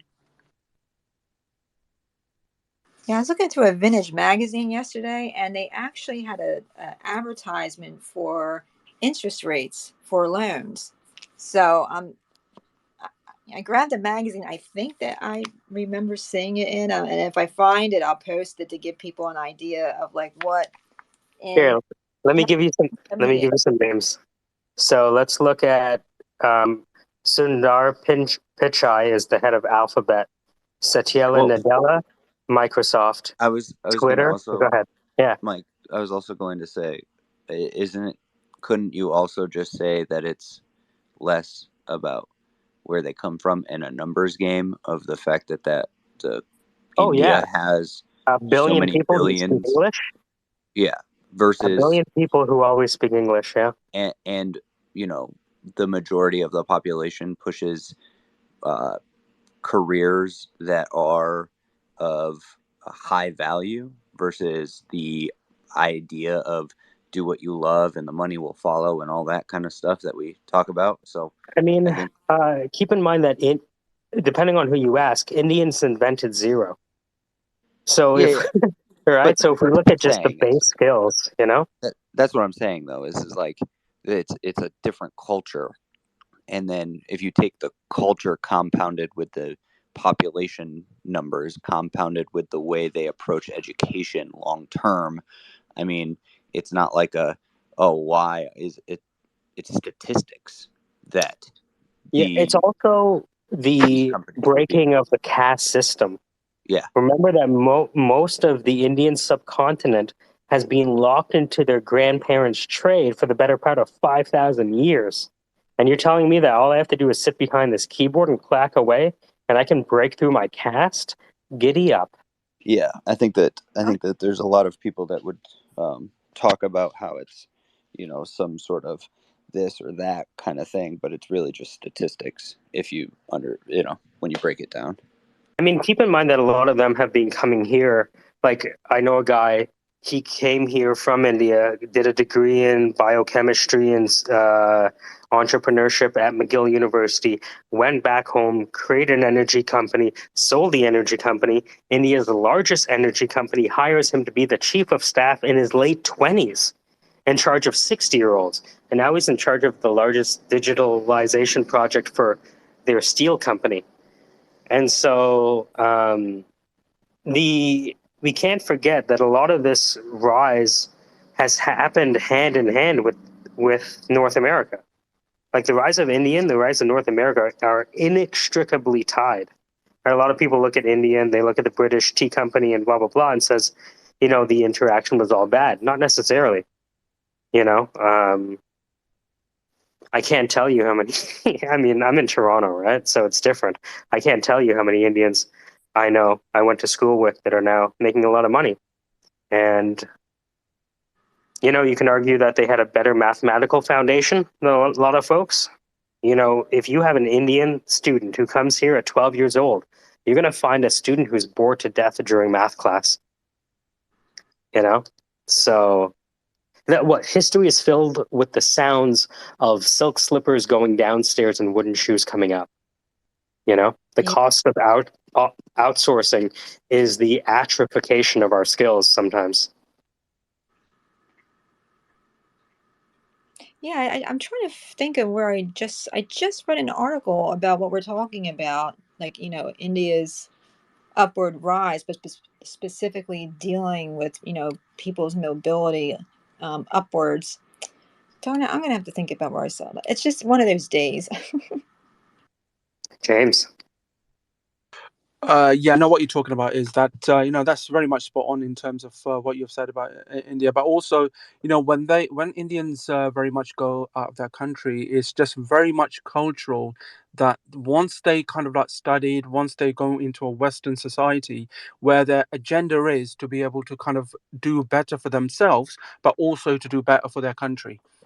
And in terms of going back, so they don't intend to kind of like stay at a certain stay for a certain period of time, but they want to study, do hard work, and very much go back and kind of like develop the country, Mm-hmm. develop their knowledge, Yes. build a company, and that's what their thinking is. Because and that's what they do. Then when they come to the US or UK or Europe, they're very much kind of all mentally kind of ready in terms of they've got a family to support, they've got someone to support back home, they've got someone that they have a responsibility of. Happens with the Philippines. Do you know how many people back home in the Philippines eat because there's a single Filipino nurse working in North America? There's a lot.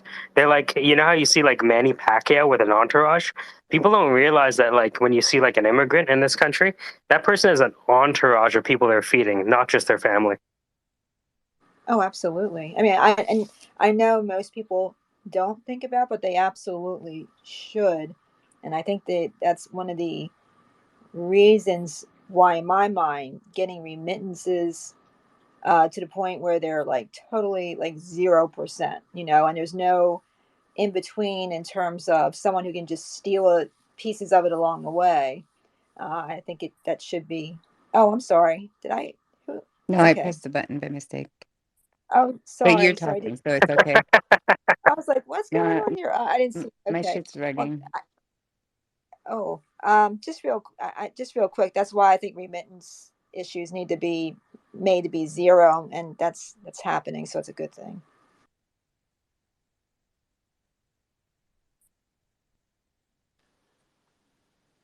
Yeah, I mean, if you look at, Vitalik is from where? Vitalik is not Canadian, right? Steve Jobs' dad was from Syria,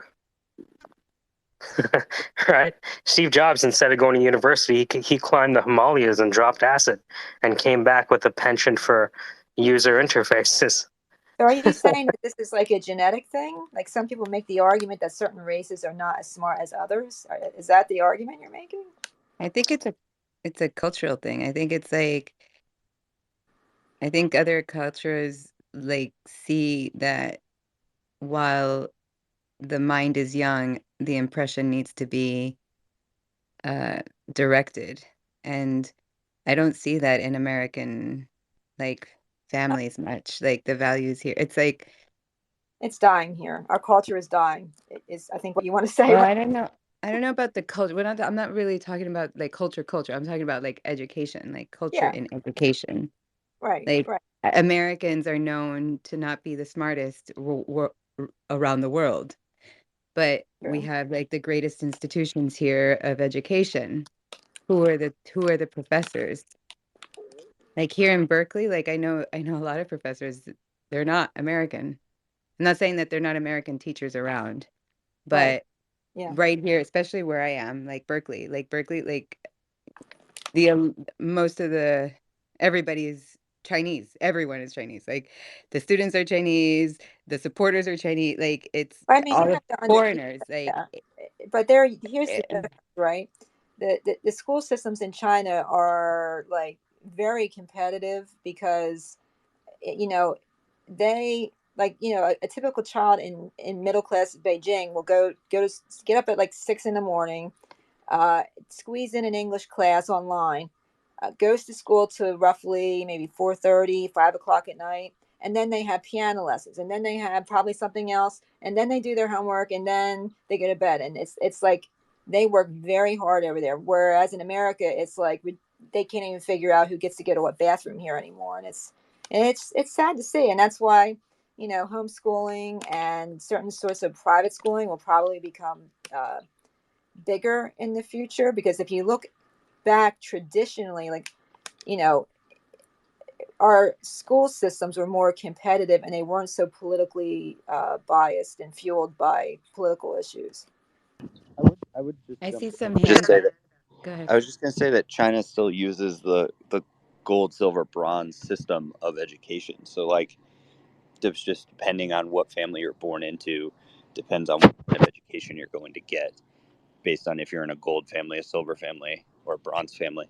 And so a And lot of those kids who are in bronze and silver families have to go online and find the education themselves, or they're not allowed to get it in the country. So just yeah, it does affect. additional. They do have a So growing. who are the families that export their kids? And then like, because I'm going to tell you, I've been here for 10 years and I know at least five, well, I can't give a number, but I know a lot of people that are like, that came here and have their education and then that have gone back to their country to build. Yeah, So who are the ones? gold and silver families. So the top Oh, 25%. 25%. Got it.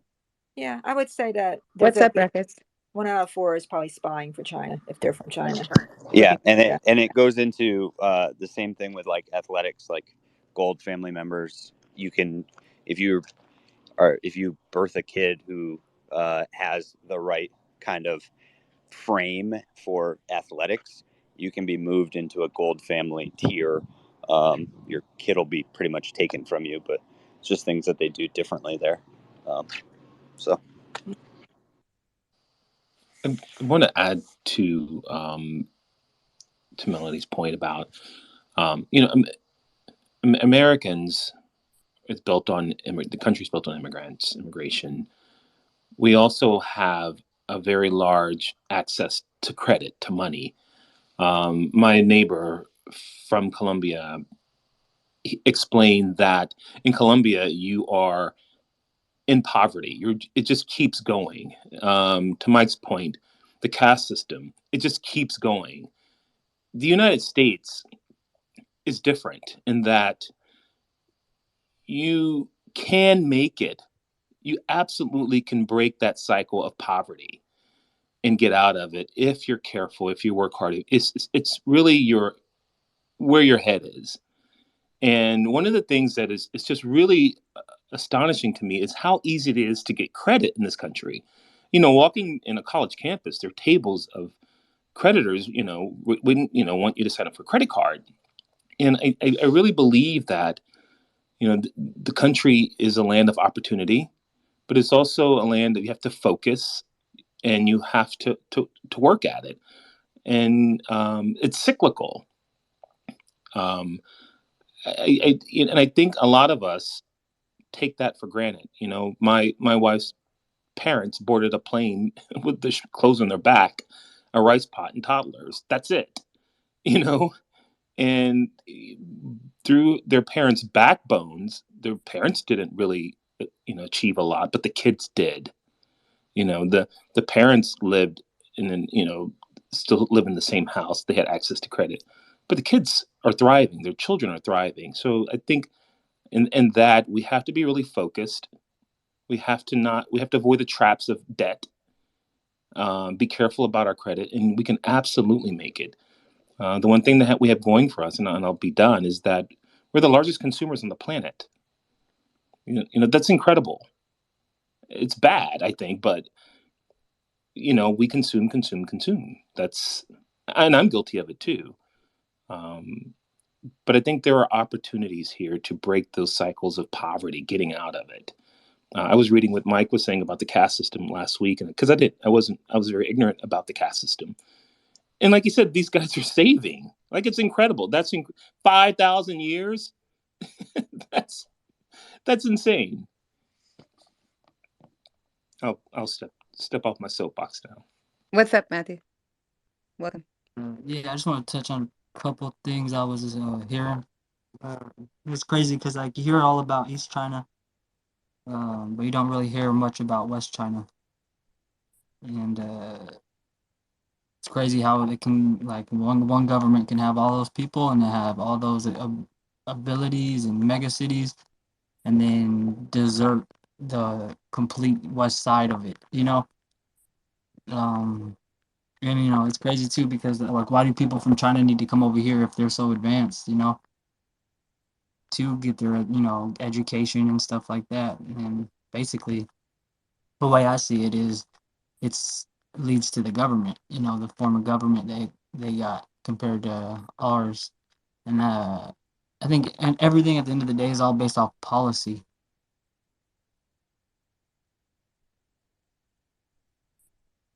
Yeah, I mean, we can't forget that the internet that everyone is working on was created by the military of the United States.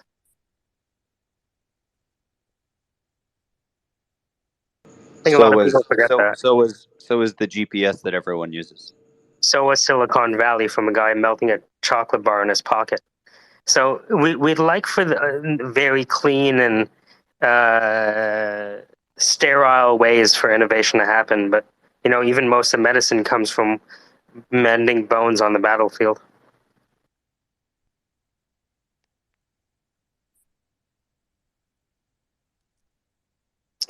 Yeah, I think we don't use the word American dynamism. That's kind of a phrase that's kind of spoken about in different circles, but I think that there is a place for it. And I think, that's why I'm so interested in what Zach's doing, because Zach taught me how to move from doing things myself to managing processes so that I could free myself to do, more sales, for lack of a better term. So people come, Dinesh D'Souza, a very controversial political figure. He's Indian.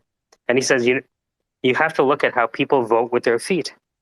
There is a reason why the world votes with their feet to try to come here. And as bad as we think it might be, people are still voting with their feet to come here at a chance. And I think that tells us there's still yet something unique about North America. Oh, I absolutely agree. I mean, I keep saying this. I mean, you can do worse. Like you can.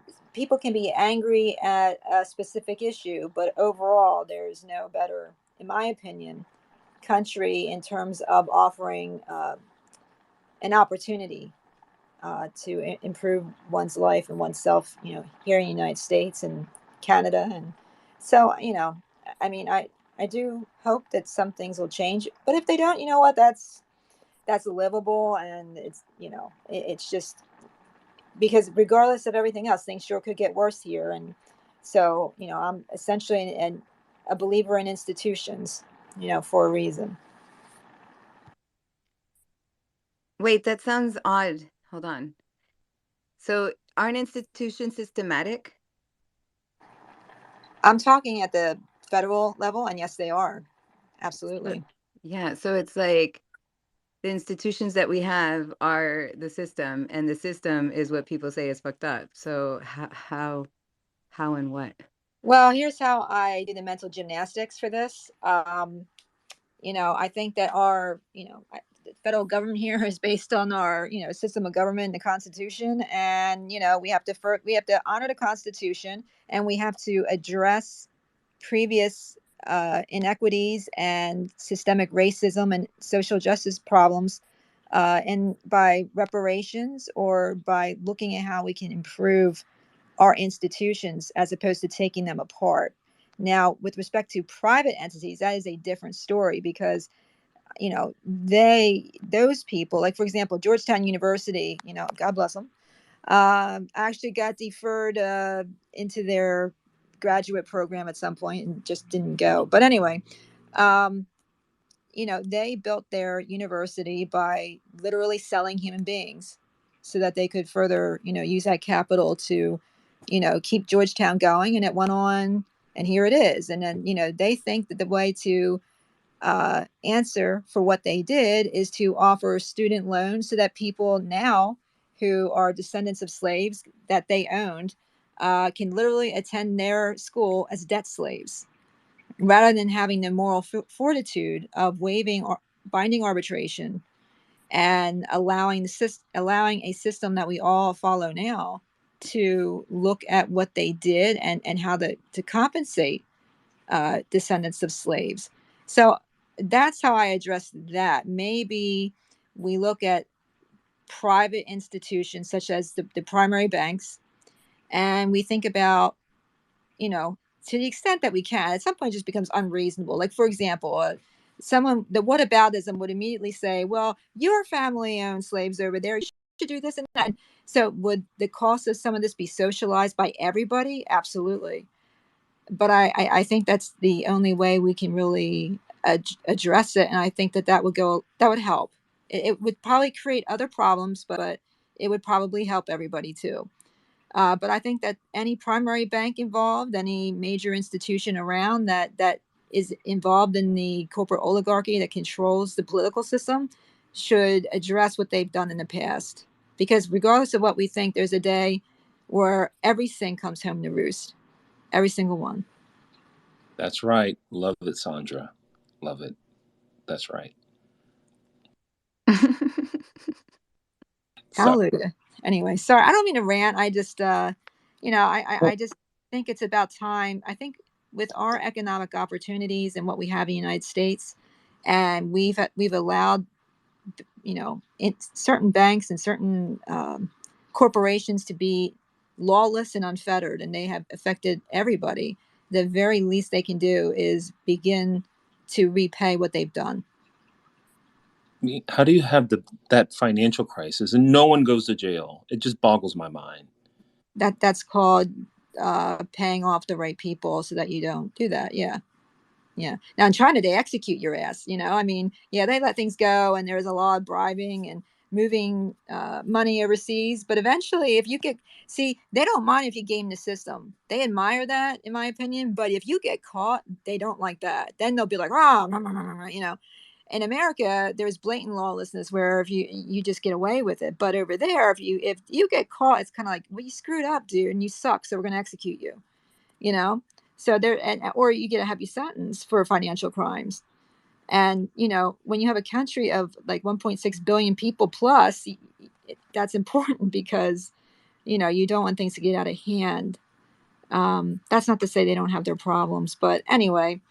I'm not saying do anything that severe here, but I think that we can be reasonable, and those that have done things and know that they've done things can be reasonable, and we can all agree to a fund that would recompensate the current people and future generations of people that have been victims of their inequality and the policies that they've caused that have led to inequality in the past.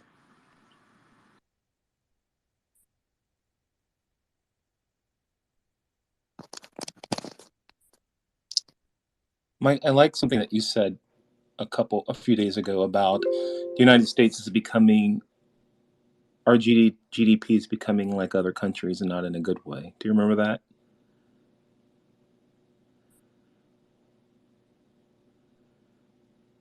Well, again, like when we look at numbers, I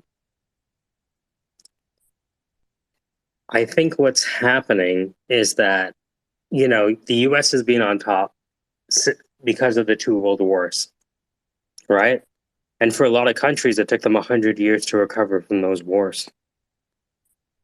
Even if you look like at Iran, the Mongols took over that part of the world and completely devastated that civilization. Some people say it took 800 years for, Iran and Iraq to recover from their encounter with the Mongols.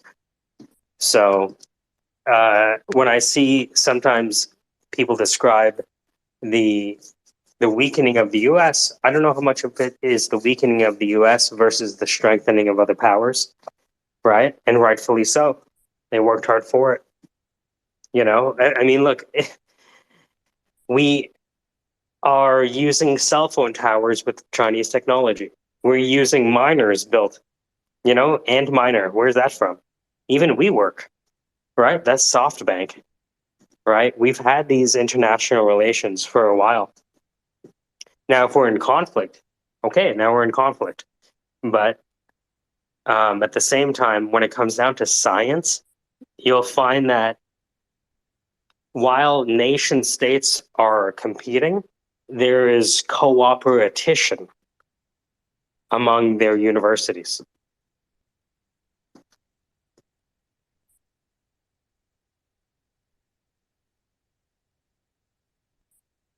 Yeah, that's something we don't really do here anymore.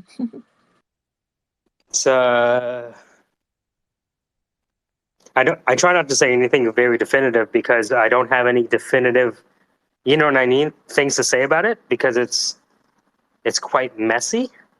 If anything, I've learned that, you know, if I want to see something change, then I'm going to have to do it myself because I'm not about, because if I wait for other people to do it, you can either make a plan or be a part of someone else's. The challenge is when you're part of someone else's plan, you might not like what they have planned for you. That's spot on. Mhm. I get that. That's I was having the same discussion with a friend of mine about the black community and how a lot of blacks want to move as a group, and you really can't, you know, as a group. As we compare other cultures, why do the Jews move together? Why do the Asians move together? And it's like, do they really? You know what I mean? Do they really? So you'd really have to go off on your own. Um, I call it the narrow road, and I have to be prepared to be on that narrow road by myself, uh, and embrace the loneliness that may be on the narrow road while everyone's on the broad road. But while you're on the narrow road, you do meet like-minded individuals. Doesn't matter what race or color, you know. Um, so that's been my personal journey. Um, Finding like-minded individuals with the same values on the narrow road is pretty crowded. Not as crowded as the broad road, but it's good company.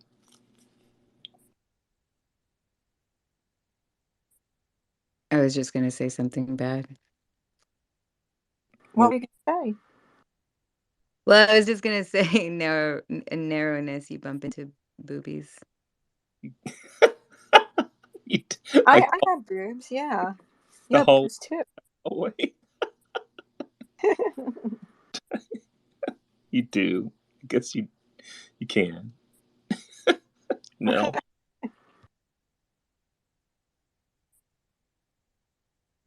John, I'm sorry. Go ahead, John. Oh, it's like, hey, I'm gonna listen, but I just wanted to chime in because I'm black too, or whatever, and I'm gonna back you up on this saying like it's really stupid when people say like, you know, oh, us as black people we need to move as a unit or whatever, and then they compare to other groups, but it's like, for one, you know, a lot of these groups are much smaller than black people. Like, quote unquote black people could be 2 billion people. So the idea that you're going to get 2 billion people to agree on anything is insane. But yeah, I just wanted to back you up there. Thank you for saying that. Yeah, I think if anything, people move as classes, not as races. That's you know what we've been people don't realize that, you know, there are so many isms we're focused on. Racism and it's classism it's the one that's moving, it's the biggest one.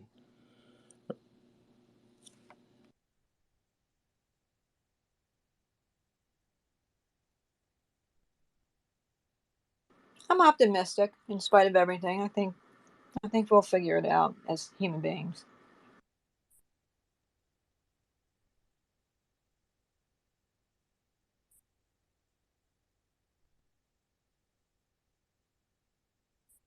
And remember, folks, you're only lonely on these very difficult roads if you wear a lot of cologne. Cologne means alone because you stink.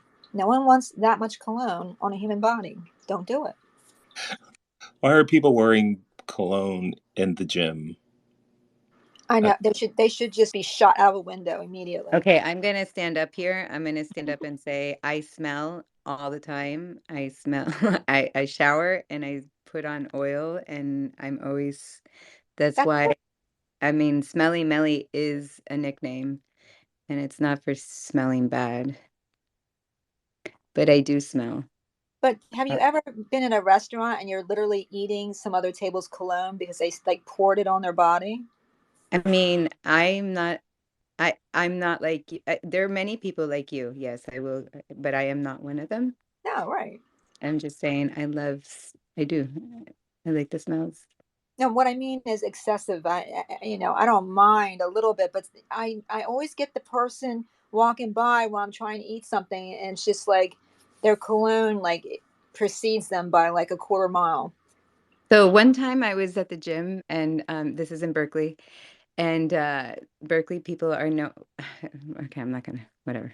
I digress. Okay, so I'm in the gym and I'm in the locker and I had already been spoken to like months back. They're like, "Oh, try and dial down on the smells." I'm like, "I'm showering. I'm gonna put my oil on." This time I was using cider, like apple cider. I was doing like a cleansing thing, and then four people in the like in the they exited the shower, and when I Oh, was like, they didn't see me because they didn't see who it was. But then when I came to my locker, two of the girls that exited, they're like, "Oh, you're the one with the cider." I'm like, "Yeah, what? Now you're gonna tell me I can't use like I can't do that?" And they're like, "Okay." I'm like, "Leave me alone. Like you see me here all the time. Just let's get used to it." But yeah, a lot of people do not like smells or excessive smell or no, I'm artificial not. smells That's or okay. I'm talking about like the 1970s. Chicka bong bong. Sort of disco poured the cologne on in the bathroom type stuff. I'm not talking about like stuff like that. if you smell my toes, they smell of perfume. If you smell my hair, they smell of perfume. If you smell of my ear, my finger, my elbow, like I will smell of something. There's not a so I am the person you're speaking of is what I'm No, trying to I'm say. not. I mean, or no, you Yes. are not. I'm talking about people who lose their mind and put half a bottle on their head, like, and it's like it smells awful. Like they picked like the '70s cologne that's like really, really pungent and supposed to be manly, but it actually smells like something else that you can't describe. Now I know what you mean, and I'm not talking about that. But I'll duly noted.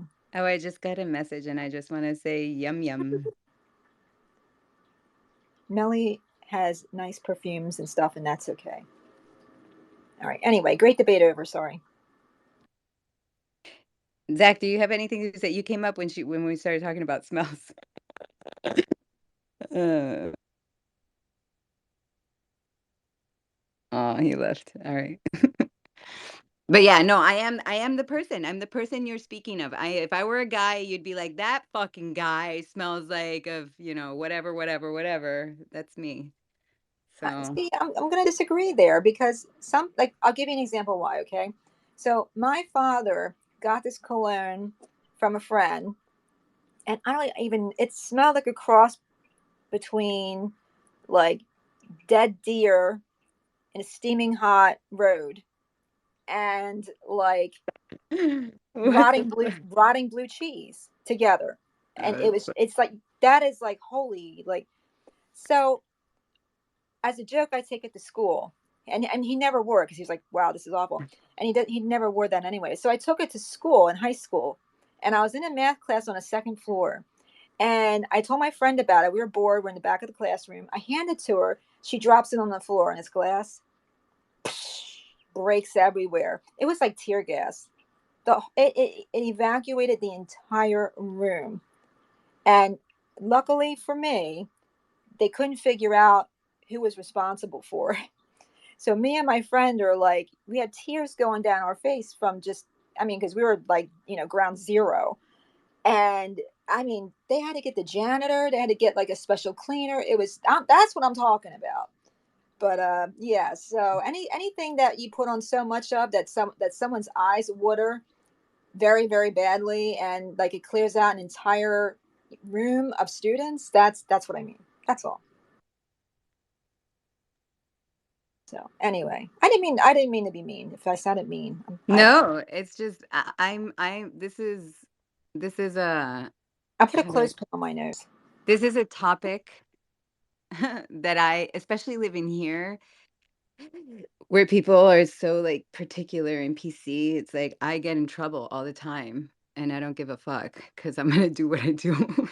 See, that's the sort of shit where I'm complicit. I would be your unindicted co-conspirator, except I'd come up with something ridiculous, like I'd put sulfur in the air ducts and let that place freak the fuck out, or something like that. But yeah, no, I get that. That's different. A little different. I think it's different. Maybe I'm the asshole. I don't. Anyway, Mike's like Mike just had these wonderful conversations, brilliant stuff, analysis on India, and I'm like, yeah, cologne's, cologne smells, alone is bad because of cologne, and oh, so sorry, guys. See, I can clear a room. What is? Yes, you can. What? But I think we all can. What? What? What is your favorite perfume? Geez, I really like Tuscany Perdona. I wear that in the winter, and then in the summer I'll wear like vanilla musk, or I'll wear like pink. I had pink sugar in the bathroom right now, but not overly cloying, just sweet and nice. When I was a guy, it was Polo Sport. Oh yeah, Right. Yeah, that was the Right. 90s one. The blue one or the green? The Or blue one. The yeah. blue one with the flag. Yeah. Yep. We used to go to the States so we could buy it like from the cheaper spots. Yeah. Like Or what about CK1? Did you jump on that one? that was a thing. I know with Jamaicans they would mix like two different types of musk. Yep. Right? So everyone had their formula. Like, I know like at least the West Indians I knew, the men used to wear musk and sometimes two different kinds. But then like my generation, we, wore again, Polo Sport, at least for brown dudes, was very popular. I can't speak for anyone else. Maybe CK as well. I think Armani had something called Romance, which was really good. Nice. Yeah. Romance. So What about I just want to let you know, like you guys should be getting an email from me about the voice acting class today. Stephanie and Christian are just recording a video right now, just saying, "Hey, how's it going, everyone? You haven't seen Steph before. This is Steph, and glad to have you aboard, and all that kind of good stuff." So you'll see an email today. oh, terrific! I'm so looking forward to that. I'm very eager to get started and learn some things. I've never done voice acting before, and when I think about voice acting, I always think of those Michael Scott scenes where he's going into the improv and like shooting everybody and being an idiot at the office. I don't know. I got to stop talking about the office, but there's so many like life examples. But no, I mean, obviously, this class is going to be way different than that. I just mean from a comedy perspective, I kind of worry that I'm going to do the same thing Michael Scott did. So I'll have to really be on my guard to. It's Yeah. It's weird though. Like a lot of people, I've had about 20, 25 people go through this class over the past couple of years, and a lot of the people I thought would be the best kind of fizzled out. And it was weird because it was like, wow, you have such a great voice. What happened? What's your opinion about what happened? Everyone comes to the course at a different space in their life. Does that make sense? And if you really want to take, like, they call it an unlock for a reason, because it's trying to take away all of those things from your voice that you thought had to be there for you to get respect. And, we build up all of these layers upon layers on our voice because we're taught this is what's effective with other people. And the idea of the course is to be able to throw all of those things off. And, to be able to do voices, you have to be able to be comfortable in your bass voice. And a lot of people sometimes don't like the way their voice sounds initially. And that's a psychological thing more than it is a technique on voice acting thing. Sure. Right? Because you can really get in your head. I can't speak for others, but I know speaking improperly because I'm using like the wrong part of my vocal anatomy to do it. Like I know that because I'm willing to, change. I'll miss my voice, but that's okay. Well, I mean, it's not so much missing it; it's the ability to select it when you would like to use it. Oh, I got you. Okay, so you said your bass voice changes, so I'm like, am I going to be speaking like this, or you know? Yeah, like for Allie, it was more her adopting the lower range of her voice because she was always taught that having a lower range in your voice was somehow masculine. Well, I've been told I'm naturally, I think I've been told that I'm naturally in the lower range, but I do get up there, you know. I wonder what mine is. I know sometimes it's low, but when I get excited, I get high. Me too. And those are both characters, right? Yeah. But when I realized that sometimes when I got excited, I couldn't get my point across, that's what I had to address. Does that make sense? 100. Right? Because the clarity part of things is something we often take for granted. And I think a lot of arguments stem from a lack of clarity. Right? I don't mind disagreeing with someone as long as we're disagreeing about the same thing. Right. Right? But when you feel like you're disagreeing at, you, they call it talking past each other. Right? Right. Yeah. So yeah, it's a trip, and I'm not going to say I'm some expert on it. I'm learning about it all the time. Well, You I'm know, glad that any of you.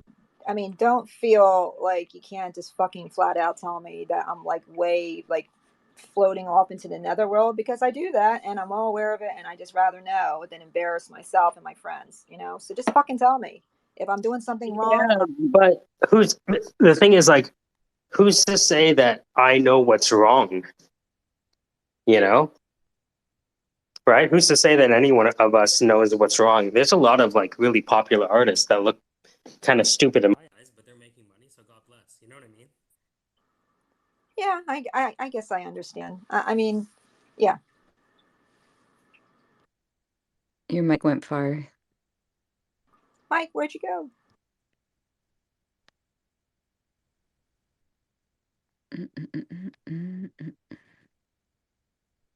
I made myself some lime, cilantro, and garlic rice to have for lunch. Just thought you all should know that. What did you say about lunch? Oh, I made myself some. No, I didn't actually make it from scratch, but I have a lime, cilantro rice or garlic rice for my lunch today. Simple stuff. It's like from this brand that let's see, what does it say? Kinder's Street Taco Bowl with lime and garlic rice. But I'm just eating the rice because I'm lazy. I should have cut up some red onion and put them in the pan fried them, but oh well. That's okay. These are pretty good. Well, Mike, if you got stuff to do, you know, we can. Yeah, I'm in it because I want to Mhm. work on stuff and I don't want to be recorded saying nonsense. So I'm gonna. Yeah, me Yeah, too. well, we're gonna be in touch anyways, like throughout. You know, I and already. obviously I'm seeing you more. Yeah, I'll open a room in a little bit because I have to get on LinkedIn. All But right. I don't want to be recorded saying that kind of dumb shit. So Oh, you're I'm creating a LinkedIn already account. recorded saying dumb other shit. Dumb other shit. Make sure you connect with me. Like my LinkedIn is in my profile. Connect with me. Oh It'll yeah, be cool. linked. Because that way, I kind of want to change. Well, I don't know. I'll have you look at it. I'll send it to you. I'll do that now. So that way you can look at it because my picture is when I was it's older and I liked it. I do like it, but it's anyway, we'll talk about it. See y'all later. Take it easy, guys. Bye.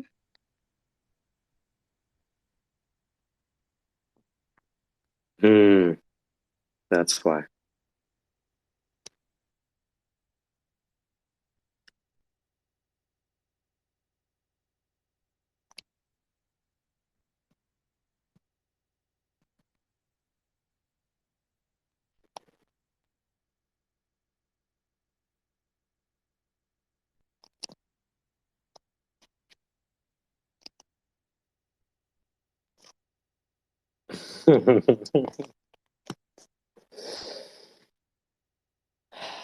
What's going on, James?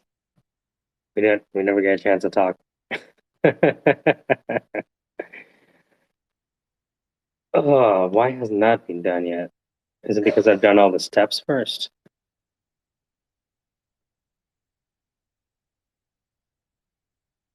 It's just been one of those awkward circumstances where probably it's just no, because I work from home as well, and sometimes it kind of like gets really hectic, and it's just the number of projects I've been involved in. Yeah, it's just because the organization, the company is going through kind of a series of changes because during the pandemic, a lot of redundancies happened. A lot of people kind of moved on or lost their jobs. So and they're literally now kind of having a super recruitment drive, and that's why they've kind of they kind of like hired a lot of people, and I literally started in July, about nearly 2.5 months ago, and and I've been very much kind of the central point of these cybersecurity issues and upgrades and changes, and because they have a huge huge SOC in central London, and I have to actually travel there and be able to kind of Oh, you have to be hands-on the stock? No, no, literally. Well, sometimes it's not strictly speaking, but because my role is very. But you have to be physically present in the stock. Right. That's right. Because I get involved in lots of meetings, and kind of involves me in terms of issues. Coordination. That's right. You're the missing link on the meeting. They can't start it without you. Yeah, because I wish. That's one way to achieve job security and insanity at the same time. It is, mate. The thing is that the job it's a government level job, so it's kind of really high profile, high level, and it's not a public sector. It's kind of for the British government. It's for the military, and it involves kind of a high level encryption where you need to kind of be able to, safe load data storage and everything, and Right. So yeah, so it's very pretty important, and so because I'm the kind of like very much the central focal point and have the responsibility to be able to kind of safeguard the infrastructure, and that's why. Yeah, no, but I'm sorry, Mike, man. I wish I could be in your kind of. I do come in and out, but I just want. Sometimes it just kind of I don't have the time to kind of just get involved in conversations you guys have. That was good. But no, it's always good to see you like in the audience. Yeah. But no, it's going. How's it going for you, mate? Things are good. Some people here from the syndicate were able to attract an investor. Okay. Right. And ever since then, people have started taking their ideas more seriously. Okay. Because they have an example of someone going, Yeah. kind of slaying that funding dragon, so to speak. Okay. Right. So. Oh. So the person you very much recommended on my, I do still have him at the back of my mind. So eventually, no, it's not that. Honestly, it's not that I've totally ignored that. So I do want to kind of go forward, but I'm just very much focused on this at the moment because I'm pretty very much new to the role. So I just very much kind of really inundated with so many things. The first 90 days is all hands on deck. Yeah, and it's just eventually I will certainly we'll come back to you, Mike, and kind of arrange a meeting with the person you recommended, and hopefully very soon. But and even if you're looking for more cybersecurity folks, just let me know the title, and okay, mate. I might know the people. Okay, yeah, no, thanks very much, Mike. That I really do appreciate that, and hopefully, definitely. It's just I just need to get kind of a real. Confidence level, just to be there, just to kind of, like I say, it's just the role is pretty much new to me, and I'm just getting a whole lots of new responsibilities at the moment, and I'm just literally juggling between so many projects. And when you join a company, it's literally, here you go, you need to be there, you need to be there, you need to speak to them, you need to speak to this. It is just like you're kind of being thrown around like a tennis ball, and it's just something which I will definitely once I do get into it and kind of understand the actual functionality, then I'll come back to you. No worries. Thanks, Mike. Yeah, absolutely. Again, the first 90 days is a combination of you being asked to complete tasks, yet you still have to learn enough to complete them effectively. So Yeah. it's like having two jobs at once. And I mean, it sounds like, if they didn't think you could do the job, they wouldn't put you in the middle, Yeah, absolutely. right? Yeah, So 100%. it's a welcome accountability, Yeah, but you have to cherish it yeah. because you don't get another chance. Absolutely. I love it. I love what I do, and in terms of the interview process and selection process, we're really quite tough. And obviously, the scrutiny they go through with for you to be able to, for the corporate level to know that you're the person to fit for this role. Then 100%. I love what I do, and a new challenge is always, in terms of me, I always take it, and I love challenges. I love solving problems, and it's just trying to get there once you do accomplish it, and get the recognition, and that's where you think you've done you did it, and you're getting rewarded for it, and that's what I love. At the end of the day, all that hard work and all that work you've been doing has been rewarded, and that's what I love about this role. Yeah, the reward for good work is more work. Yeah. For better, for worse. Yeah. Yeah. And it's when you're busy, it can feel like a curse sometimes, but it's really the blessing that you ask for. Absolutely, yes. Yeah. Amazing. Well, let's stay close. I'm gonna close this out, but it's good to hear your voice. Yeah, no, same here, Mike. Cheers, mate. Thanks very much. I think you're a great person, and a good friend, mate. And I apologize if I do kind of don't stay long, but No, of course not. Yeah, do your thing. If you're working hard, it means you'll have something good to offer us when you come back. Cheers, mate. Thanks, man. All right. You take care. You too, Right? mate. Catch you later. Thanks. All right. Bye.